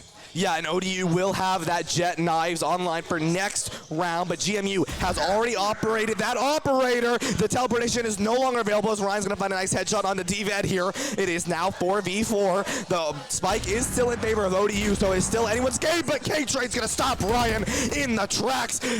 Defect is going to see this. Niche is gonna go for a spike plan here, though. Defect is gonna watch this garage, watching to see if anyone's gonna try to peek the gun sight, the lines of misery. And right now, full defense is the name of the game for ODU. They have gun advantage. However, I believe George Mason does have that Vandal that super hot dropped earlier. So that's definitely going to be something to try and keep an eye on. Niche sitting up on that box spot right there. That's absolutely massive. Tether going to come out right there. But Gunfighter's going to find a kill on a Niche. That going to find a kill. Automata is going to find two. Now it's a win. It's not done yet. ODU has advantage heading into the next round. ODU, we now see them the first time in the series above, and this is just absolutely incredible. It is anyone's game right now. ODU, GMU, 11-10, ODU's favor. We are only on map 1, Will. I can't believe this. If at the rate this is going, Ryan, I may lose my voice before we get to the end of this, but that's okay, because that's how you know it is quality content right here, quality competition. I mean, this is exactly what you want to see out of a finals. ODU crawling back from the brink and is now 2 rounds away from taking this first map. Will, I don't know who scripted this, but whoever did put David and Goliath in the finals, and it is 11-10, David's favor right now, and it is truly going to see who wins this match. By the way, GMU is already down 1 player, I forgot to mention, but ODU is going to have 3 ultimates online here. This Fade ability is going to throw out, though. And that's a massive first kill as well, because that's K-Train down. Esper's also going to fall now as well. Spike's going to go down. Full advantage right now for ODU as they try and defend the site. It's ODU right now riding this momentum. 3 ultimates online. They just need this round and the next to try and win this. And ODU hasn't used a single ult this round yet, and they still have all 5 players versus 3. Nisha's watching this flank angle. They're probably going to. They have the spike planted. Oh, okay, Jet Knives are going to come out. Jet Knives will come out here. That's a wasted ultimate. GMU's going to save here, and they're not going to find any value from that ultimate. And not to mention, this next round is so important because it's match point. You're going to lose out on that ultimate from Jet. So now maybe Superhot can't get as aggressive as they want to, and might honestly, running around the map like this might just give a free kill to George Mason. Yeah, potentially, as the ODU team will take round number 12 going into match point here. And oh no, Gunfighter will find Superhot before the round ends. And now 1 ultimate down. We are going to have Breach. We are going to have Chamber. And we are going to have Raze and Omen for the side of GMU with these ultimate abilities. It is anyone's game right now, but ODU has match point. Yeah, this is it for George Mason. Break point. Right, or not break point. That's match point. Match point. Close enough. Yeah. Yeah, match point. Break point's tennis terms. I don't know why I said that. It's break or be broken. I think that's what I was going for right there. Break or be broken right now by George Mason. Of course, you still have another map, but you need to win 2 in a row if you do drop this one, and that is easier said than done. However, George Mason is no stranger to reverse sweeps. Certain people will know what I mean by that. Sorry, sorry, Ryan. Yeah, okay. So anyways, I'm going to take the rest of this round because I'm salty now. So let's see. ODU still has 2 ultimates online. GMU 2 as well here. GMU does need to figure out what they... I'm sorry, ODU. It's low-hanging fruit. Low-hanging fruit right now. Oh, but not anymore, because Esper's going to find Ryan. Superhot's going to find Esper, but Superhot will follow in return. Automata's going to find Chase Q, and now it is a 3v3 just like that. Automata's going to use that Breach ultimate ability. The Viper ability will come out, try to molly that off. Niche is going to be planting this bomb. May potentially actually get a Gunfighter. Is going to be forced out by the Breach stun here. K-Train can't quite find the headshot here, and this is almost it for ODU. Dafek going to find a kill. K-Train gets a kill on Automata, and now 2v2 with Vade ultimate going to come out. K-Train does pick up that Vandal, but still 2v2 potential decay going onto George Mason. And now defense gonna fall on Niche. Last one alive for his team. K-Tran trying to find the last one, and he does. GMU stays alive and is 1 round away from setting this thing into overtime. K-Train is still standing. Someone call Elton John because GMU is not done yet, Will. GMU. I'm genuinely speechless right now. I knew we were going to get a good game. I did not think it would be this good of a game. This is absolutely unreal right now. And this is... I know I said it back when I casted for Stay Plugged In Valorant tournament. Every game went to overtime or went to the last round. This has the chance to top that very, very easily. The intensity right now has already toppled that easily by far. And we're only on the first map. I know I keep on saying that, but like I'm just absolutely dumbfounded that this is the case. Yeah, I mean, when you're on map 1 and you may potentially be going into OT in the finals, you can't ask for anything better. You can't hope for anything better, and you can't script it. Like, this is insane right now. It seems like it is. Like it does. It really does. It's like league finals. That almost seems scripted, and it's been absolutely unreal. And now we try and find just the last. Whoever makes the first mistake, I think, in this round is gonna decide the fate. If George Mason makes the first mistake, that round is most likely gonna go in the way of ODU. And if George Mason makes that, or if ODU makes that first mistake, George Mason is sending things into overtime. Yeah, and GMU is going to force ODU to not go down C. That Viper Ultimate is used as a zoning ult, but it doesn't look like ODU is that scared right now. Ryan is going to have that Chamber Ultimate online, the Tour de Force, looking to cause some havoc. GMU still has the Showstopper as well as that Fear Ultimate online here. Esper's gonna find one, but they're gonna find two. Esper will fall to Super Hot. GMU has 4 players online, 3 for ODU right now. GMU uses that Fade Fear Ultimate right now. ODU still has the spike, still is living. Defense gonna find Automata, and they want to go to OT. No. GMU is not done yet. Ryan not gonna fully plant yet.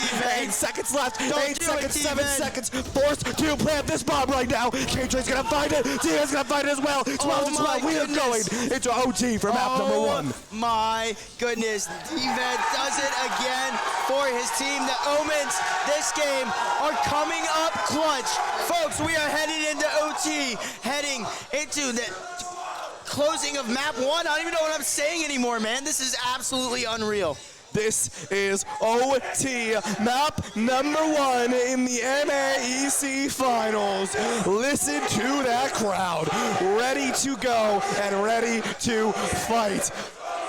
I mean, the crowd behind me, you can most likely hear them. If you can't, there's no way that my mic isn't picking that up. But I mean, oh my goodness, and it looks like it's going to be ODU on attack, I believe. Or no, it looks like George Mason on attack first. Wait.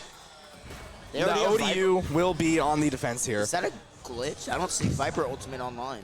It's saying Viper Ultimate is up, but I don't think that's the I case. believe that may be a slight glitch because obviously everyone starts same ultimate, same money, everything here. So I was gonna say I believe that's glitch, but that is not a glitch as Defect is gonna be taking out Gunfighter. Well, now I guess it doesn't matter either way if there's a Viper Ultimate online because now Viper's dead. However, Defect is gonna find a third. Super High gonna find another kill. ODU trying to win it in overtime. Fade Ultimate online after getting 3, and now Bomb is gonna go down by ODU. They're gonna have to try and rush that site, but Super Hot cleans up the last 2, and just like that, ODU is 1 round away from taking this one again. ODU match point once again. You said it, Will. GMU looking to even this series back up once more. It is anyone's game right now, Will, and I have a strong feeling that you and I are going to be waiting to call the draw before they will. Yeah, I honestly think we'll tire out before the players will. I'm already tired. It's map 1, Will. I mean, to be fair, you've been on all day, so it's understandable. You've done a great job, I must say. And I am currently, I want to know what the players are like right now, because I'm sweating right now. I can only imagine how the players are feeling about this one. And now, Viper Ultimate says it's out again. I don't think that's the case once more. Shout out Riot Games for that one. But now, Spike in the hands of the Omen, and Esper's gonna wait, but he's only gonna find 1. But it is the Chamber. That is so big. However, Duelist offline for George Mason, and that could have been really, really bad right there for ODU. Yeah, GMU, it's going to be even right now. Raise dropped for GMU. Chamber dropped for ODU, as well as the fade. As Automata's going to find one. Deflect's going to find D-Bed. This is it. Niche is going to be planting this spike. ODU wants to finish this map 14-12 and move on. They are done. Automata's going to find K-Trent. Only one player left in his Gunfighter. A 4K must be seen to continue map number 1 here. Gunfighter's going to be coming in, looking to try and find a pick early on here, but so many people are watching right now. There's only so much you can do. Gonna fall. Super Hardcore's gonna find it. ODU map number 1, 14-12 in the MAEC Winter Finals. And first round goes to David in this one. Absolutely unreal scenes here in the arena behind us. I mean, if you can hear them, they are hyped right now. And wow, I am actually at a loss for words. ODU from the brink of destruction is able to bring that thing back. Wow, yeah, Will, you know, I mean, I don't have words for it. I don't either. I think analysts do, so we're gonna send it back for them so we can get a break to figure out what the heck just happened. Oh my goodness. Yeah, Thank you guys so much. I mean, you heard our casters. They were going absolutely wild. They're yelling themselves hoarse just to get over the crowd just because of all of the excitement. What an incredible game number 1 on Haven. Went to OT. I mean, I will say, if you are a fan of GMU, this may not bode super well for you moving into map number 2. Looking at GMU, they definitely favor Haven as one of their maps that they like to play. We've also seen them play on Bind a lot as well, but it's this Haven that we see them play a lot, especially with this kind of a slightly different composition with the Raze and the Viper. I will say Raze is normal on Haven, but the Viper is typically not that character that you normally see. Yep. And I'm thinking that they were using that to kind of catch players off guard, you know, do some molly setups, some Viper smoke, some walls as well. And I just feel like the Viper, unfortunately, didn't quite have the impact that they were hoping it would. Yeah, I definitely agree that if you're a GMU fan at home, you might be a little bit scared. Mm-hmm. I don't know if map 2 is where I'm scared. Okay. I think you're talking about this comfort pick and this Viper. Mm-hmm. It's kind of more unique on Haven, but moving on to Icebox, that's where all of these planned plays can come. And if you're a Viper main, that is where you can actually express your skill. It is a lot more planned out, a lot more powerful.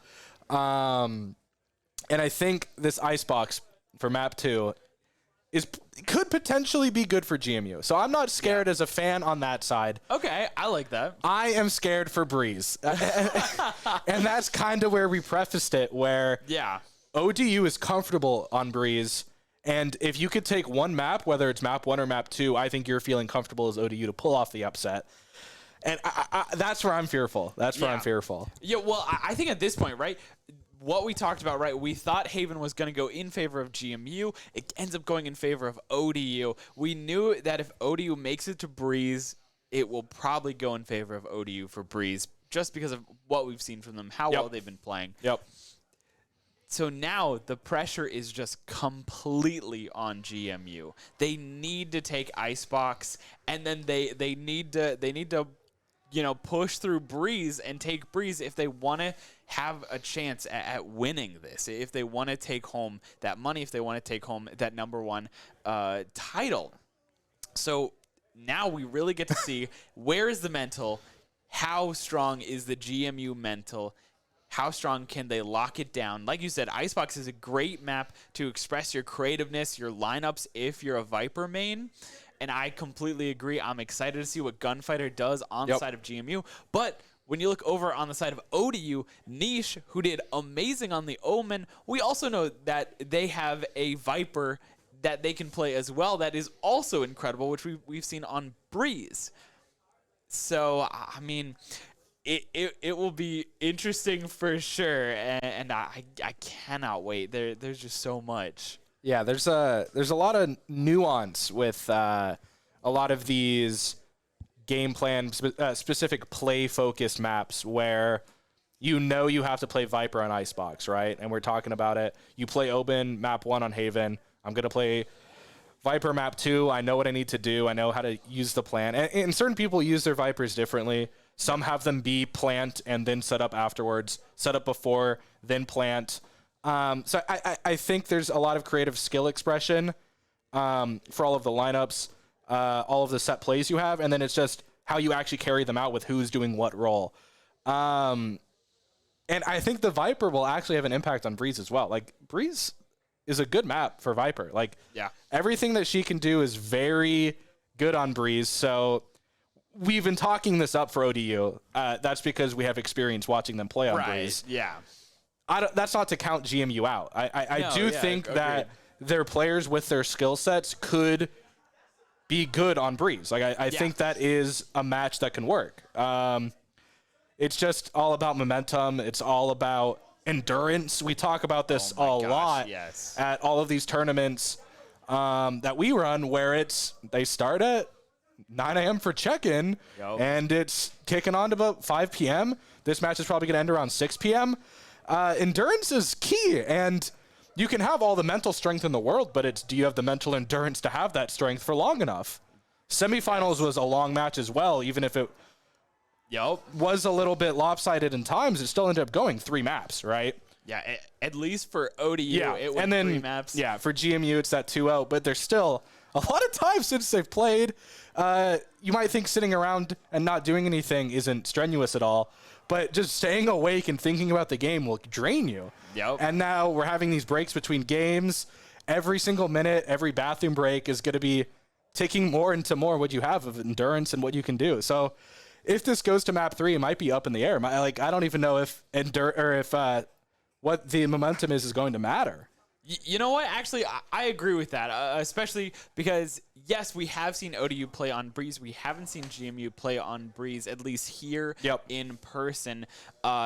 And, yeah, it's been a long day. We've been here since 9 a.m. The player check-in was at 9 a.m. as well. They've been here for a very, very long time. Either they've been in match, or they've been thinking about match, or they've been warming up. You know, there's a lot that's been going on day in and day out just throughout the course of the entire day. Yeah, day in, day out, throughout the whole day.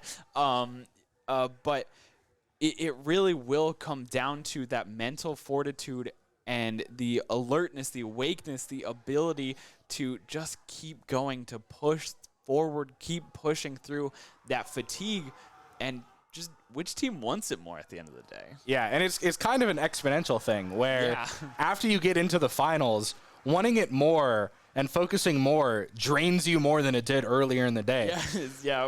And when you're underneath these stressful conditions, we talked about it a lot with the League of Legends match, where you know that one round could potentially swing the entire set, the entire tournament that you've been playing in all day, that you're playing in the season for all semester, right?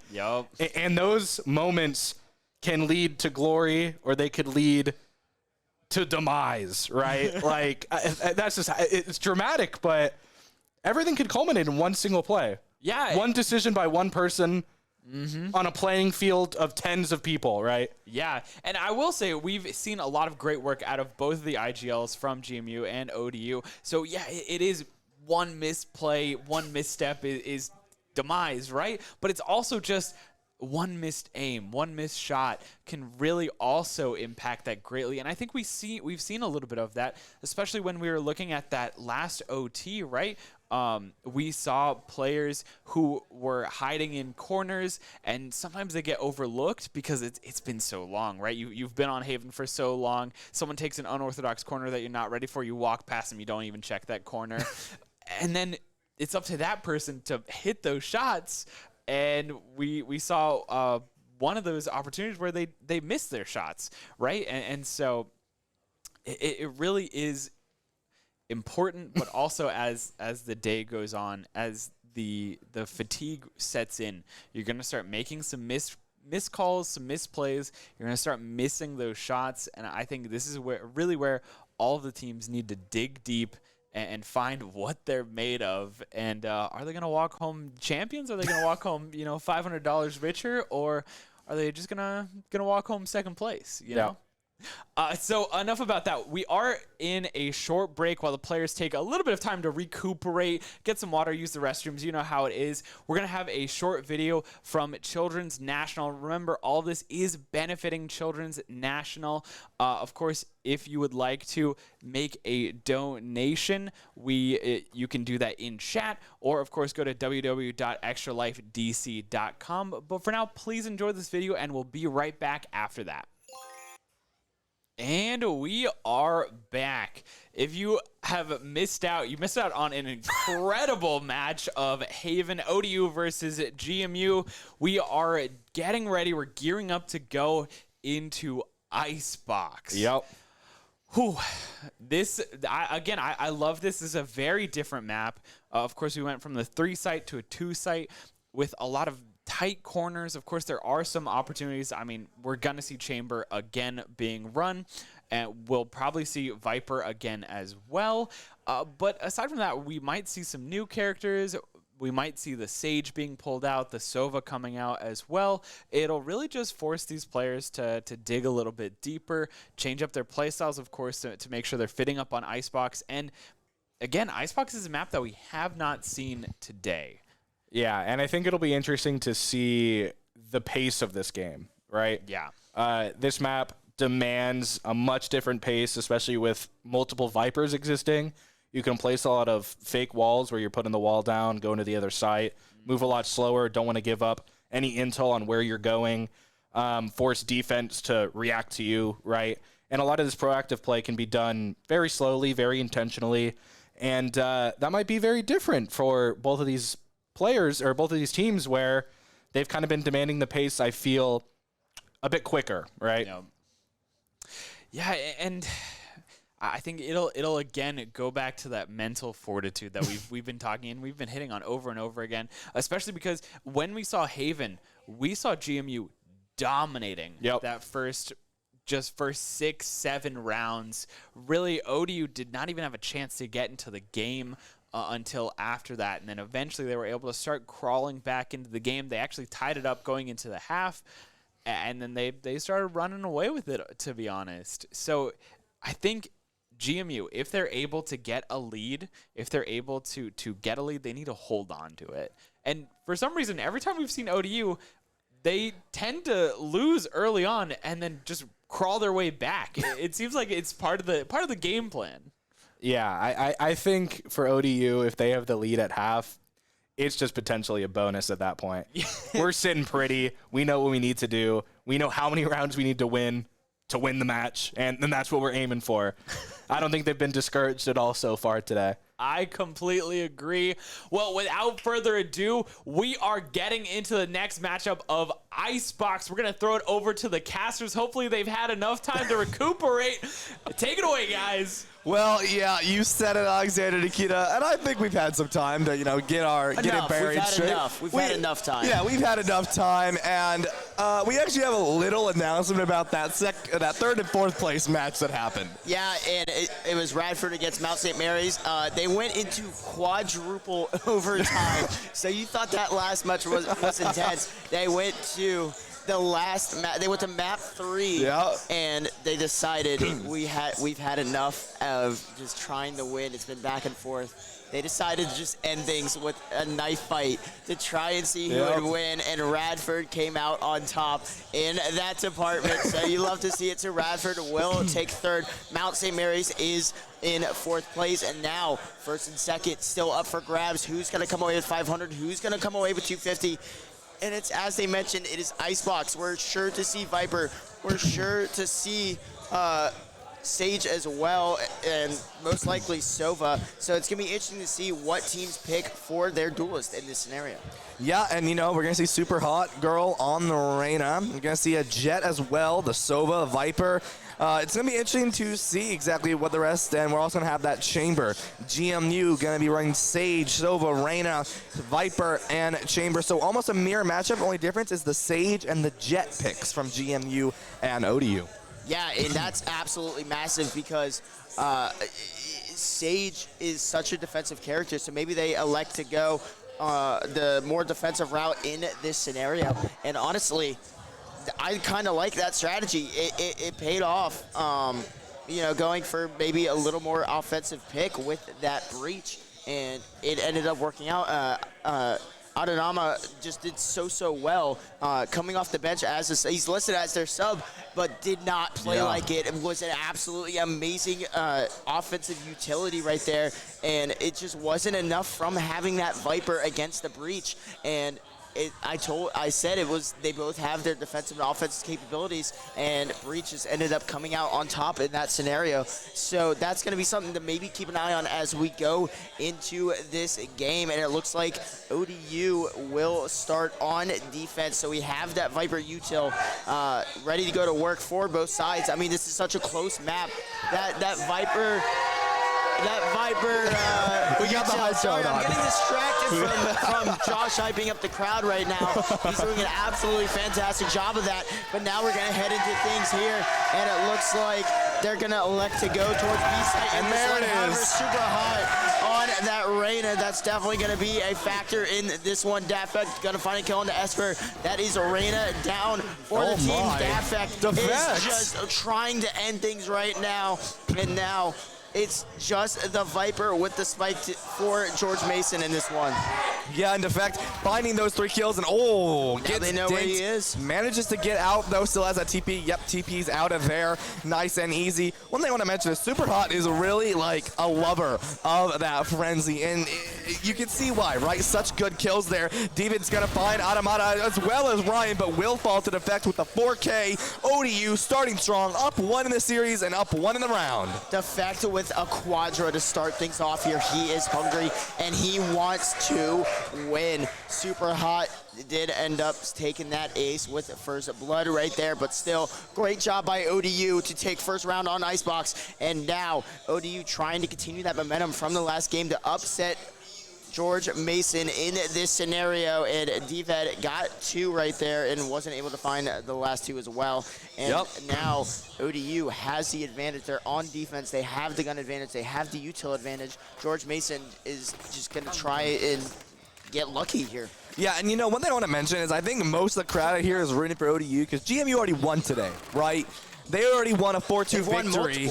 Yeah, they have. They've won multiple, right? So I think most of the people here are actually rooting for ODU as Niche with 3.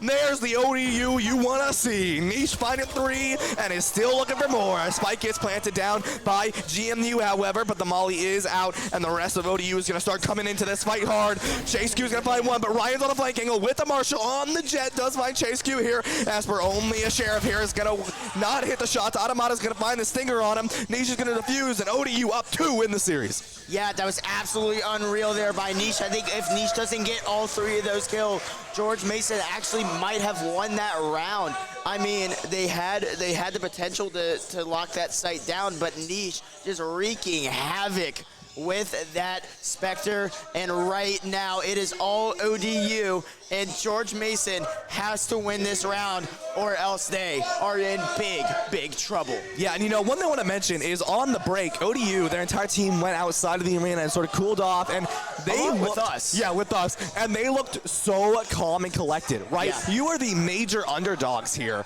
and you have already beat one powerhouse, and now you're going to go up against the mitochondria of this entire event right now, and you are going strong against them, already 1 up in the series. And I mean, ODU, so calm, so collected, and so dominant already. Yeah, and another thing you have to keep in mind, though, ODU is electing to keep the guns from that last round. Shock Dart not going to find anything, but ODU, it does have Spectres and Stingers, so that's definitely going to be something to keep an eye on. GMU definitely has the better util in this scenario, as we see DVED with the Phantom right there is going to find a kill on to the Chamber, and now George Mason has number advantage trying to defend this plant, and ODU looking for a retake here. Yeah, ODU down 1 person here. GMU with 5 though, and now GMU can really just play safe here. They don't have to do much of anything, but Automata says no. D-Ved's gonna fall. Super Hot Girl's gonna find Esper in return as well, and now Chase Q all over here. Chase Q is gonna find Super Hot Girl on the transition, but Ryan's gonna find a headshot on the Gunfighter, but K-Train's gonna find Niche and Ryan. Automata is gonna find Chase Q. It's a 1v1 here. Automata's gonna find him. K-Tran, and now 3-0. ODU lead. This is the MAEC Finals. Automata comes up big for ODU with a just lesser gun advantage or disadvantage, but they make it work. He gets the kills, picks up the Vandal, and sends George Mason to sleep with that one.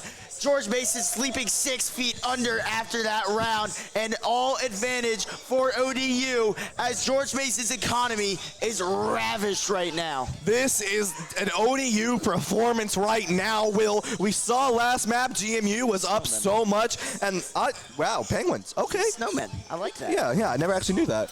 See, this is why I love our observers. They always find the new things on the maps. Shout out right there. But yeah, no, Dafect with a massive early pick. ODU utilizing their util and their economy best to their advantage. And we see an early pick right there. There is no possible way George Mason can counter that except by not peeking it. Yeah, and K-Tran is going to get this plant down. Just a nice little run in there between Chase Q and K-Tran. But the spike is going to be planted now, and now GMU can defend, but they are down one person. They do have Revive online, but ODU does have that Reyna ultimate online as well here. Defect going to be looking for another op shot, but it's going to be walled off. Going to take that reload, but Ryan's going to find D-Ved, and now Viper is obsolete in the fight. Super Hot Girl going to find Chase Q. Defect going to find the op kill onto K-Tran. Going to have some bullets shot out by Automata. Super Hot Girl going to find Gunfighter. The fight is going to be won by ODU 4-0 in the series. They got the perfect off. ODU 4 in a row of flawless. However, you got to be careful because yeah, you do. ODU was in the same exact spot, and look at what happened for the last round. ODU was behind by a lot and was able to come back in this one.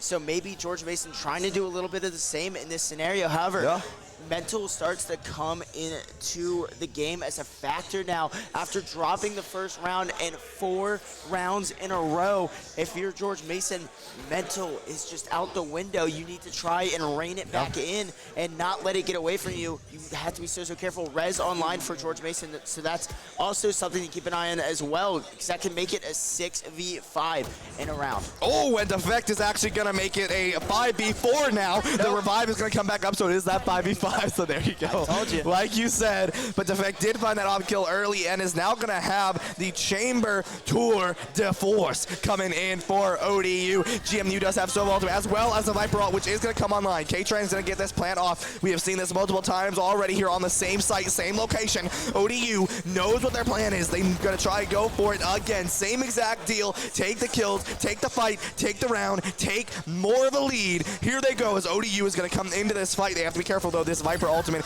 is gruesome. Esper will find Ryan as well. This is now going to be even though. Super is going to find Esper and D-Ved's going to fall down. So that Viper ultimate is now obsolete. Automata's going to find Chase Q. The defuse is going to come off. Automata's finding another one now. And GMU falls to Niche. ODU 5-0 in the series. No ultimates, no problem right there. They deal with the Viper ultimate, and that's absolutely massive. Esper finding kill on the Ryan. Super Hot shuts down Esper. Automata finds 2, and listen to the crowd behind me, Ryan. They are absolutely electric. George Mason, time out. Yeah, you know, GMU trying to reset their mentals here. Get back on track. The ODU copium in this arena right now, Will, is absolutely wild. I am in love with this crowd, and GMU going to try to reset this mental right now. And they need it. Look at Defect right there. I mean, 8-2 with an op, and he has ultimate. If he wants, that's 2 ops for his team.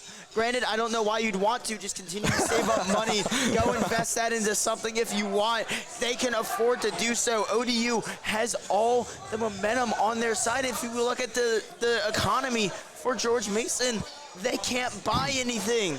Yeah, that is not where you want to be if you are GMU. ODU riding high and pretty right now, not really worried. I mean, look at that economy, like you were mentioned. I mean, 7,300 for Automata. You have 58 for Defect and Super Hot Girl. Niche, 47. Ryan did die, so it was a force to buy there, but 36. And everyone on the side of GMU, except for DVED, is below 2,000. Oh, wait, I'm sorry. Gunfighter is below 2,000. Yeah, with the amount of creds that he has saved up, Automata looks like he might be saving up for retirement at this rate. I would too after winning a tournament like this, and ODU is poised to do exactly that. George Mason trying to bring it back from the brink of destruction right now.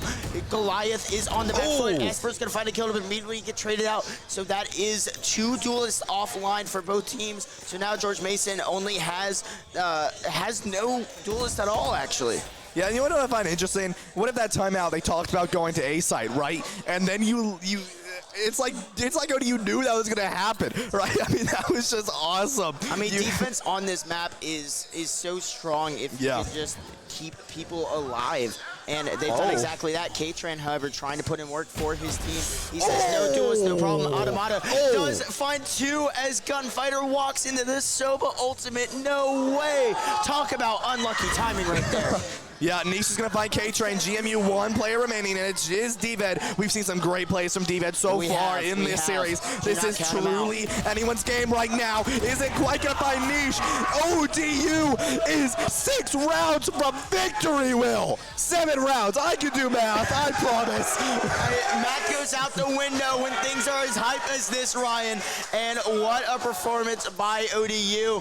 And we see the clutch come out from Niche again. I mean, Niche all game has just seemed to have been the last one alive, whether it's been with Omen or with Viper, and has managed to clutch things up. And George Mason is still backpedaling, trying to figure out what the heck happened. And another thing I want to touch on is the double Sova ultimate kill by ODU. Yeah. Without that last kill, George Mason has that Viper utility, but that goes offline because they just ran right into the Sova ultimate. And I mean, talk about unlucky timing.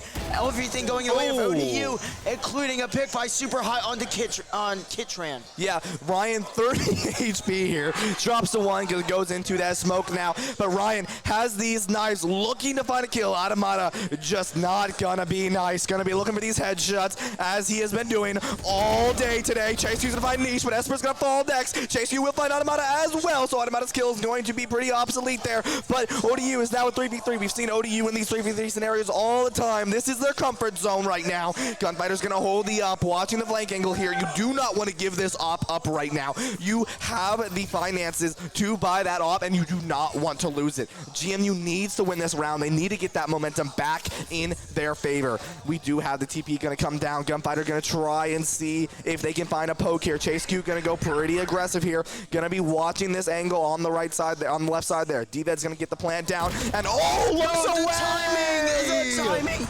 And it looks like Reyna ultimate is going to come out, and Super Hot is going to find 2. Can they find the next one for the 4th kill of the round? And they find Gunfighter with the kill. Clutches it up. George Mason isn't going anywhere yet. George Mason is not done. They did not come to these finals to lose to ODU. They came to get their win. They are not done yet. It is not going to be a 13-0. You are looking at a GMU comeback. I mean, this is absolutely unreal right here. Gunfighter clutches it up with the ultimate, or with the operator for his team, and has ultimate online now. ODU's gonna like to use the tour de force. GMU with multiple ultimates online for their team. So now it's ODU's econ is just so far ahead, though. You have to play perfect if you're George Mason at this point. Yeah, and one thing I want to mention is, everyone has their thing, right? I think Niche's thing, Niche's niche, if you will, is these clutch scenarios. Yeah. I mean, we've seen them so much today. We saw them earlier today against Radford, and you really just can't sleep on that. Niche is just so calm under the pressure, and you need to have that. I mean, cool under pressure, especially here on Icebox. Yeah, and that's something to keep in mind. Dafa couldn't find a kill to Kitran. That is a lot of good util down for George Mason. Heal down, wall down, slow down, and now ODU ODU gonna try and play off of that. Definitely gonna be something to keep in mind. Superhot's gonna find one. It's gonna be able to dismiss in time. It uses the full line, but Chase, unaffected, finds the kill onto Superhot, and now it's a 4v3. Oh, 3v3 Chase finds 2 more. Chase is gonna be on 51 HP, hunting to find these 2 last players on ODU. Defense gonna look for this plant now, almost has it. The plant is going to be coming down now. GMU just has to play defense. We do have the Sova ultimate online for GMU. ODU has to go in and look for this attack here. The toxin is low for ODU right now, so it's going to be interesting to see exactly what GMU has in, what ODU has for this plan of attack coming in. Chase will find 4. They want to go for the ace. Chase is not playing today. GMU is going to look hard. Niche is going to be blade and try not to die here, but Chase is hunting. Not quite going to find it. Niche finds Chase here, and it's not over. We've seen the clutch, but not today. D-Vet going to take out Niche and take the round for GMU. George Mason slowly bringing that rope of momentum back to them. Goliath waking up, realizes what they have to do, and this is unreal right here. And the George Mason faithful are excited and hyped to see their team finally being able to execute their plans. And they've done so well in this scenario. I mean, great job defending these sites. And we see an almost ace come out from Chase. I mean, that was absolutely unreal. What can he say? Chasing those aces. You want to give it to him. Well, he's going to have to keep on chasing it because he only got 4, was just unfortunately fell short there. So definitely going to be something to keep an eye on going into these next rounds. But look at the economy. It's still so good for ODU. Yeah, and we are going to see that tour de force coming out from GMU. I'm having way too much fun saying that. Tour de force coming out from... Well, now that I know what it's called, Yeah, you're welcome. Yeah, thank you. I had to figure that out on the break. Yeah. But GMU is going to have that Tour de France out at Tour... Never mind. You take it away, Will. Yeah. You good after that one, Ryan? We're going to give Ryan a little bit of a break. He's been behind here all day. He is tired.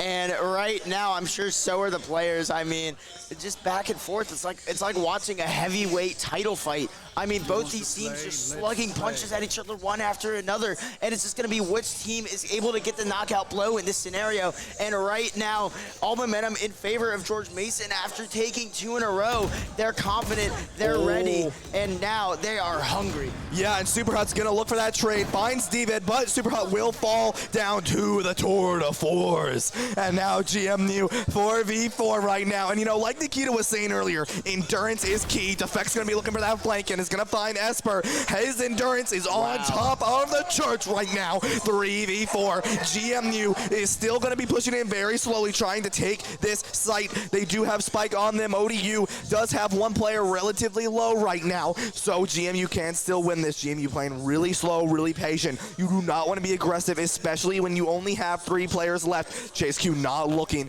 on the right side. This could be very bad for them right now. Not going to quite get taken out. The timing. 5 HP. Ryan will take Gunfighter, but K-Train will fight Ryan. It is a 2v3. The Rez wants to come out and does come out. K-Train takes Gunfighter back into the fight because that is what they do. They fight. Defect will find Gunfighter, though, shortly after. Niche will find Chase Cube, and Niche will fall to K-Train. It is a 1v2. K-Train needs to find 2 more kills in the next 23 seconds to take this victory back for GMU. K-Train last alive.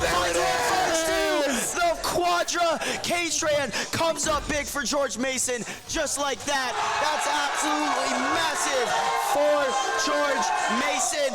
3 in a row. Are we going to see a 6-6 heading into halftime? This momentum is going back and forth. ODU had it for 6 rounds in a row. GMU with 3 in a row now. GMU is not giving up yet. That Viper ultimate is online, so we are going to see probably a very aggressive push from GMU, securing that site hard. Both teams with a full buy, and here we are. ODU, GMU, map number 2, 6-3. And I want to point something out here. George Mason has pretty much gone to A site every time. Yep. They failed to go to B pretty much every time. 6 rounds dropped. Ever since the timeout, they've kind of adjusted their strategy to go A.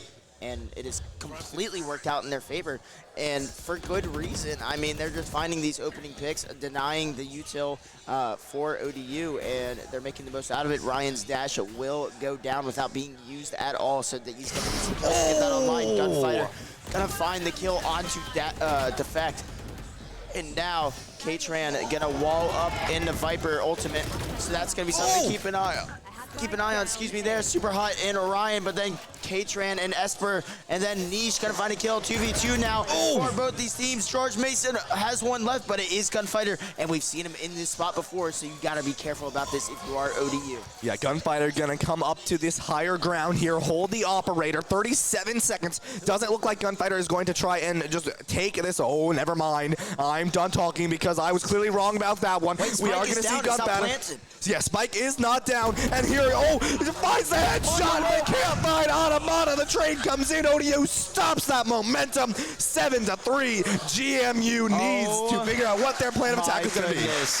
George Mason almost had it right there. The rope headhunter finds a kill. I mean, that was absolutely unreal. Just dodged it left and right on that rope. Matrix style. But unfortunately, that rope was finally cut right there. And Automata comes up clutch for ODU in a massive, massive round. And if Spike was planted in that scenario, that would have been played a lot differently.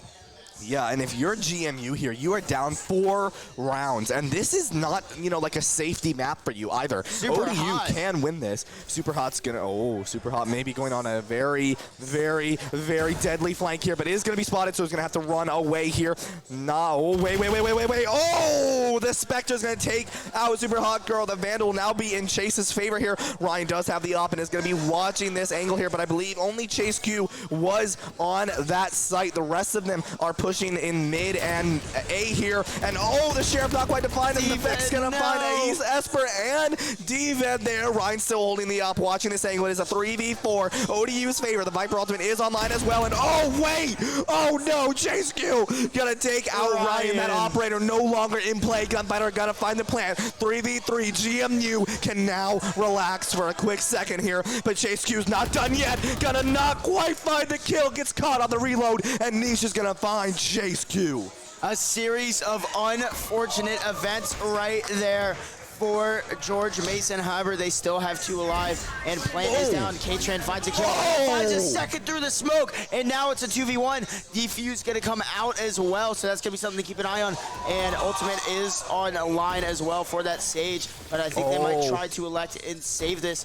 Gotta try and get the defuse off, but no time, and this should go in the way of GMU. A thrifty and great round. They have that res online as well, so that's gonna be something to keep an eye on, but that's a massive, massive, massive win for George Mason. GMU, they played that really well. They really stalled point there long enough to where ODU was forced to go for the defuse, and it doesn't matter who went for the kill afterwards. It could have been K-Tran, or it could have been Chase Q there. Both of them going in, and unfortunately, ODU not able to take that round, and now it's 7-4, potentially 7-5, going to be going into this next half. Yeah, last round before swap right here, folks, and ODU going to use everything they can, and I assume George Mason will as well. Most people will try and do that. Automata is going to find a kill. Chase going to find a kill on Automata. Niche going to find a kill. Trace coming out left and right. This is looking like the stock market. We'll most likely see a res come out as well. K-Tran is going to res Chase. And now numbers advantage in favor of George Mason after that res, and that's what the Sage brings to the table, is that ability to bring back a teammate and make it basically 6 lives versus 5. Yeah, ODU does have knives as well as the tour de force online here, and you're gonna get sick of me saying that. I know you are. I already am. But we're gonna say it until the rest of the series. So GMU is gonna give that spike over to Sage, but Ryan's gonna find Gunfighter, but it's gonna be taken out by K-Tran. It is a 2v3 here. GMU is now gonna be able to take this plant down as the wall's gonna come out from K-Tran here. As nice safe plant comes out. GMU 3v2, as well as the Sova ability to really watch that spike from a long range away and through the walls. Might be able able to play this relatively safe here. In fact, I believe we do not see, yeah, Sova is nowhere to be seen right now for GMU. Probably just watching this angle, be able to play it safe here. Niche gonna be pretty aggressive here. Comes in. Defect is gonna be trying to find a kill here. K-Train's gonna find Niche though. Demon's gonna find Defect. 7-5 as we go into the swapping half. This is the exact same mirror. round count, Exactly. but reversed. I said it. Be careful being ahead this much because we just saw the same exact thing happen last round. And if this round's shaping up to be like last, it's going to be an absolute doozy. Yeah, and you know, there's no better map for a snowball effect to happen than the one and only Icebox. You I see what you did there. You like that? Yeah. So, So it is going to be interesting to see how these teams come out. We are going to see Super Hot Girl with that frenzy. We've seen it before. Yep. We've seen it do some work. So it's going to be interesting to see if Super Hot Girl can find any more kills there. Look at that, 13-9, 12-6, 12-9, 11-8. The team is so even for ODU right now, but GMU very much catching up, 13-9, 12-12, 7-11, very much catching up to ODU. yeah, and you got to be so careful about pushing up right here against some. There's pushing up. You got to be careful about that. And right there, George Mason makes them pay. And another thing to note is the offensive util is in favor of ODU in this scenario. They have the extra util to go for this offense, but the same thing can be said with George Mason. They have that ability to deny two completely with that Niche! Sage. Niche almost clutches it up for ODU, but George Mason will take pistol round, and I imagine most likely the next one as well. Yeah, but you it's know, never set in stone. Yeah, Vitaly and I talked about it earlier. If you win that pistol round, you're very likely going to win that next round there. And you hear the crowd going crazy as GMU has now gone, I believe, 4 or 5 rounds unanswered by ODU. You can tell that momentum has switched, and it is still anyone's game here. GMU feeling themselves right now. ODU trying to figure out what their plan of attack is going to be. Yeah, and I'm pretty sure we're nervous behind the desk. Yeah. I can only imagine how the players are feeling right now in an environment like this, in a game this big. And Niche, we're going to pretend we didn't see that there, buddy. And there we go. That's what he wanted to do the whole time. Going to block off the view from mid. Going to try and fake out his teammate going there. Recon Bolt is going to go on to K-Tran and reveal his location. They're going to try and push up on him, but K-Tran ready for Super Hot. Super Hot has gone with that super aggressive push, but Defect does find the kill onto Esper, and now we're back to an even number for both sides. Yeah, GMU, ODU, 4v4 here. Both teams down their Reyna, I believe. Yep, both teams down their Reyna right now, so it is quite literally a mirror 4v4 here. Niche recharging that toxin, being able to use it, and now I believe Niche is going to be now known that they are up in that kitchen area. Adamada is going to be looking for a nice Sova Dart, try to get some information. Never mind. I always try to predict things. I got to stop trying to predict things. Yeah, you really do. You really do. And it's either I predict it wrong or I cast or curse it, right? Yeah, listen, if you predict it right, you look like the coolest guy in the room. If you predict it wrong, you look like you do right now. Wait.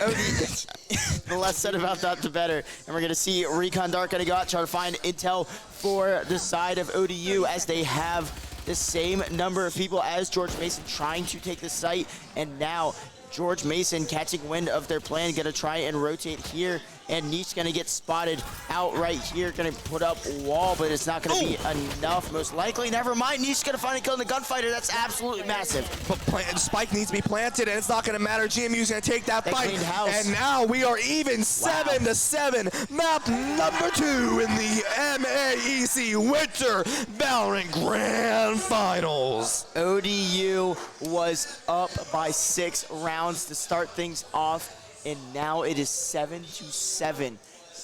It doesn't get more intense than it does right now. No, it doesn't. And George Mason now full momentum on their sides. And if you look at the players right now, they are steel-faced and ready to try and win this game. And if you're ODU, you are trying to make sure that doesn't happen.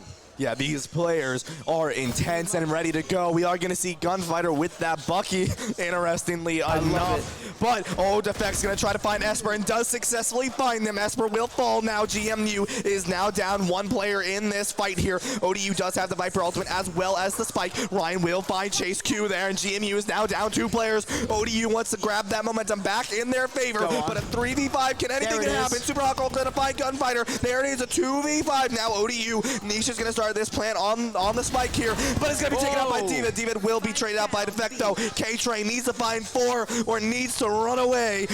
Here it is, Defect as he gets down the Spike. Ion Sheriff in hand. 4 heads that need to roll in this scenario. K-Tran trying to clutch it up for GMU, and it's a tall task up against 4 people with just a Spectre and a Sheriff in hand, but don't count them out yet. Wall is going to try and go up, but Automata was ready for that scenario. K-Tran falls, and now ODU finally puts an end to the run that GMU had right there, and ODU now takes the round advantage heading into round number 16. Yeah, and one thing I want to say real quick is, if you're GMU, are you really that upset about that? You just went on a 6-win streak right there, so you have the economy. So I think you're fine there. Yeah, except for the fact if we look at Gunfighter, 0 in the bank after buying an op. Yep. So it's do or die right now for George Mason, and if we lose this, that might just be the nail in the coffin for them. They might be going to sleep in-game 6 feet under, because that's going to be absolutely devastating. Gonna need to find a new box there on Icebox for him. Yeah, gonna need to maybe put him in an icebox to try and move. I don't know what I'm saying. Cryo freeze. Yeah, we need to stop. We need to stop. We're going too hard with it. K-Tran will fight Super Hot Girl though. So luckily we stop, because Super Hot Girl's not stopping yet. Automata's gonna be looking though and finds 2. Automata. K-Train and Gunfighter fall down. Automata's not done yet. This player is absolutely incredible. GMU 3 players, ODU has 4, and that Viper ultimate still online, I might add here. Chase Q's gonna be looking, and here it comes. Niche is gonna take this plant. Yeah, and it's full advantage right now for ODU. Double the numbers. However, T-Fed gonna find one. Automata going for the ace. Needs one more to try and get the kill, and there it is. Ace for Automata. ODU in full force. George Mason, shell shocked. Yeah, and like you mentioned earlier, Automata is labeled as the sub for ODU, but this is not sub play style right now. This is dominant play style from Automata. Way above, some would say subpar right there, and he has been absolutely unreal right now. Automata leading the way for ODU on this side change, and George Mason now has to be careful. They have nothing in the bank. They have to be really careful about where they go, where they push, what abilities they use, and I think right now ODU is going to try and make full advantage of that. Esper gets the pick, but doesn't heal off it. But they do have the Sage to heal up their Reyna. Yeah, if you don't have to use that heal, then, why use it, right? You can just use that as a runaway. Yeah, that as well. So you are going to have ultimate for Reyna, but you're also going to have ultimate for Reyna, Viper, and Sova for ODU. So ODU can really play this safely and just wait for things to happen because of the abilities that they have to just engage this fight, right? So GMU, they are going to be up 1 player here. I believe that was their, who was that that died? That was their Jet that died to the side of ODU. The Reyna ultimate will come out from ODU, however. Chase Q will throw out that wonderful drone and find someone, I might add. So Chase Q is now given some information. The Viper ultimate comes out. Defect will find Esper though, so no more Reyna ultimate online. Automata will take this plant down, and now ODU is going to be very comfortable sitting in these ultimate abilities. Super Hot's going to die to a headshot Sheriff from K-Tran. We've seen it before. That is massive. That is absolutely massive. And the save for George Mason right now doing wonders for their team. Smoke Integrity going down for the Viper. Niche is going to find one, but that bomb is going to start to be defused. Start spraying through that smoke. You're going to need it. And look who it is. Niche comes up clutch yet again for ODU. ODU going wild right now. They are in 3-round territory from the victory of the MAEC Winter Finals. I don't know if the roof can contain the level of hype in this arena.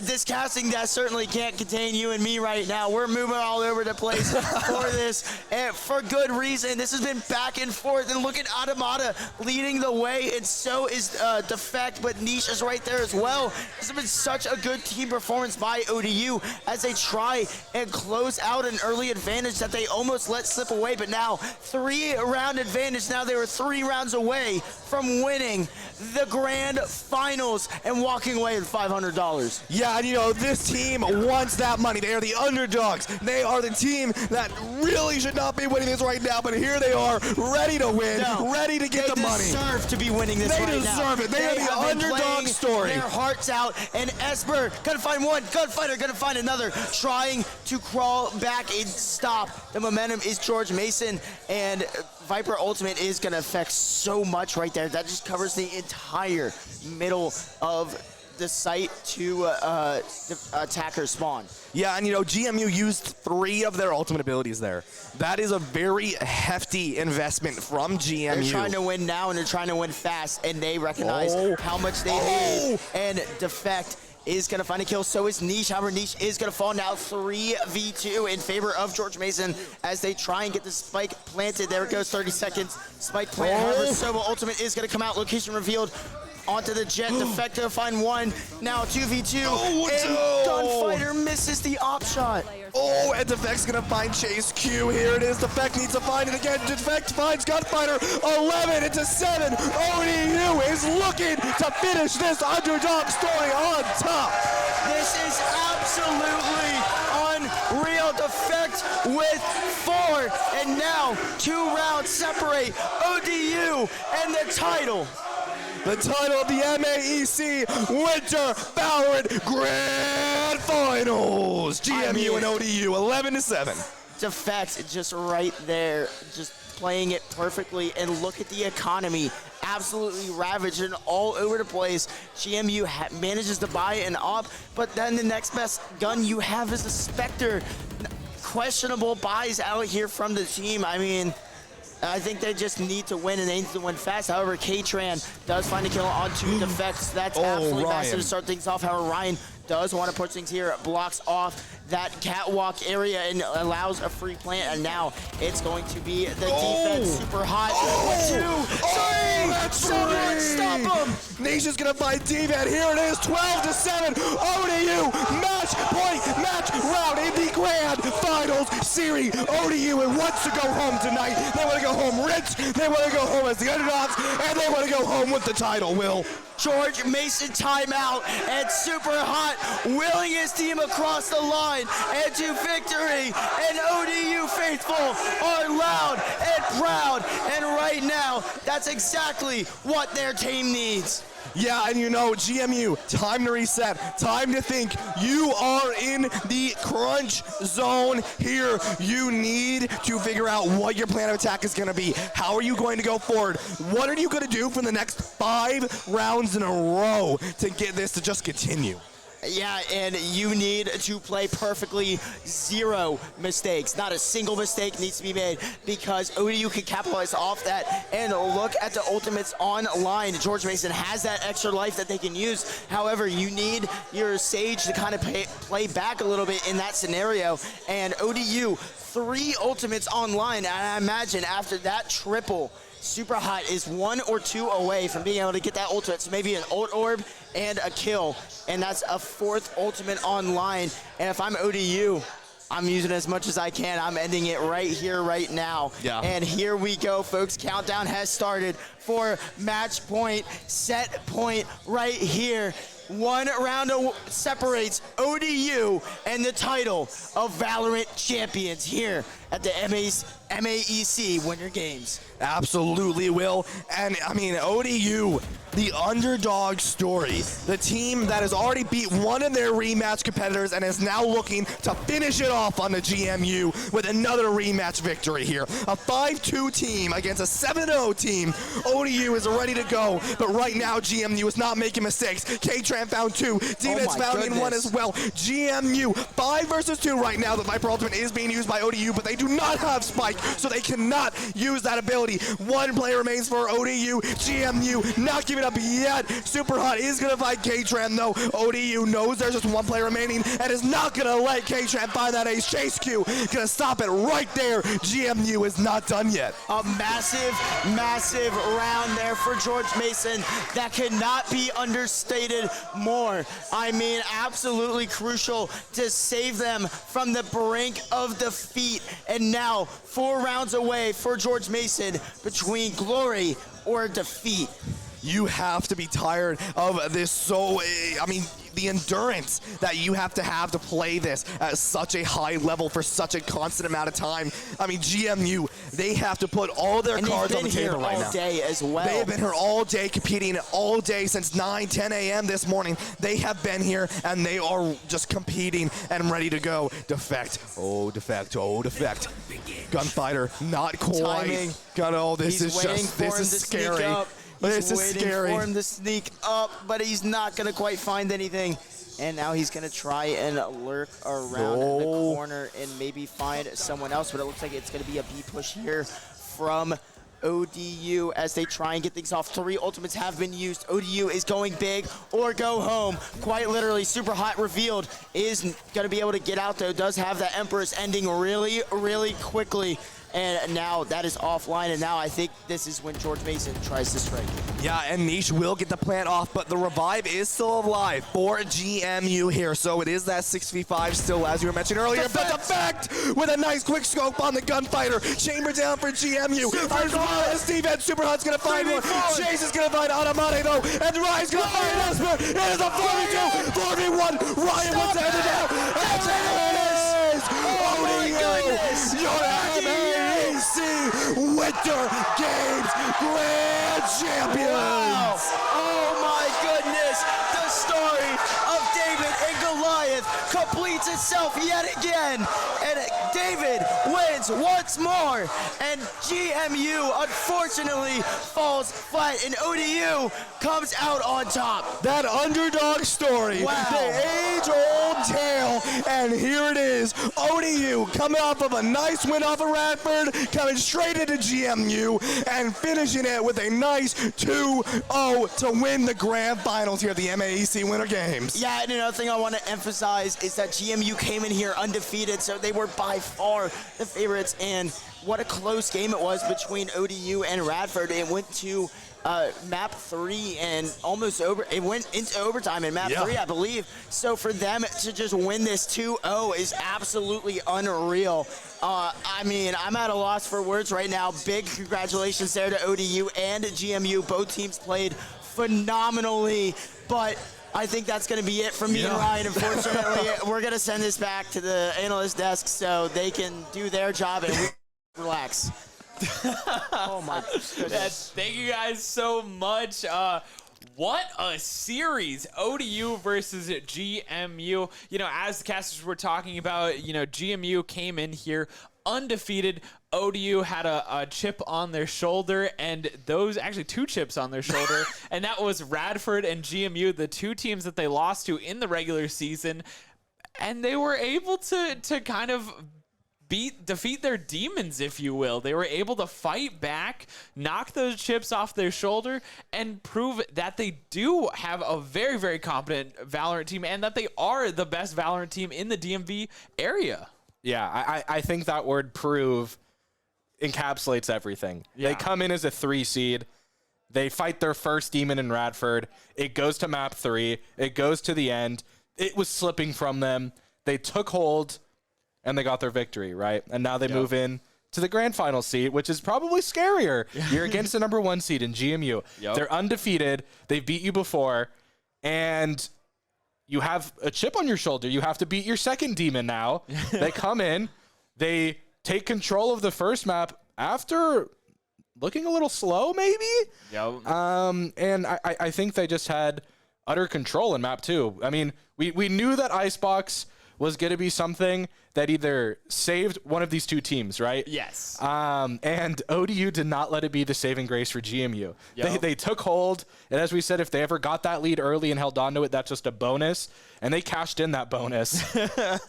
Yep. Yeah, no, that is exactly what happened. And when we were talking about before, we did say that Icebox would be that turning point for whoever it was, right? We originally had predicted that it was going to be GMU taking Haven, and then ODU would come back, take Icebox, and then if they were able to take Icebox, they would take Breeze as well. So, you know, we knew that Icebox would be that turning point. We felt that if GMU won first map and Icebox was just over, if GMU lost that first map, it would be so difficult for them to get back into the game. And ODU did exactly that. They knew that it would be difficult, and they took full advantage of Icebox. Something else that we mentioned, too, is when ODU wins the pistol round, it kind of indicates how the rest of the game is going to go as well. And that was the same, especially in Radford, right? Game 1, ODU didn't win a single pistol round. Game 2, ODU lost that first pistol round, but they won the second one, and they were able to finally win out. And then, you know, game 3, they just won all the pistol rounds. And then, you know, a very similar thing here on Icebox as well as Haven is when they win the pistol rounds, it kind of indicates what's going to happen next. Yeah, it might be a little bit of correlation or causation. We don't know which one's true. Maybe but a little bit of both. If we want to pick a theme, we could do that pistol round once again. That determines if you win the pistol round, you win the game. And it is shown true today. Yeah. Yeah. Well, we do have an opportunity to sit down and talk to one of the members of ODU. We already had a chance to talk to Ryan, so maybe we'll have a different one on the desk. But for now, we're going to throw it out onto the floor and hear what they have to say. Take it away. We do indeed have a different player with us. We have Defect right now. Thank you so much for joining us. Congratulations on that win. I have to ask the first question, of course. This is the first MAEC that happened in person. So this is the first win that happened in person rather than virtual. How does it feel? Feels good. This is the first time we played in LAN for everybody. It's a different experience. We weren't expecting this at all. It was fun. So tell us more about that. What do you mean you weren't expecting it? So we didn't even know we had a LAN this semester. So we didn't know we were in MAEC, and then all of a sudden we're like, hey, there could be a LAN at the end if you guys get top 4. So awesome. Now we're here. What a great feeling. So to find out as a surprise and then win the whole thing, that must feel incredible. Oh yeah, it was a rough first game with Radford. With the first map, we were like, oh no, this might go bad. But luckily we went out on top. So the analyst desk said that the Icebox was really sort of the turning point. Do you agree with that, or how do you think the games went? Yeah, so Icebox, we don't practice at all. So we just thought, hey, let's throw it out there. Let's see what happens. And then obviously we had Reyna and Jet. You don't usually see that with like pro play. You usually see that in just like ranked mode. We were just like, let's see what happens. And obviously we went on top. We fragged out. It just worked. It worked out for you. So last question, because then we're going to go celebrate. But tell us about the mentality, because obviously these games, they take a lot of stamina, and you know they go for hours because it's a series. Tell us, how do you practice to prepare to really bring it your all for every minute and not sort of fall off at the end? Yeah, so we make sure we pick the right maps that we're comfortable with in general. Usually we ban Bind. We don't like that map. But the way we practice is we just make sure we have the right mentality, not to feel defeated, especially in like an 0-4 situation, which we had with Radford at the start of almost every game.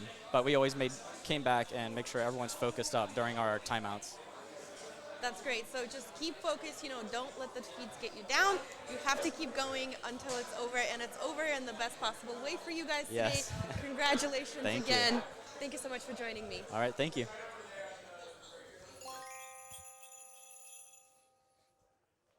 Again, I feel like hearing from the players of ODU, they all just sound so calm and collected, just unfazed, So we talked a lot about mentality and getting in your own head. the stamina, the fatigue, the endurance of it all. I think having that mentality of just like, yeah, you know, we maybe lose those first 4 rounds, but we just take a timeout, we group up, we refocus, and we just get back in there. I think that's just such a strong mentality, especially in this LAN environment, in this space, when you've been going for hours on end, and then you're just able to say, no worries, we lost a couple of rounds, it's okay, we'll come back, we'll take it back, we know we can out-frag them in the end. Yeah, I think this mindset really benefits you in these long-winded tournaments, especially where you understand that maybe your game plan doesn't make much sense to outside of your team. I mean, Defect mentioned that we don't really play a comp that is good in pro. We play something you might be seeing in your solo queue games at like 3 a.m. But they don't care. They know what works for them. They're going to play what works for them. If it doesn't go well at first, they know it could go well later, and they're not going to let that impact their gameplay. And it's shown time and time again. Yeah, you know, I think it was really interesting mentioning that they didn't really practice a lot on Icebox.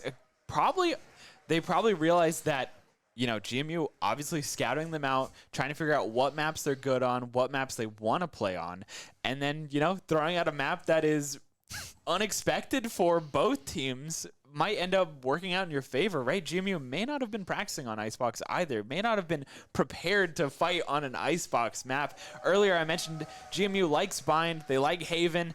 You know, Defect said, ODU, we hate Bind. We ban it every single time. So it already narrowed that map pool enough so that you could throw out a wild card like Icebox, and it ended up working out really well for ODU. Yeah, I really think with their mindset of we're kind of just going to play the hand we're dealt and we're okay with that. Yo, works out, especially when GMU has had all this time to plan against them. So we'll throw out a map we don't really practice on. We'll throw out a comp that's unorthodox, and we'll see how you handle it. We're putting all the counterplay in your park. We're going to play our game, and we're going to win playing our game, and they feel confident in that, and it shows in the gameplay. Yeah, I mean, it throws even more pressure onto GMU. Yep. We talked about it before. All the pressure was on GMU at that point. They needed to win Icebox. Then they needed to win Breeze. And then it's even more of like, you know, ODU, we're just going to play our game. We're just going to do whatever. It's up to you to figure out how to play against that, how to counter that. And I think at the end of the day, it was just stacked too much against GMU. There was a little too much pressure. And ODU just played lights out today. Yep. There's so many players that did so well. Defect, obviously one of them. Ryan, obviously, especially in that Radford game, did a phenomenal job. Super Hot Girl doing amazing. Practically Niche, even like practically every member of I just listed everyone, but you know, practically every member of ODU had their moment, had their time to shine as well. So yeah, I think they all just played absolutely incredible today.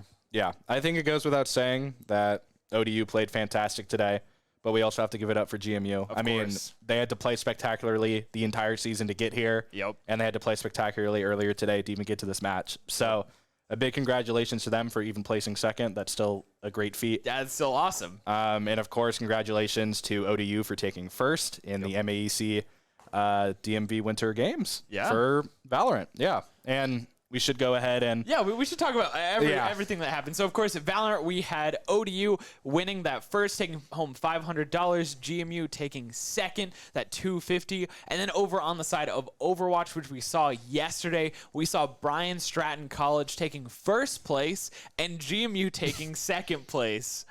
And then over on the League of Legends side of things. Yeah, I had the great chance to cast that match, actually. Where George Mason did come out on top against ODU. And the same matchup, different outcome, right? Yeah.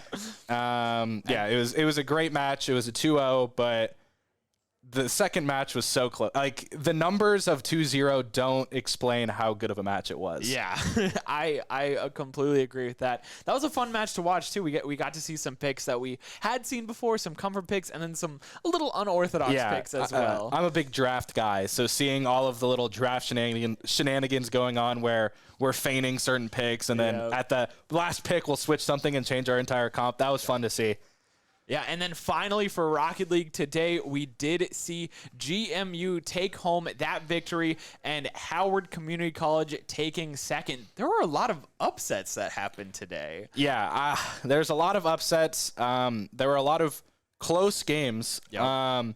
And I really think the great thing about a tournament like this is that with 4 different titles, we're seeing so many different teams show out. I think we had at least 9 teams come out and play in this tournament. Yep. I mean, if we're looking at just the finals, you see GMU in every one, so you're like, oh, it's just going to be the same 4 teams in every semifinals. Yeah. But no, there's actually a lot of representation.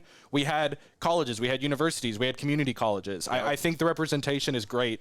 In a conference such as this. Exactly, yeah. But because, you know, the DMV area, the Mid-Atlantic area isn't just made up of universities or colleges. Like, there are community colleges, there are colleges, there's universities. We're all in this together. We're all working together to, you know, make esports, make collegiate esports better. Yes, we are competing against each other, but at the end of the day, right, we all want the same thing, whether it is a focus on academics, a focus on competition, or a mixture, a merger, whatever. We all just want to grow and see this space flourish. Yeah, I think that was well said.